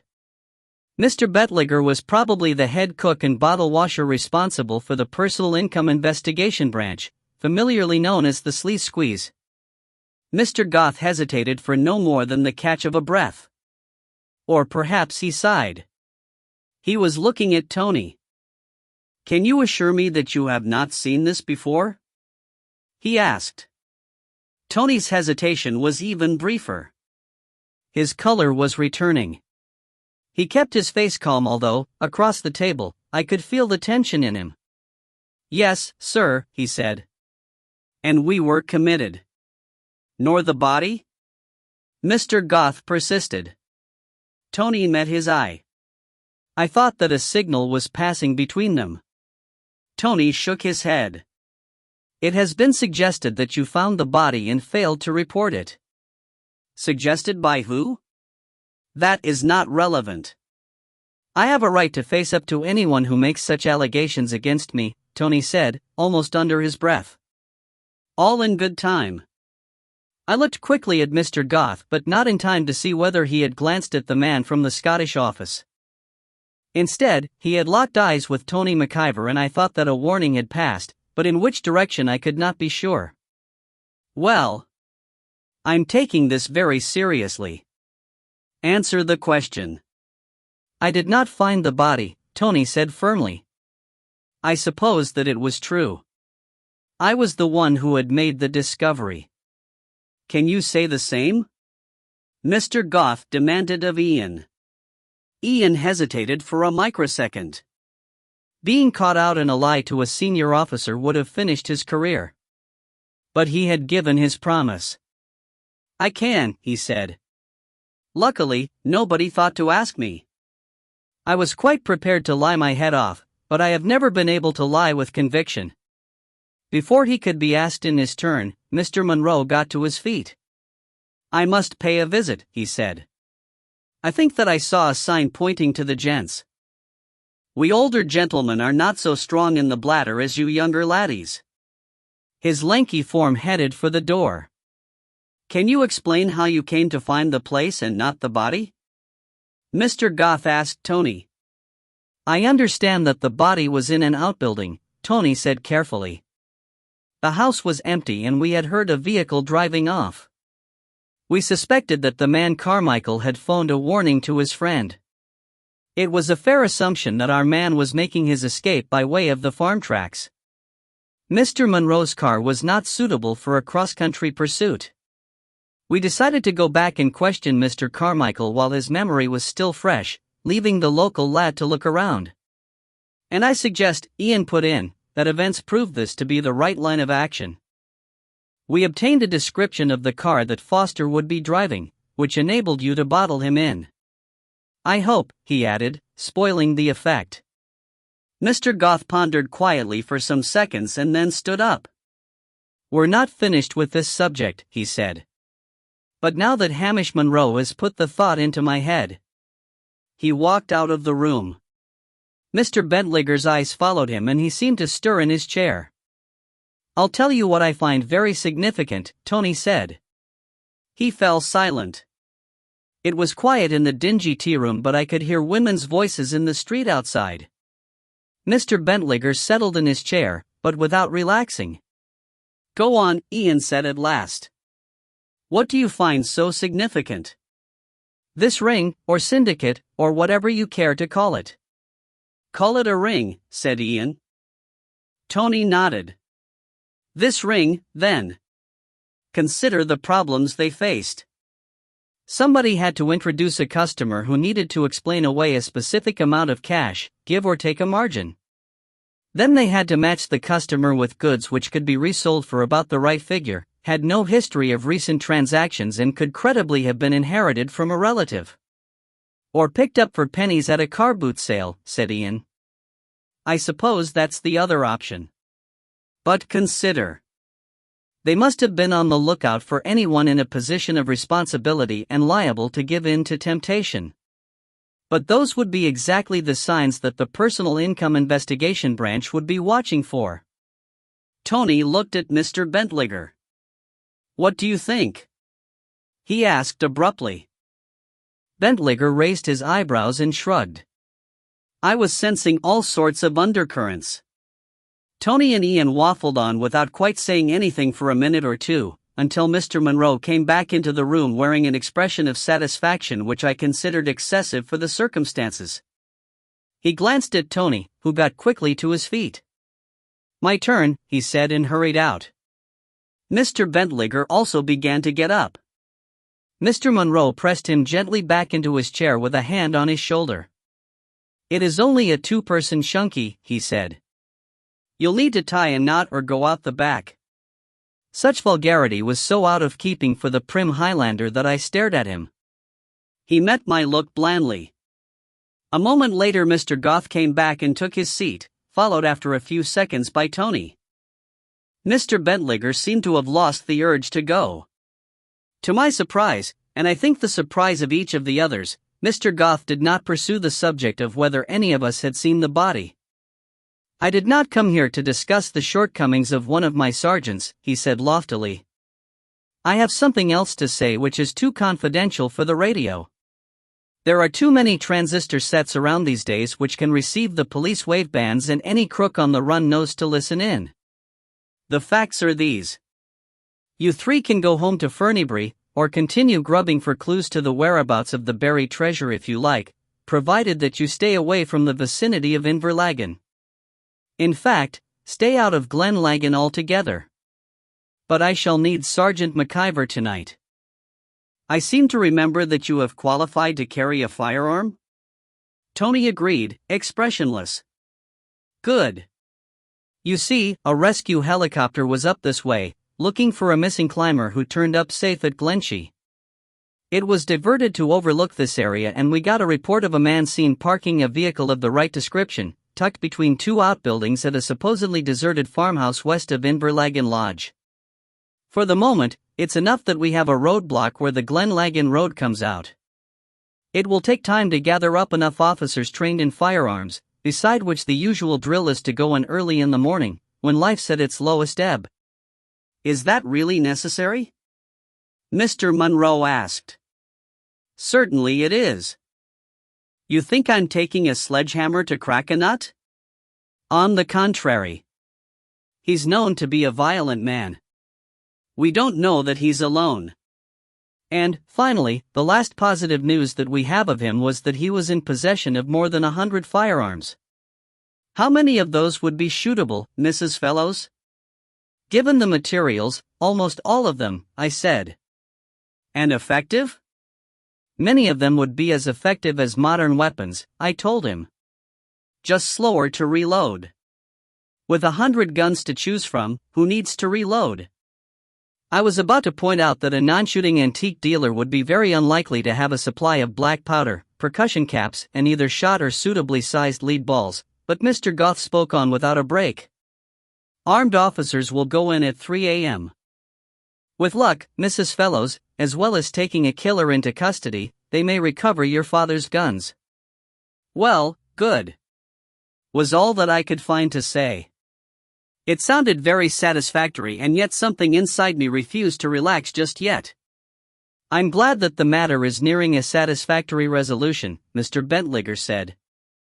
I hope that all goes well. You'll keep me advised on anything you can get regarding others in the network? Of course, Mr. Goth said. Then I think that I should be getting back to Edinburgh.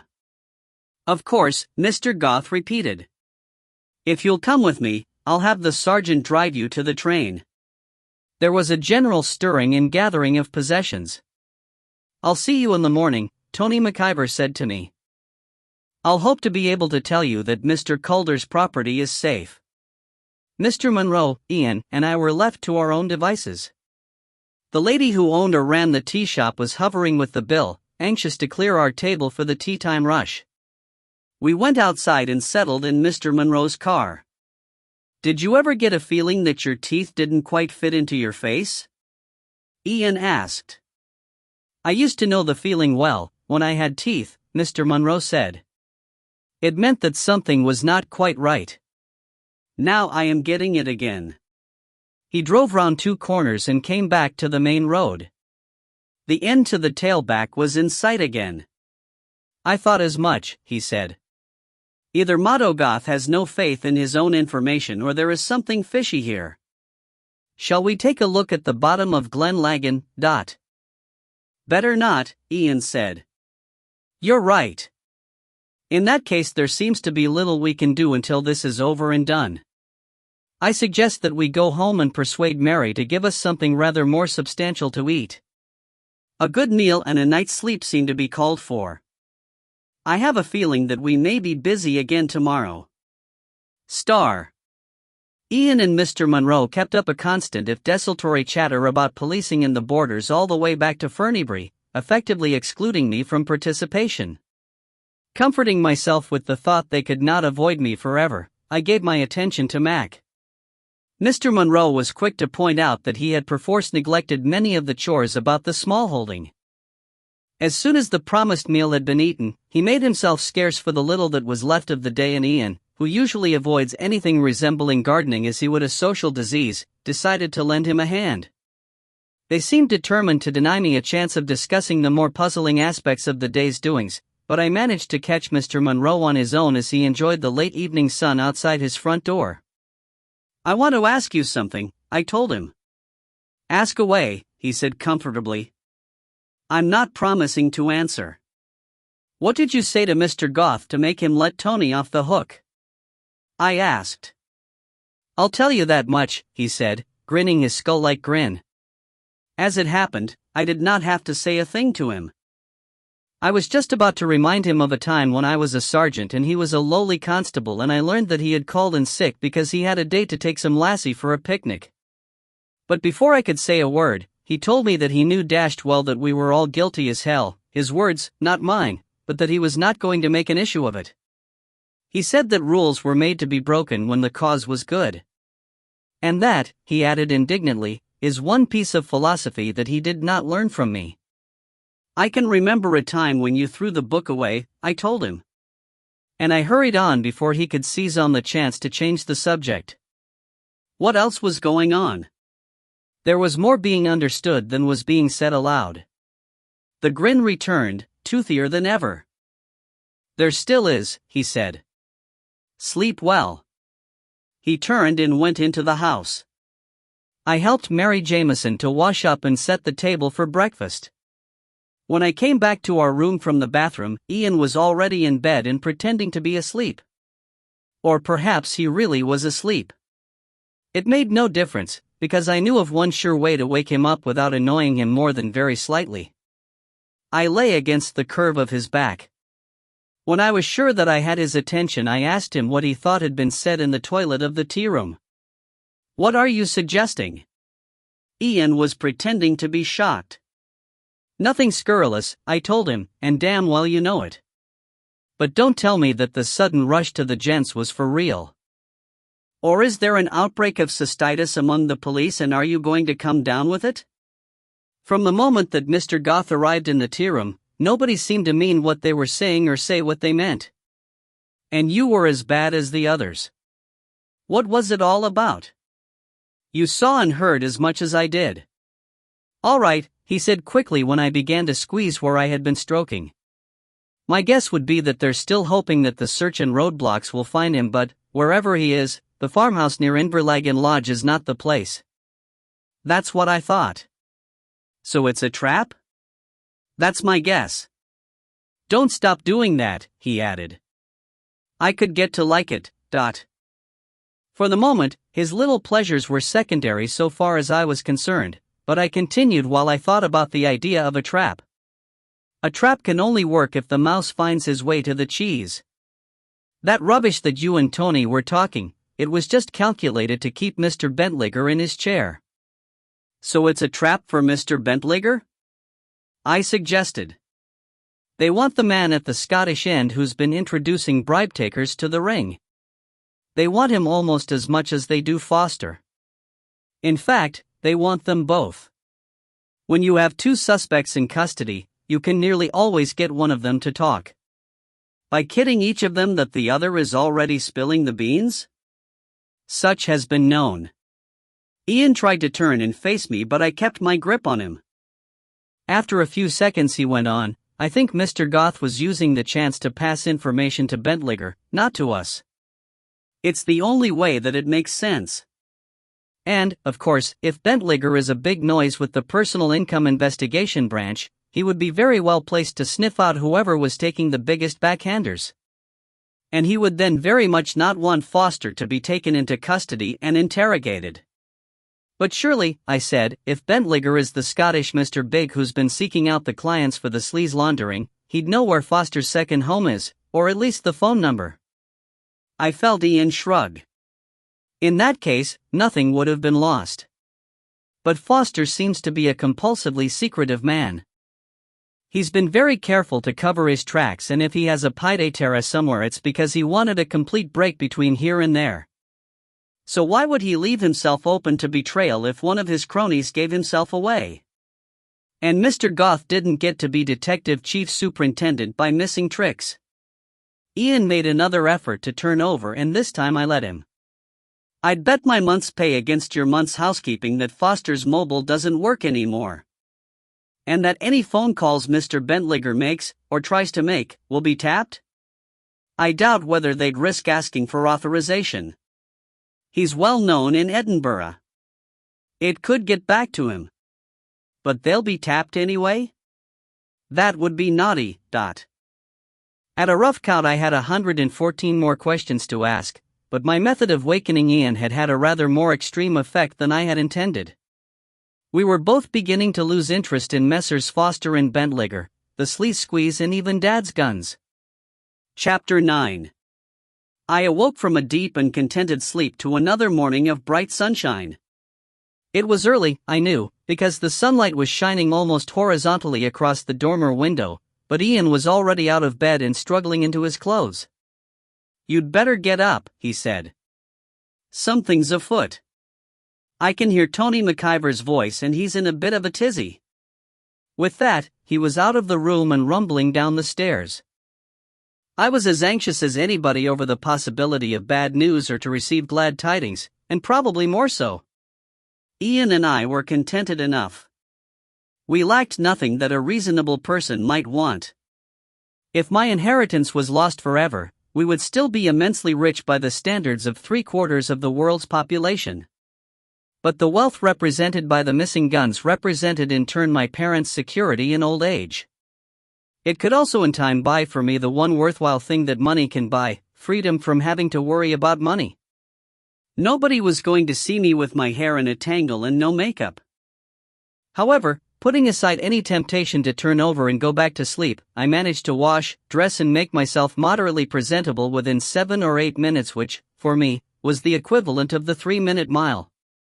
When I made my more decorous descent of the stairs I found that, although a delicious smell of frying bacon was coming from the kitchen, when I looked into the room I saw that the bottled gas had been turned off under the pan.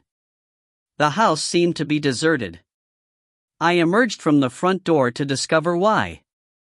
For a start, Mr. Monroe's rover, the apple of his eye, was no longer in its usual place on its own rectangle of granite chips opposite the door.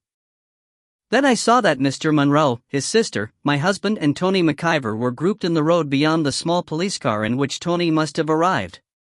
They were examining an enormous dark red estate car and they looked as bemused as I felt. I walked round the front of the strange vehicle.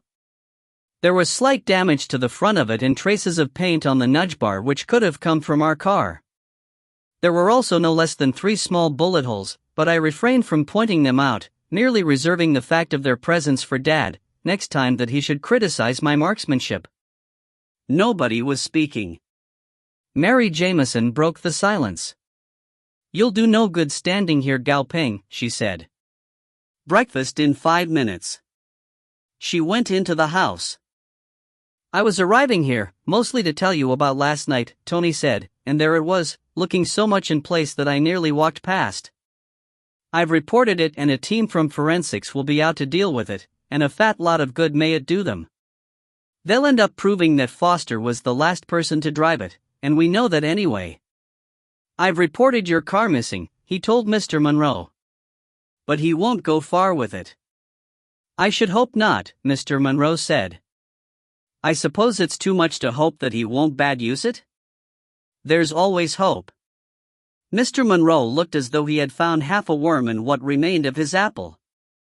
"His car could be replaced or repaired, but it would not be the same." "Or set fire to it?" he suggested. "That might depend on whether or not he wants to distract attention. He'll swap your car for another just short of a roadblock and go through before word gets there." "That's what I'd do." "But what about the guns?" I asked. "If he's managed to steal something like a long chassis Land Rover," Ian said, "he may manage to take most of them along. Otherwise they'll be hidden. Or dumped. I doubt if they were stolen for profit, they'd be very difficult to dispose of without leaving a trail that would bring the wrath of several governments and umpteen police forces about his ears." "You mean, he's put us through all this just for spite? Dad and Uncle Ronnie in hospital?" "That's my reading of it," Ian said. "It's funny," he added musingly, "that Mr. Goth mentioned buried treasure, but..." I felt my spirits sink. Dad's fortune might be buried on some more, to rust away where we could never find it. Tony ducked into the police car and came out with a map of the area.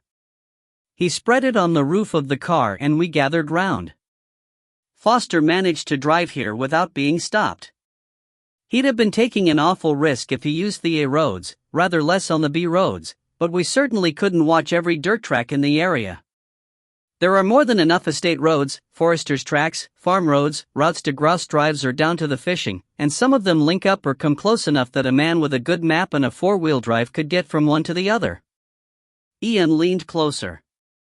"So, backtracking from here, where could he have started from, Dot?" "Offhand, I can see about 6 possible routes." Tony was interrupted by the radio installed in the car. He ducked inside again. "Your car's parked outside the Invercald Hotel," he told Mr. Monroe when he straightened up. "I'm told that it seems to be undamaged. And there's a motorcyclist, who had been camping beside the D, complaining that his bike vanished during the night along with his helmet and a complete set of leathers. Our friend's away over the mountains by now.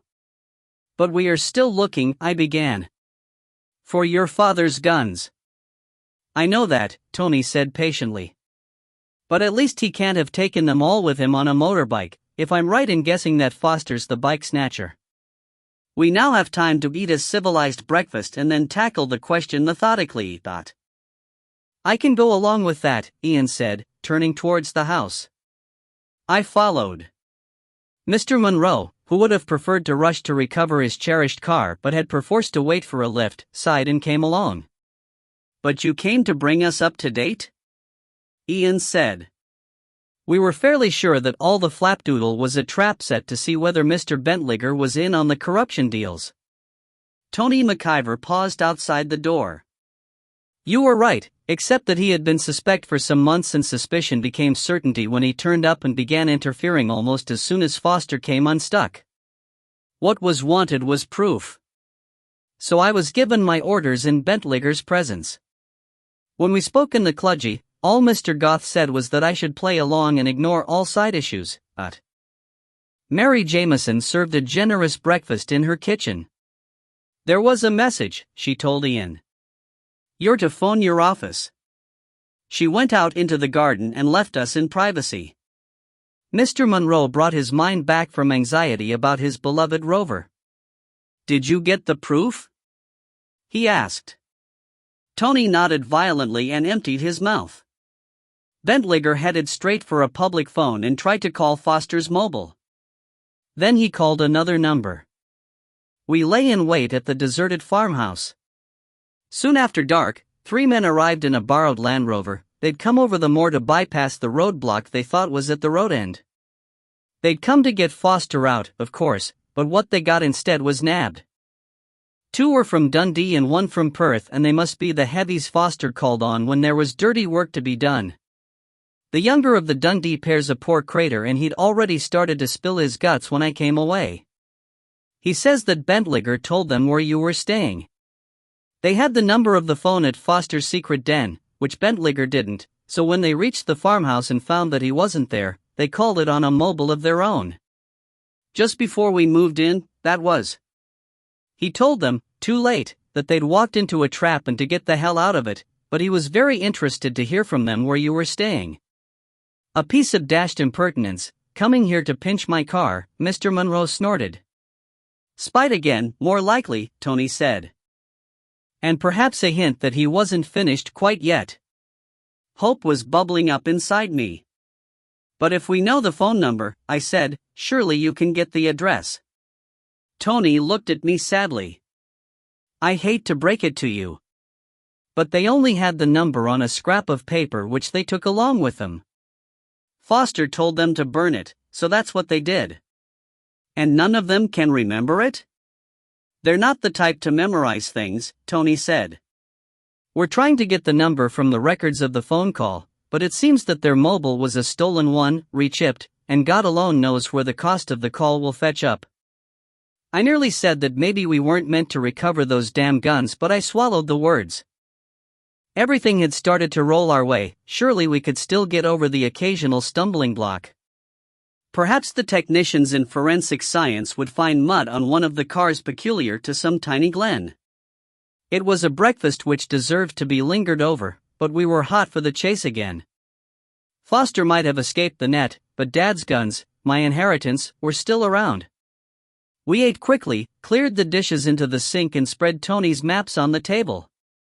It was soon clear that although Foster could have come from the Braemar area making use of several bits of minor road, he would have had to risk the main North Deeside Road for some miles or detour over some particularly mountainous moors.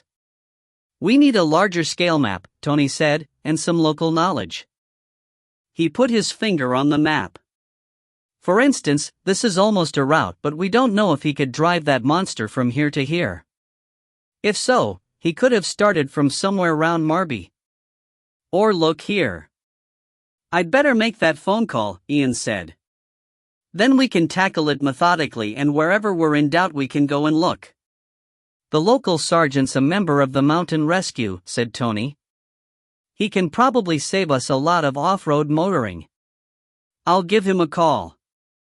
Ian was at the phone for several minutes, long enough for me to satisfy myself that the process of elimination was not going to be easy. But when he came back, Ian was grinning all over his face. My ever-mercurial spirits, which had been falling again, rose once more. The professor came up trumps, Ian told me. That tick that you took off Mac. The prof astonished even himself. He says that he's going to do a paper about it for the Forensic Science Society. He found some significant DNA? I suggested, to jog him along a bit. DNA testing takes time, Ian said. But he did find some unusual cells. He'll confirm his results from genetic fingerprints later, but already he's 99% sure that before the tick attached itself to Mac its last host had been an Angora goat. Star. We were in full cry again. No matter that Mac, with or without his master, might have paid only a fleeting social call on the goats, and sometime earlier at that, as I remembered the life and habits of the sheeptick, we felt, almost knew, that we were right this time. The Braemar police station, I now discovered, was not manned full-time. Tony's first attempt at a phone call ended up in Stonehaven, miles away on the North Sea coast. A call to the Braemar post office was more informative. But several smallholders in the area, it seemed, kept goats, and our informant could not have told an Angora from the Tyrolean mountain variety. She was a lady of initiative, however, and helpful with it, and could be heard asking the question of the customers in the shop. It took her only a few seconds to establish that the only Angora goats known in the Braemar area were kept by a certain Willie Patterson at Bonnie Park. Tony wrote down directions. As he listened to the lady, I saw the light of a great understanding spread across his face. I was in no hurry to get my hopes too high. "You're sure that we're right this time?" I asked as he disconnected. "Or is this another wild goose chase?" "Judge for yourself," Tony said. "The man's an artist. A painter." He saw that the information had no significance for me, although the others seemed to be following him, and went on, "Think about it. Foster had been buying second-rank paintings, very valuable but not widely known.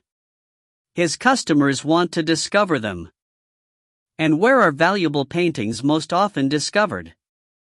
The question was probably intended to be rhetorical, but Ian, his voice exultant, answered for him.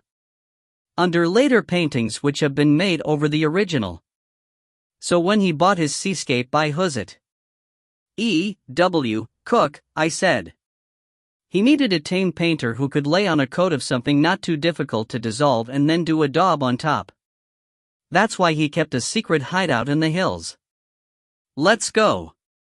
We fitted ourselves into the small police car. That act alone made me feel guilty, perhaps a residual emotion from all the prisoners who had gone before. Even Mac, sprawled across my lap again, seemed a little cowed. He had glanced at the big estate car and looked away quickly. Once we were on the road, I said, "It seems to me that the buyer wouldn't have much left of his bribe after paying off the painter as well as the members of the ring." "That doesn't follow," Ian said over his shoulder.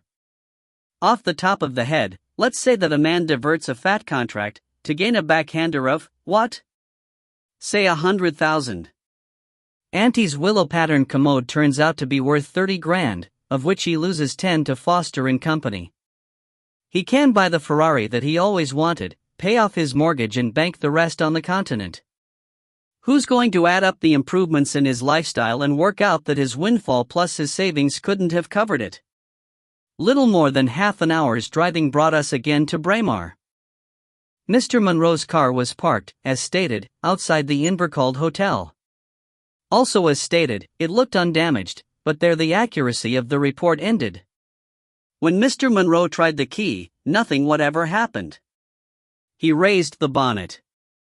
Every single wire, even the connection to the windscreen washer, had been removed, as also had the distributor cap and rotor arm. "Why would a man do a thing like that?" Mr. Monroe demanded plaintively. "He's a man with a massive capacity for hatred," Ian said. We waited, keeping impatience in check, while Mr. Monroe entered the hotel to phone his local garage. He returned with the cheering news that our car, although still in need of 2 new panels and a respray, was now drivable. We returned as we had come, to where we had seen a signpost to Glendub. Here, a narrow road which could have been mistaken for a fire break set off through a thick fir wood for 100 yards before emerging into a fringe of farmland. The road, single track with passing places, followed the course of a wandering stream until both entered the mouth of a small valley. Where the sides were still shallow, the grassland continued on either side of the road before giving way to the ubiquitous rocks and heather above. Ahead, the fields grew smaller. White dots grew into about 30 goats in a field, although whether they were Angora I had not the least idea. But another sign, roughly painted, indicated that Bonnie Park was the house and outbuildings that we could see beyond the goats, so Tony turned off and we bumped our way up a track that was not only uncomfortably steep but very rough, the rains of many winters having washed away much of the surface down to the underlying boulders. The ground behind the house seemed to be flat for a stone's throw and then rose abruptly in a craggy hillside where only heather and a few stunted trees managed to cling. On my lap, Mac sat up and his tail began to thump on Ian's knee beside me. "He's certainly been here before," I said, "for what that's worth." And enjoyed himself. "He probably lusts after the goats," said Ian. Tony parked as close to the small house as he could and we dismounted, but I left Mac in the car. He might have recognized the goats as just good friends, on the other hand he might be seeing them as a worthy quarry, to be chased and eaten. Nobody came to the door to find out who had arrived, which was unusual in such surroundings if the house was occupied. Tony knocked on the door and we waited. There was still no answer and no sound from within. There could be a dozen normal explanations, but after happening on one dead body only the previous day I was predisposed to expect the worst. I began to feel an uneasiness in the vicinity of my upper bowel. Tony tried the door. It opened under pressure and we saw that the lock had been forced. Paradoxically, I found this reassuring, suggesting burglary rather than violence. Ian echoed my thoughts. Foster would want to recover any canvas or canvases that had already been delivered for overpainting. That's one kind of valuable that he could carry on a motorbike. I could hear the sound of an engine. To give myself further reassurance, I looked around in the hope of seeing the figure of Willie Patterson working in the fields. There was another cottage on the other side of the valley and a large woman on a small tractor had descended through the field opposite the goats. She crossed the road and began the climb towards Bonnie Park. While we waited, I used my eyes. Telephone wires and a heavier electrical cable, strung between poles, arrived at the house, but I noticed that poles and wires went on around a shoulder of the hill. An even rougher version of the track followed a dry stone wall in the same direction. She jolted to a stop beside us at last and climbed off the tractor, red-faced and beaded with sweat. She might have been a beauty some 30 years ago, but time and the weather had not treated her kindly. Her clothing seemed to have been left over from when she had cast a smaller shadow. "What's the polis day in here?" she wanted to know. "Is Wooly a richt? Dinna tell me there's ocht come o'er him." "Not so far as I know," Tony said. "He's away, is he?" "Awa te his titty in Bala." In Scots, titty can mean sister. "He'll be painting the loch. That I pleases the tourists. I'm minding the gates, till he's back." She nodded towards the goats. "Hey! Who's brack the door?" "It would have been another man," I said. "A man who comes here sometimes, bringing that dog that's in our car." "Where does that phone line go to?" "Tay the caravan, in course." She sniffed disapprovingly and looked in at Mac, to make sure that we were talking about the same dog. "Yon Manny." "That fair-faced, he is, but sleekit. Fills his car from my diesel tank if I turn my back. I telled Wooly I'd no trust the man as far as I could pish. And I'm a woman," she added, in case we were in any doubt. Tony, young and unmarried as he was, turned pink and Mr. Monroe was looking shocked. Ian, who was acclimatized to my occasional bouts of vulgarity, took over. "When was he here last?" he asked. "Somebody was there yestreen, after sundoon. I seed him out by, dayin' something by the licks o' a car. I thought it'd be Wooly back." "Doing what?" I asked. "Dinna ken. I'm no law nebbit." This last disclaimer of curiosity was immediately contradicted by her obvious intention of remaining to see what was afoot. The caravan would be our first objective. We set off on foot along the continuation of the track, but when the caravan came in view, a large but shabby static, set among rowans and silver birch, I turned back, on the excuse that I wanted to fetch Mac. My real reason was to tour the house and outbuildings without interference from the protective lady. This I did at speed, but it was sufficient to assure myself that no collection of guns was stored in any of the few rooms.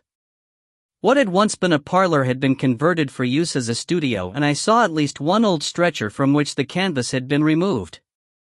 Such paintings as were on show were competent daubs. The remainder of the ground floor was a sitting room with a minute kitchen adjoining, and there was one bedroom under the eaves. The outbuildings were cluttered only with the paraphernalia of goat husbandry and attending to the garden at the side of the house where neat rows of vegetables were growing. I pulled the door to behind me and fetched Mac from the car. He sat down and looked at the house door, his tail twitching. The artist, it seemed, had been a soft touch for handouts of food. I put his leash on him and we hurried after the others. This part of the track had not seen much recent use and grass was beginning to sprout in the ruts. We found the others at the caravan. The door stood open as though inviting us to notice its emptiness, but the woman was protesting. "The place is Wooley's," she said. "Yon renegade only paid him a wee mailing. You've no right in there." "We've no need, either," I said. Tony nodded. "There's been no vehicle along here for a week or more," he said. "Where did you see the lights?" "By Wooley's Who's," the woman said reluctantly. "Leaving the caravan door open may have been meant to distract us from somewhere else," Ian said. Just to be sure, we walked around the caravan. The curtains were drawn back and we could see into every corner. The furnishings were simple, the place almost bare. Its appearance agreed with our supposition that Foster had used it for his more confidential business.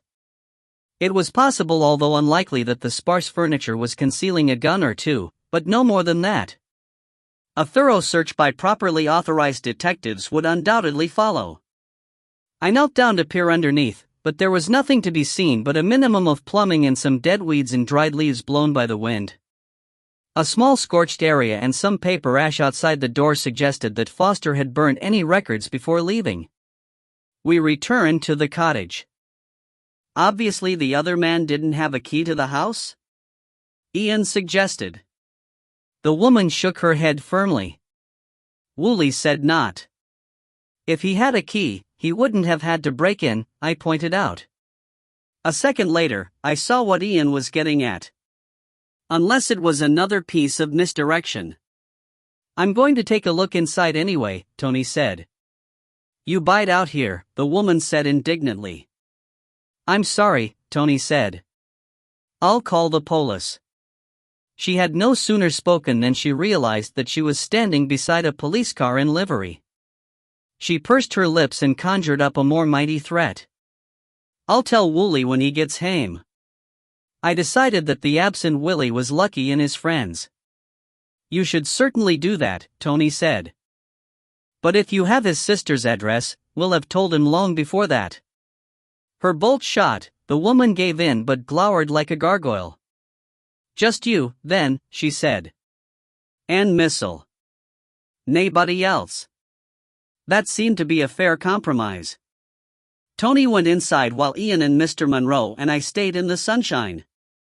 Mr. Munro, a dedicated gardener, drifted towards the vegetables. There was a tooting from below and the woman came out. "Hey," she said. "Yon's the baker's van. I'm on chase. You're no to touch Nathan, mind. I'll be back." And she straddled the little tractor again and bounced off down the hill with many a backward glance to be sure that none of us was joining Tony indoors. Tony came out after a few minutes, rather dustier than when he went in. "Nothing," he said. "You tried the roof space?" I asked. Nobody had been up there for years. "And under the floor?" There was a hatch under the doormat. "Nothing there. Would anybody fancy a cup of tea while we have a little think? There's fairly fresh goat's milk to go with it." "Go ahead," I told him. "Goat's milk is good." Tony went back inside. "Well, now," Mr. Munro said slowly. "The Manny Foster left Modymoss yesterday, one jump ahead of us. It's to be assumed that he had Mr. Calder's guns with him and that red Yankee monstrosity of Carmichael's. The evidence suggests that he came here. This morning he dumped the big car on my doorstep, took my car into Braemar and stole a motorbike from there. He surely couldn't have hidden the guns at Ferniebury without my knowing it. It seems difficult to believe, I said. Then can either of you suggest? They've got to be here, I said. Got to. Mr. Monroe shook his head sadly and verbalized my worst fears. If the Manny had spite enough to spoil my car, just for devilment, he may have dumped Mr. Calder's guns along the way, in some quarry or a bog. Hush a moment, Ian said. What's that noise? We listened. There was a faint humming. Tony filling the kettle, I suggested. Aye, said Mr. Monroe. But yon's not pipe noise. It's a pump. Drawing water up from the burn, likely. Not likely, Ian said. You can't suck water up more than about 32 feet. Any higher than that and you're just making a vacuum. We're a good bit higher than that above the stream. You can push water as high as the power of the pump lets you, but to do that the pump would have to be down at the bottom and we wouldn't be able to hear it. There has to be a well. The noise had stopped. I went to the kitchen window and told Tony to run the tap again. Ian and Mr. Monroe paced around with heads cocked to the side of their better ears. Near the corner of the house was a gap in the vegetables caused, I had thought, by the absent Woolley pulling greens for consumption. But when Mr. Monroe stepped off the path and onto that patch's footfall made a hollow sound. Aha! Ian said. He hurried to the nearest outbuilding and came back with a spade. I went to the same place in search of string and wire. By the time that I returned with a ball of binder twine and a piece of fence wire, Ian had uncovered some heavy boards and begun lifting them. The humming sound became louder.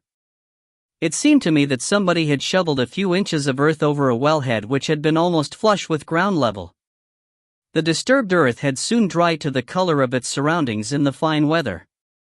Woolley, on his return, might have noticed that the boards over his wellhead were no longer showing, but it is surprising how invisible the familiar object can become. Ian pried up the boards. The well had been solidly built many years before, but it was only about a meter square. The water seemed to be about 20 feet below, but I reminded myself that I was judging by the reflection of my own head in the top opening and that the water would be only half as far below me. Ian's head was framed beside mine in the mirror below us. The water must be deep, he said. If they're there. There's nothing showing. I made my piece of wire into a hook and dangled it on the twine, kneeling over the well without regard for my clothes. This was more important. I had to know. Sure enough, it broke up the reflections in the water's surface at about 10 feet down. Another 4 feet and I could feel my hook making contact. I jiggled until I felt it take a hold, lose it and catch again, and then I tried a steady pull. My simple hook had caught the bolt of a Chassepot rifle. It came to my waiting hands and I dried it lovingly with my handkerchief. It might be one of the least valuable of the stolen guns, but it was strong evidence that the remainder were there to be saved. It had suffered a chip out of the butt but seemed otherwise undamaged. The water, I decided, must have cushioned its fall. He didn't intend to come back for them, I said. I got to my feet.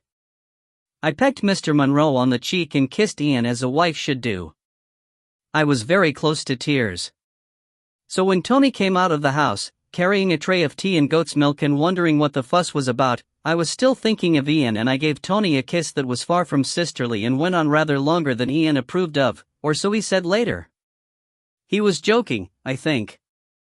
Tony, who had missed almost all of his night's sleep, only yawned. Star. My first concern was the question of damage to the guns. Would they suffer more, I wondered, from continued immersion in fresh, soft water or from hasty and amateurish attempts at recovery?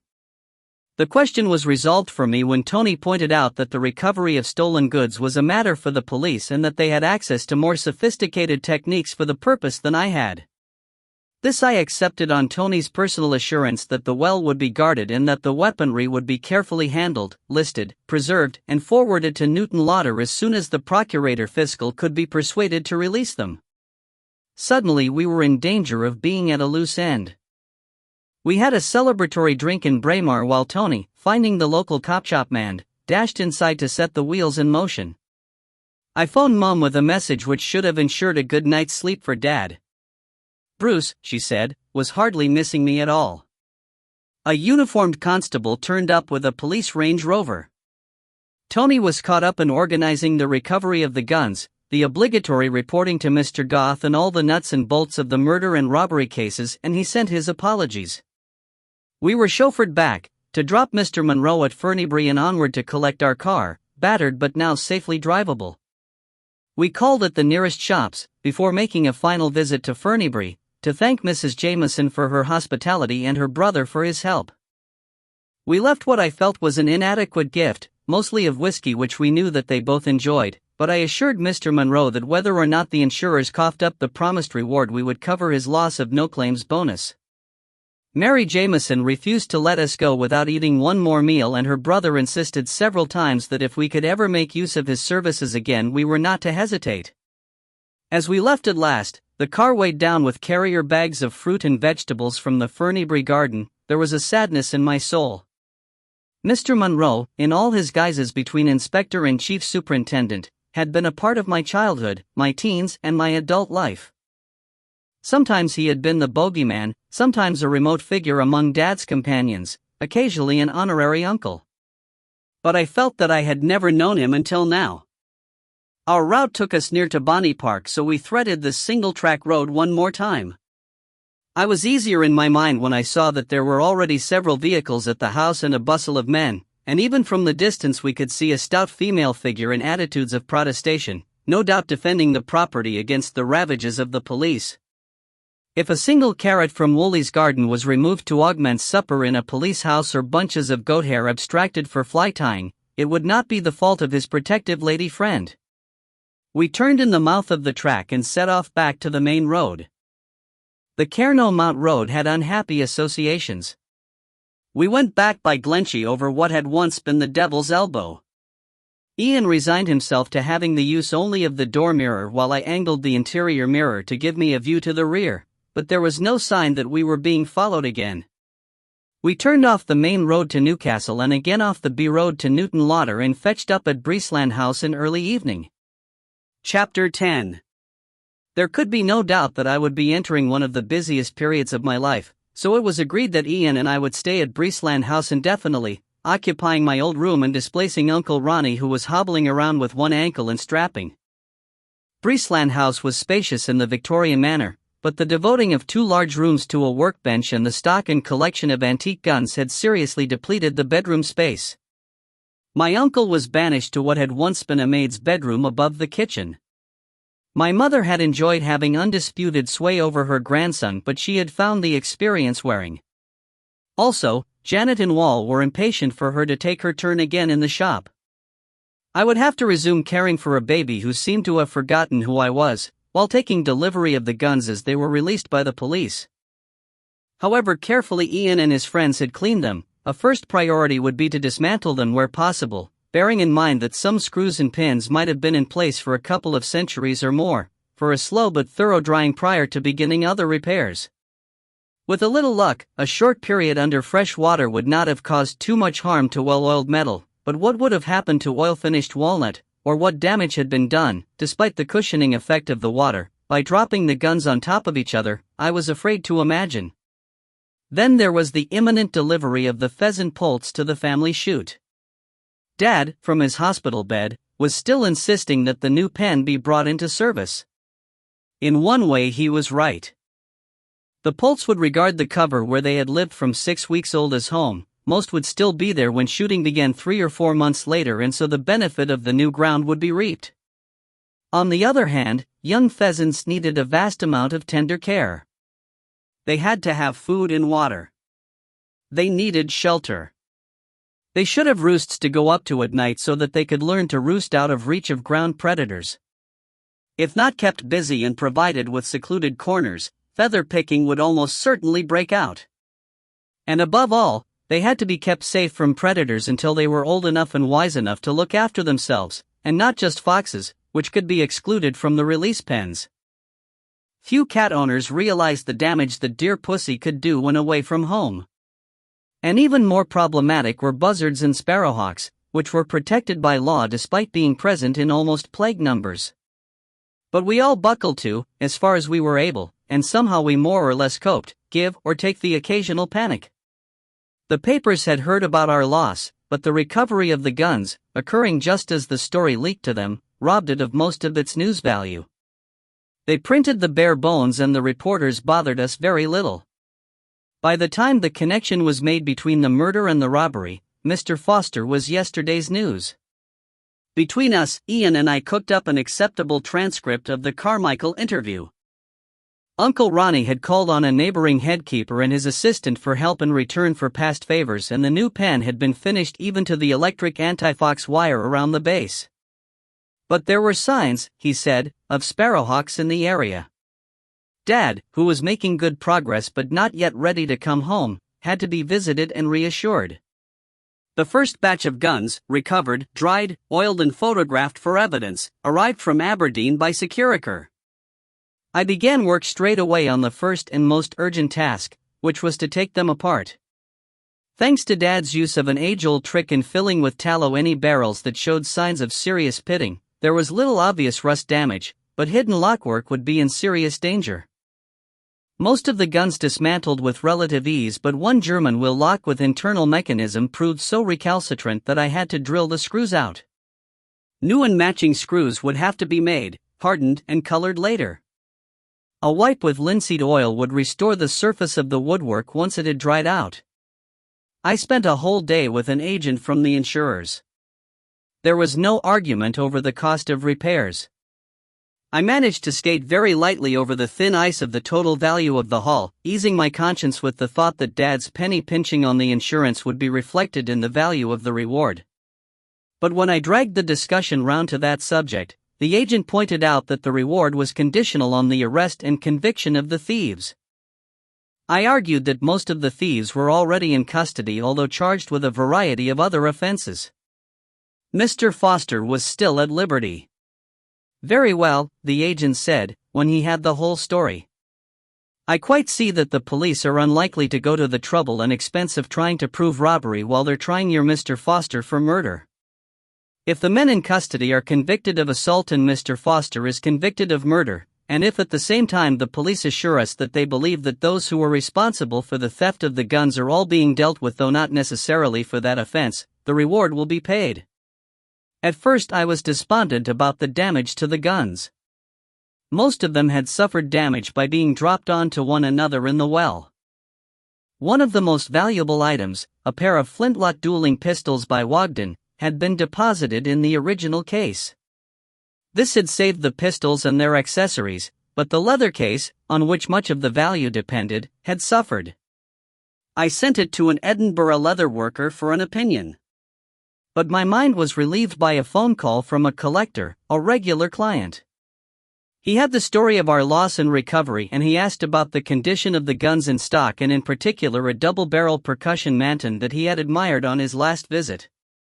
I told him that the trigger guard was bent and there was a small dent in one barrel, so he would have to wait several weeks until Dad or I had time to carry out remedial work. I was about to offer a small discount when he broke in on me. "Don't do that," he said. "The damage is part of its history. Before, it was a gun of minor technical interest. Now it's a gun with a story." I had finished dismantling and drying the first batch of guns and was starting repairs to one of the client's Holland & Hollands while awaiting delivery of the remainder, when another phone message announced that the pheasant poults would be delivered 2 days later. The previous year's release pens were ready and the new pen needed little more than a supply of feed and water. Uncle Ronnie's ankle had swollen up again, and it happened that every other member of the family had some inescapable commitment, so next morning I set off without human companionship. Mac, who had attached himself adoringly to me ever since he had discovered that people can be kind to animals, insisted on coming along. I also took along Ian's 12-bore shotgun, although, as he pointed out, Mr. Foster would certainly have been out of the country long since and would have to be insane to show his face again. I was driving an old open-backed long chassis Land Rover borrowed from Ronnie's employer and carrying a dozen bags of feed crumbs, an oil drum of barley and another of water, along with an assortment of buckets and tools. The sun was pleasantly shaded by high cloud and there was a fitful but cooling breeze.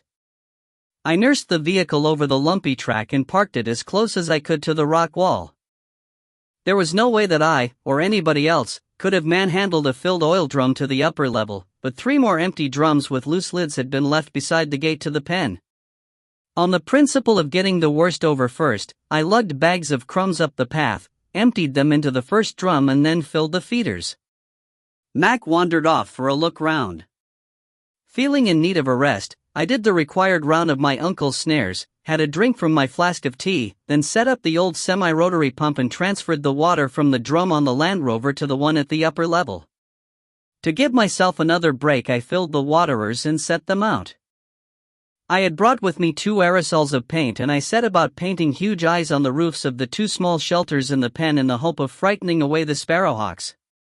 It seemed to me that if a butterfly can deter predators by simulating big eyes, the same might work for a pheasant pen. Only the barley was left. It would be added to the crumbs in increasing proportions until they were feeding on barley alone. I began the slow business of filling 2 buckets at a time and carrying them up to fill the 3rd drum. It was quicker and easier, I found, to step up onto the roof of the Land Rover's cabin from there onto the ground above the rock wall, and to return the same way.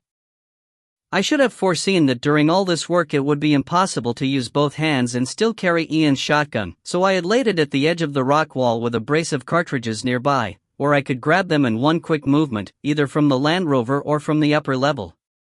One of Dad's pistols in my pocket would have made more sense. Or perhaps, as things turned out, it would only have got me killed. When I turned round to see Mr. Foster stepping from the roof of the Land Rover onto the ground 10 feet from me, the shotgun was almost at his feet. Star. He stood with his back to the drop, neat as ever, although he must have made a cautious approach across country. And just as polite. "Good morning," he said. "We thought that you must be abroad by now," was all that I could find to say. He smiled thinly and I saw again the underlying coldness that I had seen before and which, I now realized, was part of the cruelty recognized by Mr. Carmichael. "And so I shall be before they find your body," he said. I would have been in the Orient by now except that I had a score to settle. He was holding Dad's Wildy .45 semi-auto pistol, but with a lack of familiarity which I found more unsettling than the pistol itself. "A score? With me?" I asked innocently.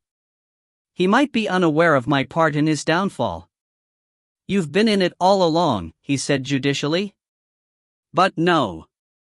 Even if you had never even heard of my existence, you would have been my target.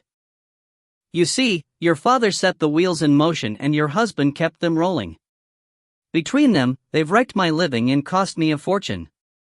I knew that I couldn't get my hands on both of them. But there was one person whose death would hurt them both, worse than their own." He smiled his chilly smile and a shiver ran up my back. "You.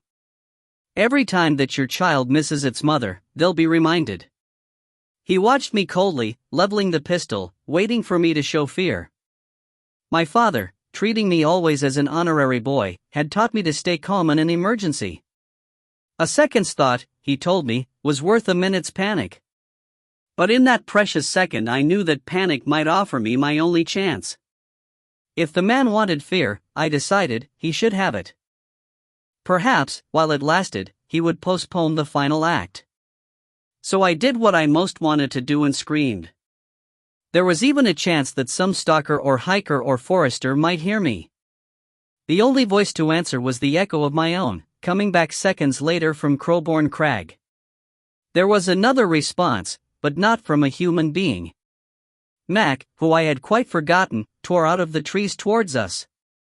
I saw that the hair was erect along his spine and his teeth were bared. Foster shouted, "Sit." At the same moment, I cried, "Kill." I had no idea what commands the dog had been trained to, but the word seemed as good as any other.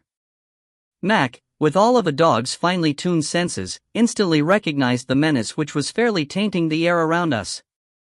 He crouched, growling deep in his throat. The spaniel in his makeup was submerged, the collie had come out on top, and a working collie can look the picture of menace.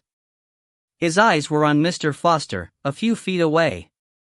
It had taken him only an instant to decide between his former master and his new friend. Foster was distracted from me. While his eyes and the pistol were turned away, I had my only chance. I threw myself forward. I seemed to move with ponderous slowness so that I had time for fear and thought. I intended at first to barge into him and hurl him over the rock wall. I would almost certainly go with him and we would both end up with broken bones, but I could see that if he was injured enough to make escape difficult, he would be mad to shoot me. As I dived, the shotgun was under my nose. I grabbed it up by the barrels. It snapped shut of its own accord as I swung. Again I had time for a mind change. I meant to swing at his head, but skulls are hard and I had enough guns to repair. As his hands came up, I switched in mid-swing and hit him as hard as ever I could in the midriff. His breath came out in an explosive cough. He folded double and fell backwards off the rock wall. If he had gone right to the ground he might have been crippled for life. If he had landed on the roof of the Land Rover he might have been unhurt and still able to shoot me. If he had fallen across one of the Land Rover's sides he would have broken his back. But he did none of these. Instead, quite by chance, he landed face up in the open back of the Land Rover, in the drum which I had emptied of water. He was supported by the backs of his knees and the small of his back, but his elbow hit the edge of the oil drum and the pistol dropped out of his hand. If he fought, he would soon free himself. I jumped down into the back of the Land Rover. The pistol had fetched up in the corner between the barrel and the side of the vehicle. I groped for it, found it, and was standing up as he began to struggle. I had the pistol in my hand, safety off, and I was ready to shoot. But I straightened up under his feet and in raising them I deprived him of the support of his bent knees. He slipped further down until his armpits were taking his weight. I said the first thing that came into my head. "You shouldn't have killed Toby Douglas," I told him. "There wouldn't have been half the hue and cry if you hadn't. Why did you do it?" His habitual politeness had vanished. The glare sat more naturally on his face than the smile had done. He had the bloody nerve to try and screw more money out of me. Because of his cramped and doubled position, Foster's voice was strained. He made a sudden effort to pull himself up. It had not yet dawned on him that he had no leverage, and he thought of all women as victims. "If you get out of there," I said, "you'll go back in upside down and dead." He saw the pistol for the first time. "Give me that," he ground out, and at the same time made a furious effort to escape from the grip of the barrel around his back and calves. It must have been a full half-minute before his energy burned itself out and he stopped, panting raucously and pouring sweat. Another sound was getting through to me. I saw that Mac was down, his coat stained with blood, and it came back to me that I had heard the sound of a shot, although at the time I had only been glad that it had not hit me. Taking the pistol with me, I stepped from the roof to the upper level and knelt down beside Mac. Foster's bullet had taken him through the spine and then, flattened and distorted, had exploded out through his underbelly. The finest veterinary surgeon in the world could not have saved him. "I'm sorry, Mac," I said. "We could have got on. Bruce would have loved you." That is what I tried to say, but the words would not quite come out. I took a look at my prisoner, but he was still firmly gripped. So I knelt down and stroked Mac's head and he licked my hand.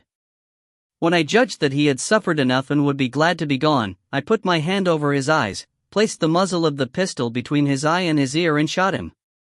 It seemed the least that I could do for him, and I hoped that somebody would have done as much for me. For a few seconds his front legs thrashed and his whole body trembled. Then he was still.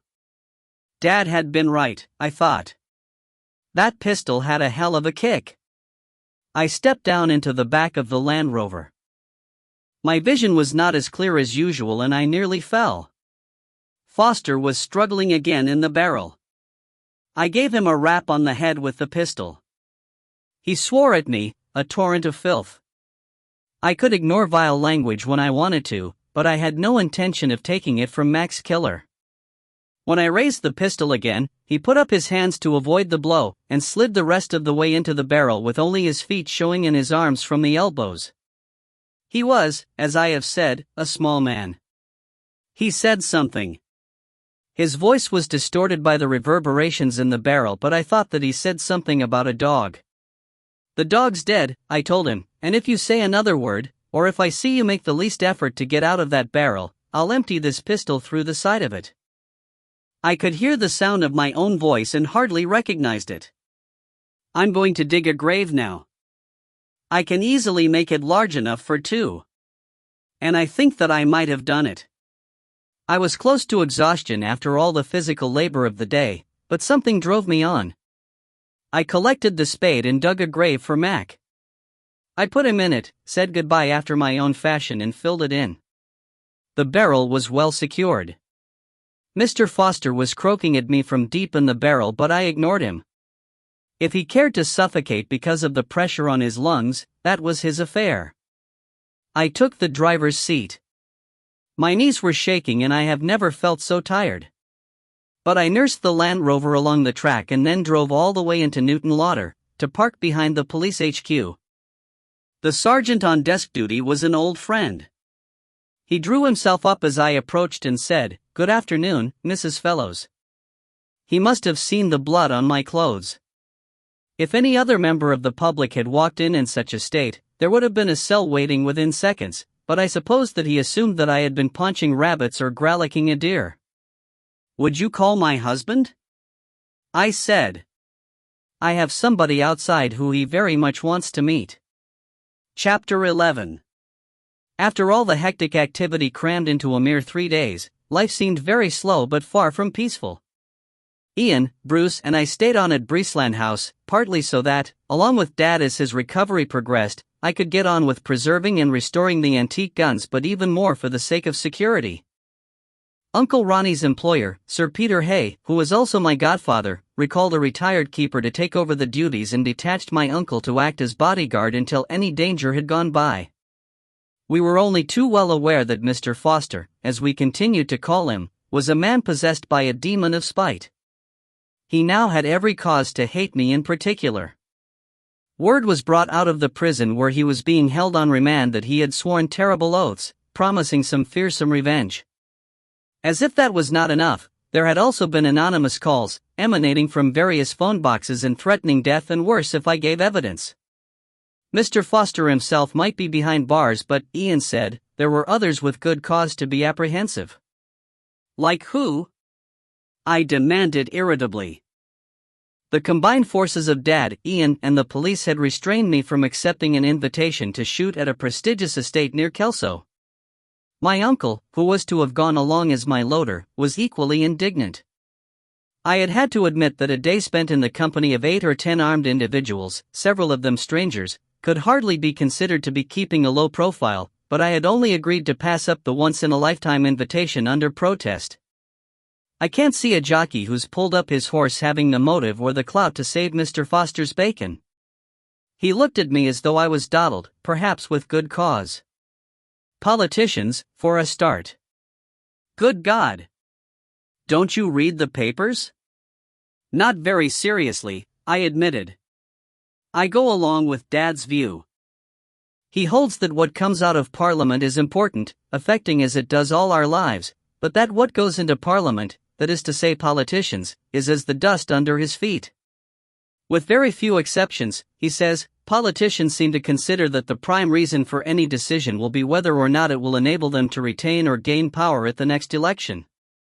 55% of votes, he says, are cast with that objective in mind, 40% with a view to personal enrichment or advancement, and the remainder with the intention of achieving what may be the best for the long-suffering electorate.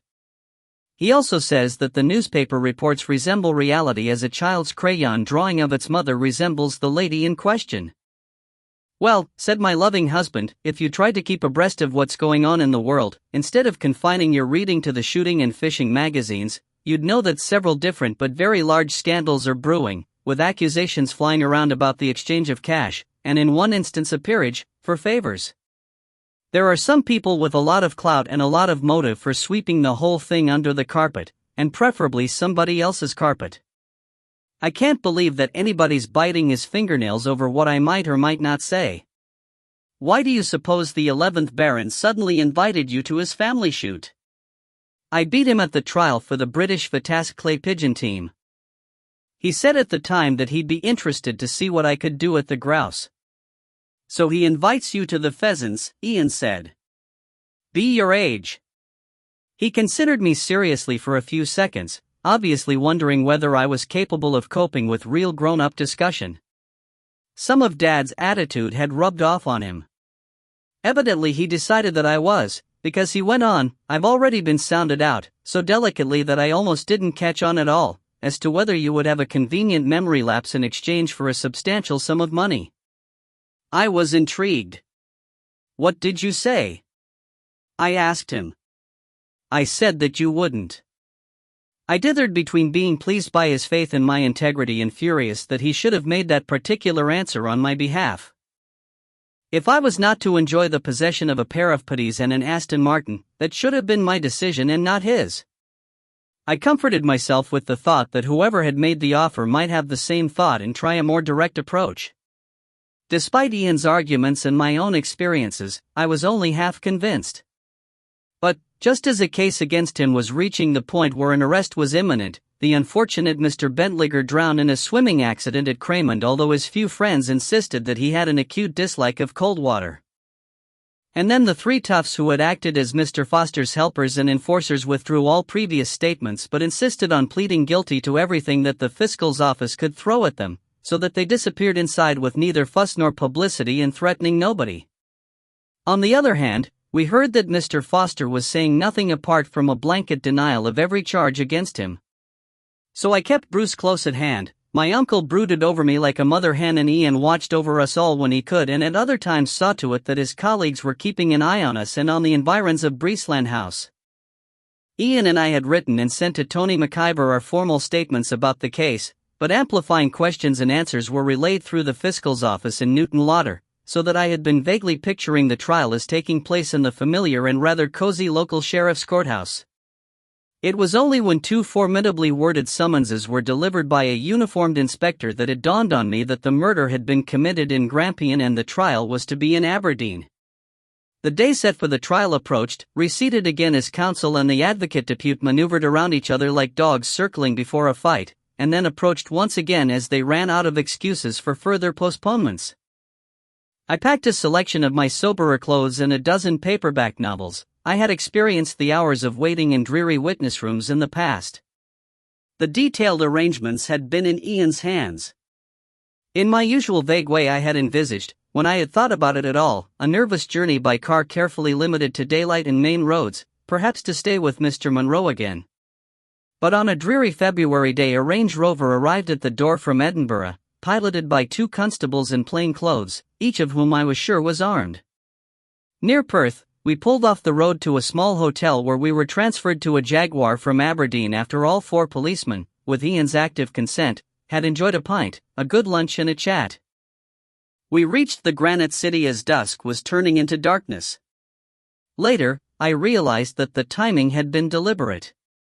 As the political scandal about graft and corruption had escalated, with both sides of the House and several local authorities coming under public scrutiny, the media had made the connection with the imminent trial and were scouring Aberdeen for news, hints or rank speculation. One glimpse of our arrival might soon have come to the ears of others who might be watching and waiting. We were driven to a small Edwardian house of slate and granite in a typical small tree-lined street midway between the city centre and the sprawling outskirts, and we were delivered to a gate in a back lane. One of the officers carried our bags for us, up a short garden path to where a tall figure stood against the light in the doorway. As my eyes adjusted I saw that this was Tony McIver. He whisked us inside with no time for more than a quick thank you to our guardian angel. Tony took our coats, led us through into a sitting room where curtains were drawn over the windows and settled us in fireside chairs. Inside, the house was not what television had led me to expect of a safe house provided by the police. The furniture was modern and inexpensive but comfortable. The colors chosen were youthful and jolly. I had noticed brushes, pots, and an electric stripper tucked out of the way on the staircase. But there was a real fire in the grate and bottles and glasses on a coffee table. Somebody, it seemed, was anxious to please. Tony was dressed simply in slacks, a polo neck and a Walther PP Super 9mm semi-automatic in a holster slung very professionally under his left armpit. With that Highland lisp that so pleased my ear, he delivered a speech of welcome which seemed to owe much of its verve to the fact that he had emerged with credit from our earlier collaboration. When he finished, I asked bluntly, "Whose house is this?" "Mine," Tony said. He spoke with a touch of modest pride, as well he might. For a young detective sergeant to own even a small terrace house in oil-rich Aberdeen was either an achievement or an invitation to the Personal Income Investigation Branch. Somebody has to mother you, in case Mr. Foster has the wrong sort of friends. This seemed the safest and least conspicuous way of doing it. "I'm detached to act as your bodyguard and driver until all this is over." In point of fact, Tony added, the accused's real name turns out to be Burke, but it seems easier to go on calling him Foster. Ian nodded. "Until all what is over?" I asked. "Good question," Tony said soberly. "We don't know that you're in any danger, but it seems safest to assume it. There have been some attempts to threaten witnesses. If the accused goes down the plug hole, that should settle the matter. Nobody at liberty would have any reason to interfere with either of you." "And if he gets off?" I asked. I had a mental picture of Tony McIver following us around forever. "It's up to us to see that he doesn't," Tony said. Then he brightened and was his usual cheerful self again. "Meantime, I have the pleasure of looking after you here, and the expenses claim that I'll put in will look like the national debt. If you get to see it, you'll be amazed how much you manage to eat and drink, starting now." He became the eager young host to such good effect that I soon forgot to worry. I was restive. I do not often manage to leave Bruce with my mother and spend a few nights in a city, within easy reach of theaters and other decadent delights. But no. My two guardians, for Ian had somehow managed to assume the dual roles of guardian and guardee, were adamant. Danger might not be lurking, but there was no profit in inviting trouble. We spent that evening in front of Tony's television. In the morning, we made ourselves presentable for the High Court and then waited. We waited all day, playing Scrabble and muttering to ourselves. Periodically, Tony phoned the office of the Procurator Fiscal, but there had been no missed message. Counsel were arguing, some might say quibbling, over procedural points before the judge. By the time the jury was in place, it was the end of the working day for lawyers. Next day, by way of a change, Tony moved his car round to the lane and then hustled us out to it. The streets were full of traffic, but nobody paid any attention to us. We pulled up at a side door of an old Gothic building on Union Street. Tony handed his car over to another man in plain clothes who seemed to have been waiting there for the purpose and, I was ready to guess, to chase away any suspicious lurkers, and the court policeman appeared and led the three of us into a small but comfortable waiting room. Another hour dribbled down the left leg of life while the constable who had been left to find the body told the court about the steps taken to secure the evidence. We ran out of conversation. I dug one of my novels out of Ian's briefcase, but my only interest in the question of who had murdered a professional footballer was a half-hearted hope that whoever had done it would get away with it. Suddenly, Ian was called. As the arresting officer, he was to be the second witness. Tony stood in the waiting room doorway, his hand near the hidden holster, and watched Ian head for number 6 court. "Not long now," he said. The words were well-intentioned, but they were all that was needed to set my stomach churning. 10 long minutes later, the court policeman appeared suddenly in the doorway. I thought that he had come to call me, but he was frowning. "Mrs. Fellows?" he said. "There's a phone call for you." We wouldn't, usually, but he was very insistent. "Come with me." Tony fell in on my heels. "And hurry," he said. "Your husband's evidence can't last much longer." I was puzzled and slightly apprehensive. Had something happened to one of the family? The official led me over miles of red carpet, to a desk beside the entrance to a large atrium, where a phone lay beside its rest. I picked it up and said, "Yes." A rough voice, with an accent which I thought of as being from Edinburgh, seemed to speak right in my ear. "We've got your little boy, Mrs. F., it said. "If you give your evidence or if you tell the court about this call, he's dead and you'll never know where he's buried." In the second before he disconnected, I could hear a baby crying in the background. Tony said later that he saw my color vanish as though a lamp had been switched off. I thought that I was going to faint, yet my mind was still functioning. I got the dialing tone and keyed the code for Newton Lauder. The macer said, "Here," and reached for the phone, but I struck his hand aside. Tony, who must have guessed the general nature of events, pulled him back. Tony also had the sense not to interrupt me with unanswerable questions. In the distance, a voice was calling for Mrs. Deborah Fellows, but it had nothing to do with me. At Breesland House, the phone still rang. I kept telling myself that that had not been Bruce's voice, that it had been the crying of a younger baby. I told myself that if anything had happened to Bruce I would have been told, but I knew that they would probably have kept any such news from me. "You'd better tell me," Tony said. "Then we must go." I shook my head at him. Rather than argue, he put his ear next to mine. Had my fumbling fingers misdialed while trying at the same time to hold on to my sanity? I was on the point of canceling the call and trying again when there was a click at the far end and Dad's voice came on the line. He sounded breathless. "Is Bruce all right?" I cried. I must have sounded quite unlike my usually tranquil self, because he said, "Who is this?" "It's me, Deborah." "Is?" "He's all right, Toots," Dad said. "But there was a man walked in on us about 20 minutes ago, carrying a shotgun. He seemed to think that that made him top dog. He should have known that this family is probably a damn sight more familiar with guns than he is. Your mother hit him with a frying pan full of hot fat. I took the gun off him and Ronnie, not to be left out of things, pulled him like a wishbone." For some reason, in my great relief, the words frying pan caught my ear. "Mom isn't giving Bruce fried food, is she?" No. She. Tony terminated the call by putting his finger on the button. "If you don't want to be held in contempt of court," he said, go.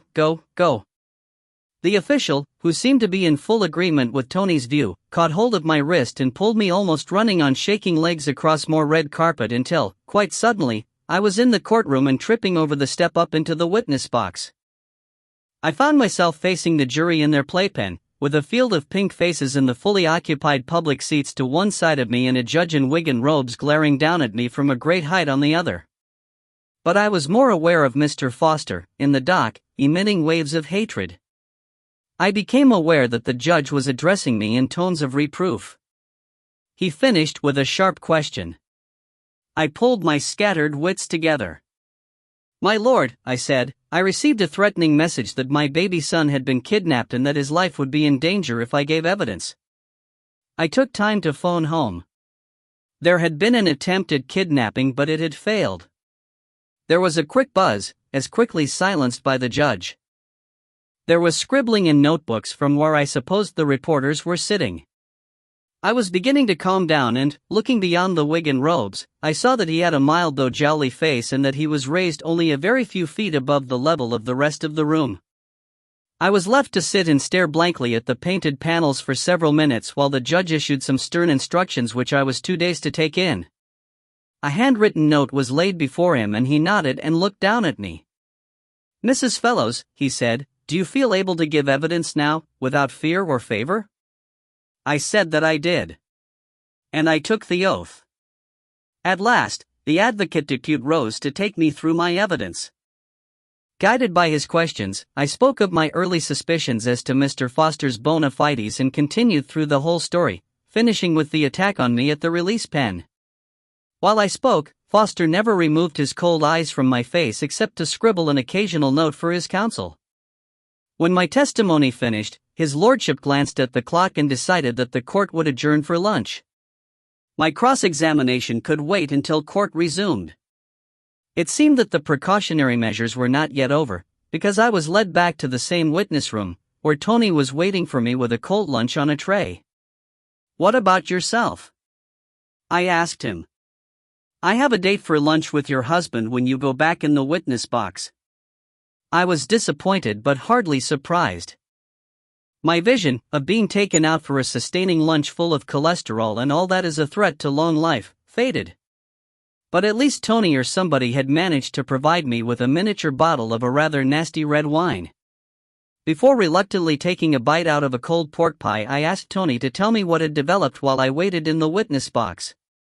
He nodded and poured my wine into a plastic imitation wineglass.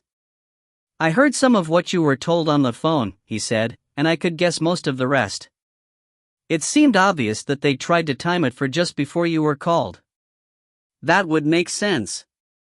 No time left for countermeasures, and if you'd had the required attack of amnesia, they could have returned your son immediately without even having to change a nappy.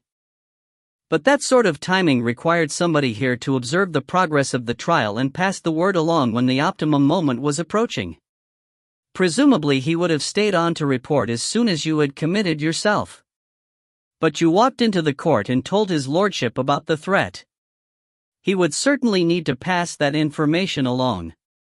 Even if he had a mobile phone, he wouldn't be allowed to use it in the courtroom. So I dashed to the exit used by the public and waited to see who came out. A few seconds later, a man ducked out and headed for the public phones. Then he changed his mind and made for the street. If he was the observer, I didn't want to lose him. So I took him aside and invited him to answer a few questions. He was mightily indignant, and since he was also well-dressed and well-spoken, I might easily have fallen for it, but one of the officers on duty had had a similar thought and followed the sound of angry voices. He recognized my friend as a former embezzler turned fixer. "The gentleman is now being interrogated at HQ, and with a little luck will soon know the identities of not only the gang but their client as well." I pushed aside the remains of a cheese sandwich. "In that case," I said, "the danger is past and you've covered yourself in glory once again. What's more, we still have time for you to take me out for a lovely, fattening lunch." "I'm afraid not," Tony said sympathetically. Literally dozens of influential and well-heeled people may have motives for wanting Foster released and spirited abroad. And pressure could still be put on you to blow up under cross-examination. As it is, you may get a rather rough ride. Better prepare yourself to stay calm and to remember that Foster's advocate is only doing a job. He's being very well paid to present his client in as good a light as he possibly can. There's nothing personal in it. And he can't bite you, at least, I've never known it to happen. I unwrapped a small and ice-cold apple pie. I'd hate to form a precedent. Perhaps he'd like to bite this instead? Or perhaps you would? Tony studied the soggy pastry and tried not to pull a face. "I don't want to spoil my lunch," he said. The moment which I had been dreading arrived. Foster's advocate rose to cross-examine me. The going seemed easy. He led me through my earlier evidence, asking me whether I was sure, whether there was no room for doubt, or how I could be certain of the details. To conquer my nerves, I tried to imagine him without the wig. My memory was jogged when he addressed me as Miss Calder. I understood the witness to be Mrs. Fellows, the judge put in. "I beg your pardon, my lord, and that of Mrs. Fellows. I did not intend to return her to the single state." "Mrs. Fellows, I had forgotten that you had married a policeman?" Counsel did not sound abashed, and I began to wonder how much he knew. I admitted having married into the police. At the same time, recognition came rushing at me. I could see him a little younger and much less confident, at the Pentland Gun Club during the brief period when I had stood in as secretary and principal coach. His name was Roberts or Robertson, something like that. I began to relax a little. He had been sold a gun which fitted him badly and bruised him, as a result of which he was flinching and missing 9 birds out of 10. I had taken him in hand, made a temporary and then a permanent alteration to his gun, and then given him a little coaching. He had been a rewarding pupil, and when he had begun to wipe the floor with the legal cronies who had been laughing at his earlier failure, he was pathetically grateful. But gratitude, it seemed, had no place in our present dialogue. "Married to a policeman," he said, almost musingly. "In fact, your husband has already given evidence as the arresting officer. And here you are, giving evidence for the police." "I withdraw the comment," he added quickly before the judge could pull him up.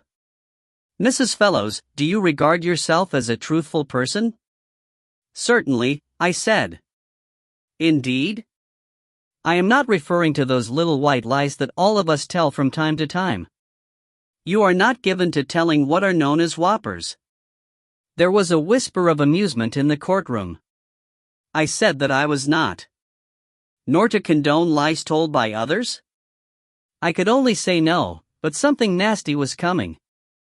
"Mrs. Fellows, according to your testimony, neither you nor your companions saw a body at the former farmhouse known as Modimas."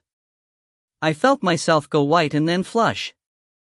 Mr. Foster was giving me the look that I had seen on his face when he confronted me at the release pen. Among the other faces, Ian's seemed to stand out. There was no comfort for me there.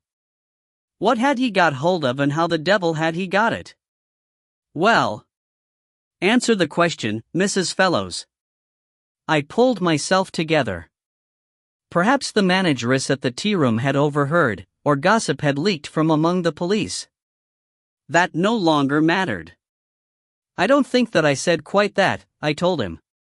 "Perhaps not. Shall we check?" "I took down your words, but if you doubt my accuracy, the court reporter can read it back to us." "Let's hear your version," I said. "I'll soon tell you if you've got it wrong." "I expect you will." There was already several markers in the large notebook in front of him, and he opened the book with a triumphant rustle. "These, I think, were your words. The dog led me to Modimas farmhouse, where the body was later discovered." "Well, Mrs. Fellows? That sounds about right." "One of your husband's colleagues, a constable," he flipped to another marker, "Constable Murchison, testified to finding the body after you, your husband, and another officer had left the scene. But is it not true that the body was seen by at least one of your party before you made your departure? Please remember that you are on oath." I took a deep breath. Supporting a fib from one policeman to another was one thing. Committing perjury would be quite another. If I evaded a direct response by some such answer as "I believe so," I would soon be pinned down and, in the process, my own sighting of the body might emerge. I found that my mouth had gone dry. "Yes," I said. "And the fat was in the fire." "And no doubt you would argue that the statement you made to the court earlier was literally true. But would you not agree that it was, to say the least, misleading?" While I was still struggling to find the right words, he went on, "And is it not true that your husband and his colleague, with your connivance, allowed, I will not put it stronger than this, allowed a senior officer to believe that you had all three left the scene without suspecting that a dead body lay in one of the outbuildings?" "The way it was," I began. "Surely the question is susceptible of a yes or no answer." I looked at the advocate depute, hoping that he might find some technical objection to this line of questioning. He met my eye but looked away again. "Yes," I said. "And you still consider yourself to be a truthful person?" The judge leaned forward. "An unanswerable question, Mr. Robson," he said. "I think that you've made your point. Shall we move on?" I called down blessings on his bewigged head and silently promised his gun a free overhaul if he should care to bring it to us. Counsel sketched a bow to the judge. "Mrs. Fellows," he said, "now that we have a measure of your regard for the truth, let us take another look at the evidence you have given." And another look we did indeed take. But, this time around, my degree of certainty was put under the microscope. I had become suspicious of the accused because of his estate car? How could I be certain that he had not bought the car in good faith? Had I seen the accused at the scene of the robbery? Had I seen any of my father's property at Modimas? Had I seen the accused at Bonnie Park? I struggled to make my answers as firm and clear as I could. Sometimes I was forced to modify what I had previously said, and then counsel would glance significantly at the jury. The court was quiet, and the only distracting movement in my peripheral vision was of the pencils of two reporters at the front of the public seats. Several times the advocate depute objected that questions had already been asked and answered, but he was overruled. At last we returned to the subject of the final confrontation. Here at least, I thought, I was on firm ground. But having impressed the court with my unreliability and untruthfulness as a witness, counsel went in for the kill. When the accused managed to find you at last, why were you so sure that his intentions were hostile? He was holding a firearm that had earlier been stolen from my father, I said, and pointing. It didn't occur to you that he might be seeking to return some property which had fallen into his hands? No. For one thing, the pistol was loaded. He clicked his tongue. I remembered him making the same noise when a clay pigeon got past him on the driven grouse stand. Even if my client, who does not have your experience with firearms, had been rash enough to bring the pistol to you in a loaded state, you did not know that until later. Did you? No, I admitted. But I was entitled to infer it from. You inferred it, and on the basis of that inference you assaulted him brutally with a shotgun. Did you ask him whether the pistol was loaded? If he was going to persist in cutting me off before I had finished my answer, I decided to make sure that the punchline came first. He was telling me that he was going to kill me, I said. It hardly seemed to be a necessary question. Ah yes, he said, as though pleased that I had reminded him. This alleged threat. It did not occur to you that, approaching you as he was with a pistol in his hands, he might possibly have tried to alleviate any possible tension by making a jocular remark? No, it did not. Guns and humor do not go together. Do they not? I seem to recall occasions at the Pentland Gun Club when considerable humor was bandied about. I wondered whether to remind him that the humor had often been at his expense, but decided that he would undoubtedly turn the thrust against me. There may have been some teasing, I said, but handling a deadly weapon is not intrinsically funny. Is that so? Was there never an occasion when you were standing with a loaded gun in your hands and you called out to a beater to come out with his hands up? That was my uncle, I protested. It was quite different. I was joking, I added on a fatal impulse. The courtroom stirred. I saw the advocate depute close his eyes in pain. But my tormentor decided to leave well alone. Mrs. Fellows, he said, I suggest that you have exaggerated a piece of horseplay by somebody you disliked and mistrusted into an excuse to assault him. No, I said hoarsely. I further suggest that you have continued to exaggerate and distort your evidence in order to please your very good friends in the police force. His tone of voice suggested that I was the mistress of half the constabulary. And with that he sat down. The advocate depute rose, to repair the damage if he could. He held a note in his hand which I assumed was from Ian or Tony. Mrs. Fellows, you told the court, quite truthfully, that you arrived at Modimas farmhouse, where the body of the victim was later found. The court had already heard Constable Murchison testify to finding the body. But you have now told my friend that you and your companions saw the body before Constable Murchison's arrival. May I explain? I asked. I was about to invite you to do so. I took a deep breath. I had no intention of deceiving the court on any point of importance. We arrived at Modimas. We had heard the sound of a vehicle and there was a lingering smell of fuel in the air. We did see the body. It seemed to have been dead for only a very short time. So it seemed certain that the murderer was still in the act of fleeing. There was one witness nearby who could give us a vital clue as to where the murderer might be headed. But only one member of our party was an officer with Grampian Police, and if he reported finding the body, routine would keep him tied up for ages and there would be delay before that witness could be interviewed. We held an urgent discussion and decided to let Constable Murchison make the discovery, officially. After that, it became difficult to tell it any other way. I understand. Thank you. The advocate depute sat down. A few minutes later, court was adjourned. Chapter 12. Before I left the courtroom, the advocate depute caught me. He was not looking pleased, but he avoided rebuking me. He had removed his wig and looked quite human, more like a farmer than a senior advocate. "Come back tomorrow morning," he said. "You may be needed again." "So that the judge can give me a slap on the wrist?" "Oh, I don't think it'll come to that." He gave me an encouraging pat on the shoulder and hurried off. I followed in his wake, cursing my luck. I had been hoping to finish my evidence and to have been on the road home that evening. Tony and Ian were waiting at the door, each looking as guilty as sin itself.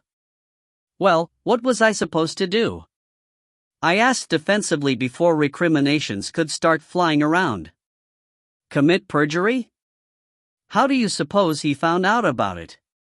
One of your mob, I told Tony severely, must have shot his mouth off. Possibly, Tony said. That'll be looked into.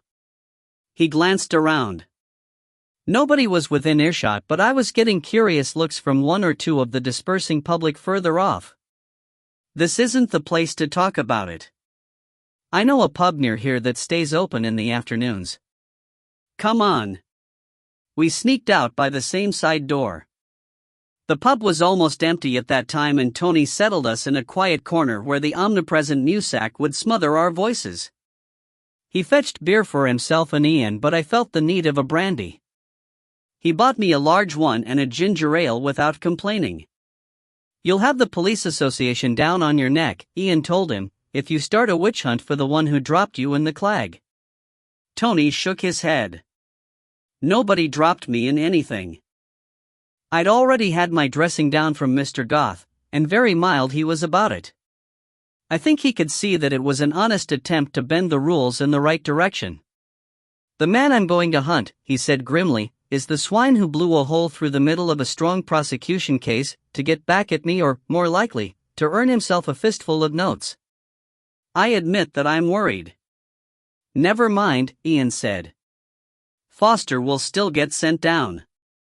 Won't he? I wish I could be sure of it. Tony sighed. Witnesses have been dropping out like soup through a colander. Bribed or intimidated or both. Even Willie Patterson's overweight girlfriend suddenly can't remember whether Foster was the man who used to come to the caravan. And now our misdeed is out in the daylight. You did your best to repair it, and a good best it was, he told me kindly, but your evidence will probably be discounted. And they've given notice of a defensive alibi. Surely, I said, the kind of witnesses he could command. Don't you believe it? Tony snorted. The upper echelons of the criminal fraternity command a lot of money and carry a lot of clout. This was a new and very unwelcome line of thought. Until then, I had been secure in the knowledge that Mr. Foster was going up the river for a long, long time. If he walks free, Ian said. He glanced at me. That, said Tony, is why I'm worried. We can start by following him. You can guard Mrs. Fellows. You know as well as I do that neither of us can do so indefinitely. But Foster could wait a lifetime for his opportunity. That is, if he really carries a grudge and means to pay it off, which would be in line with his reputation and his performance so far. We shall have to do some serious thinking. In the meantime, do we feel like painting the town? I suppose it's safe, said Ian. Tony looked at him pityingly, inspector or not. Sometimes I thought that young Tony was getting a bit above himself. Of course it's safe, he said. She's given her evidence and been cross-examined. Nobody has anything to gain by harming her now. If she withdrew her evidence tomorrow, it wouldn't make a whole lot of difference, in view of all the doubt that's been thrown at it. Only maniacs like Foster take violent action when there's nothing to be gained. But I was in thorough agreement. But I had presented myself in court with the appearance of a thoroughly trustworthy middle-class housewife. I had put a posh frock into my case, in anticipation of persuading Ian into a night out. But I'll have to get my hair done, I told them. The two men exchanged a quick look, both nodded, and Tony gave me directions to a salon not very far off. "We'll wait here," Ian said. "I bet you will," I told them. But if they wanted to discuss how best to protect me without subjecting me to the worry of listening to them, let them. It gave me a cozy feeling of being pampered. The salon was busy, but they managed to fit me in. I had the full treatment and was back at the pub, now filling with the evening trade, within a couple of hours. They were at the same table with, as far as I could see, the same two empty pint glasses in front of them. "Who is this gorgeous lady who is accosting us?" Tony cried, with what I thought was forced jollity. Ian retorted in kind. "That's no lady, that's my old woman." "Good God! How much did that cost?" he demanded, coming down to earth. "I don't know," I said. I used access. They could not have been sitting at the table the whole time, because they had managed, so they told me, to phone and book a table at a good restaurant and stalls at His Majesty's Theatre. "I vote in favor," I said. "But is it safe?" "Good God!" Ian said. "Even if he knew where to look for you, he wouldn't recognize the new you." Despite my long absence, we still had time to return to Tony's house and pretty ourselves. As promised, we painted the town. We went from the restaurant to the theater to a nightclub and finished up doing a little modest gambling. An added touch of luxury was that Tony insisted on the use of taxis. Although we were usually very careful at home, I was in no doubt that, provided nobody was driving dangerously, Ian's in-laws were considered to be beyond the reach of the breathalyzer. I had dreaded seeing what the morning papers had made of what I regarded as my total humiliation, but in fact the story was shunted off the front pages and dwarfed by a report, attributed to a reliable source, that Mr. Foster was preparing to do a deal with the authorities and had already signed a contract to sell his story for a six-figure sum to one of the national dailies. Several persons in positions of authority had hastened to deny that any deal was in the wind or even permissible, for what that was worth. My own first reaction was one of relief. If Mr. Foster was wiping the slate clean and starting afresh in the full light of day and with money in the bank, he would surely be less likely to pursue vengeance for past injuries. I got through two of my paperbacks that day, sitting alone in the small witness room while various prosecution witnesses failed to live up to their precognitions. Late in the afternoon, the advocate depute came to tell me that my usefulness was almost certainly over, but would I please attend in the morning, just in case? Tony had other fish to fry that evening, so Ian and I borrowed his car and drove out to visit Mr. Monroe and his sister. The ex-chief superintendent, who had been following the case as reported in the media, was properly indignant at the failure of the justice system. He was full of sympathy over my rough handling under cross-examination, and I thought that I could detect a trace of guilt, like a small boy caught stealing apples, that by allowing himself to be seduced away from the rulebook he had contributed to my downfall. Now that I was out of danger, we had offered to move to a hotel, but Tony would not hear of it. So we all met over the breakfast table next morning when the big news broke. Mr. Foster had been found hanged in his cell. A telephone query through the office of the Procurator Fiscal confirmed the obvious, that my presence would no longer be required, so after one last good breakfast Tony drove us to the railway station. There were no vacant parking spaces, so we said our thanks and farewells in the forecourt and saw him drive off. We caught an Edinburgh intercity with a few minutes to spare. Once we were underway, I staggered along the swaying corridor to the payphone near the buffet car and phoned home. Dad, who had caught the news on the radio and had expected the call, promised to collect us from Edinburgh Waverley. I settled back opposite Ian. The train was almost empty and none of the seats at our end of the coach was occupied. "Now," I said, "you can tell me what really happened." He tried not to show any reaction, but I have learned to read him like a book. His eyes seemed to meet mine, but they were focused on a point high on my forehead. "You know as much as I do," he said. He pretended to go back to his Scotsman. I thought of setting fire to the paper, but I would have had to ask him for the match. In the end, I found that speaking to the back of the paper was almost as effective. At first, I said, I believed what I was being told. But all day yesterday, when you could have relaxed because there was no threat for the moment, you two were like cats on hot bricks. This morning, you had both relaxed. Ian put down the paper and looked at me indignantly. It never occurred to you that it might be because the threat to you was now permanently over? It occurred to me, yes.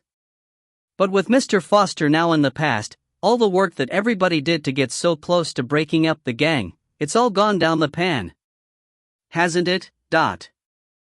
As a matter of fact, clever clogs, it hasn't, Ian said, descending to the language of the schoolroom. I thought for a moment that he was going to put his tongue out at me. Instead, he looked round to be quite sure that we were alone. Word has been filtering through from Edinburgh. Mr. Bentliger kept his correspondence and records on a computer. He wiped his files off the hard disk and thought that they had gone forever. That was the story that went round. But they were still in there somewhere, and an expert has been able to recover them.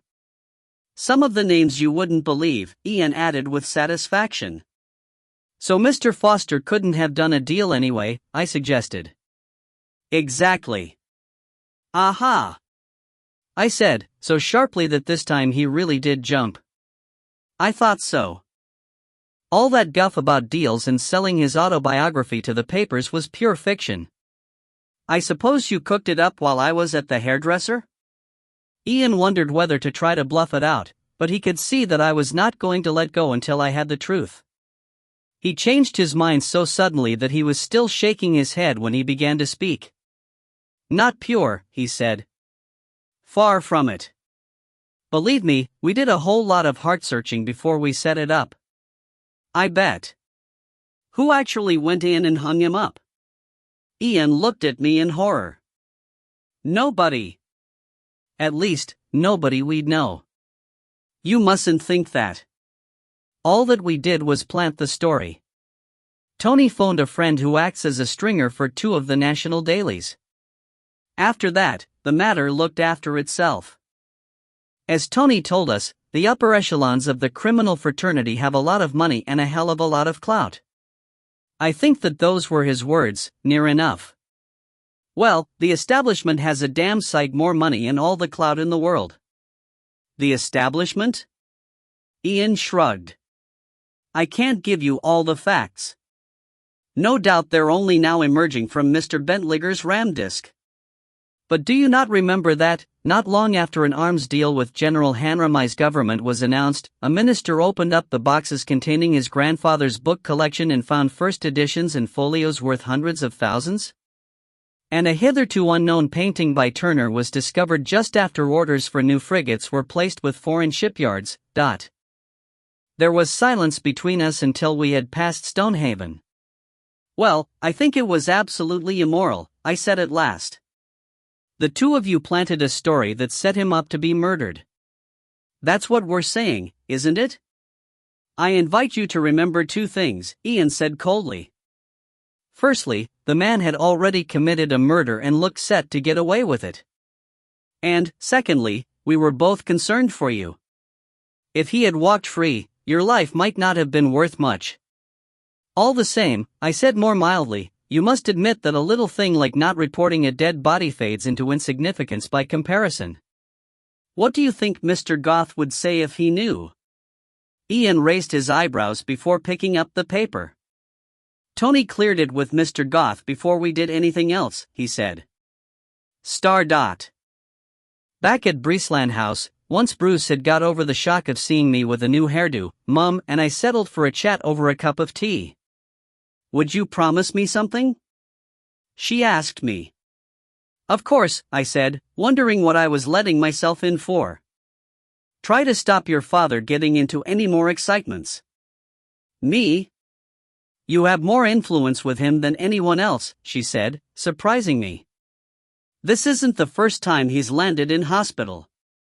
Over the years, I don't know how often he's got us involved in things. Did you know that I was stabbed once, before you were born? Another time, you were kidnapped to put pressure on him. And now, just when I thought he'd grown out of all that nonsense, We have threats to my only grandchild and I bent my best frying pan and I still haven't got all the fat off the floor and it's getting too much. I felt a surge of remorse. When I came to think of it, Mum had often borne the brunt when Dad and I had been herring off on some mad chase. But I don't see what I can do, I said. Mum put down her cup. I heard it jingle in the saucer. She really was upset. If you think back, she said, I bet there was a moment when you could have stopped him getting involved. Wasn't there? I thought back to our early talks and in particular to Kenneth Fogarty's visit. Perhaps she was right. I'll see what I can do, I said. There is little left to say that is worth saying. The scandal, the attempted cover-up and the wholesale prosecutions that followed must be part of history by now. The death of Mr. Foster, apparently by his own hand, made it impossible to comply with the strict terms of the insurance company's reward offer.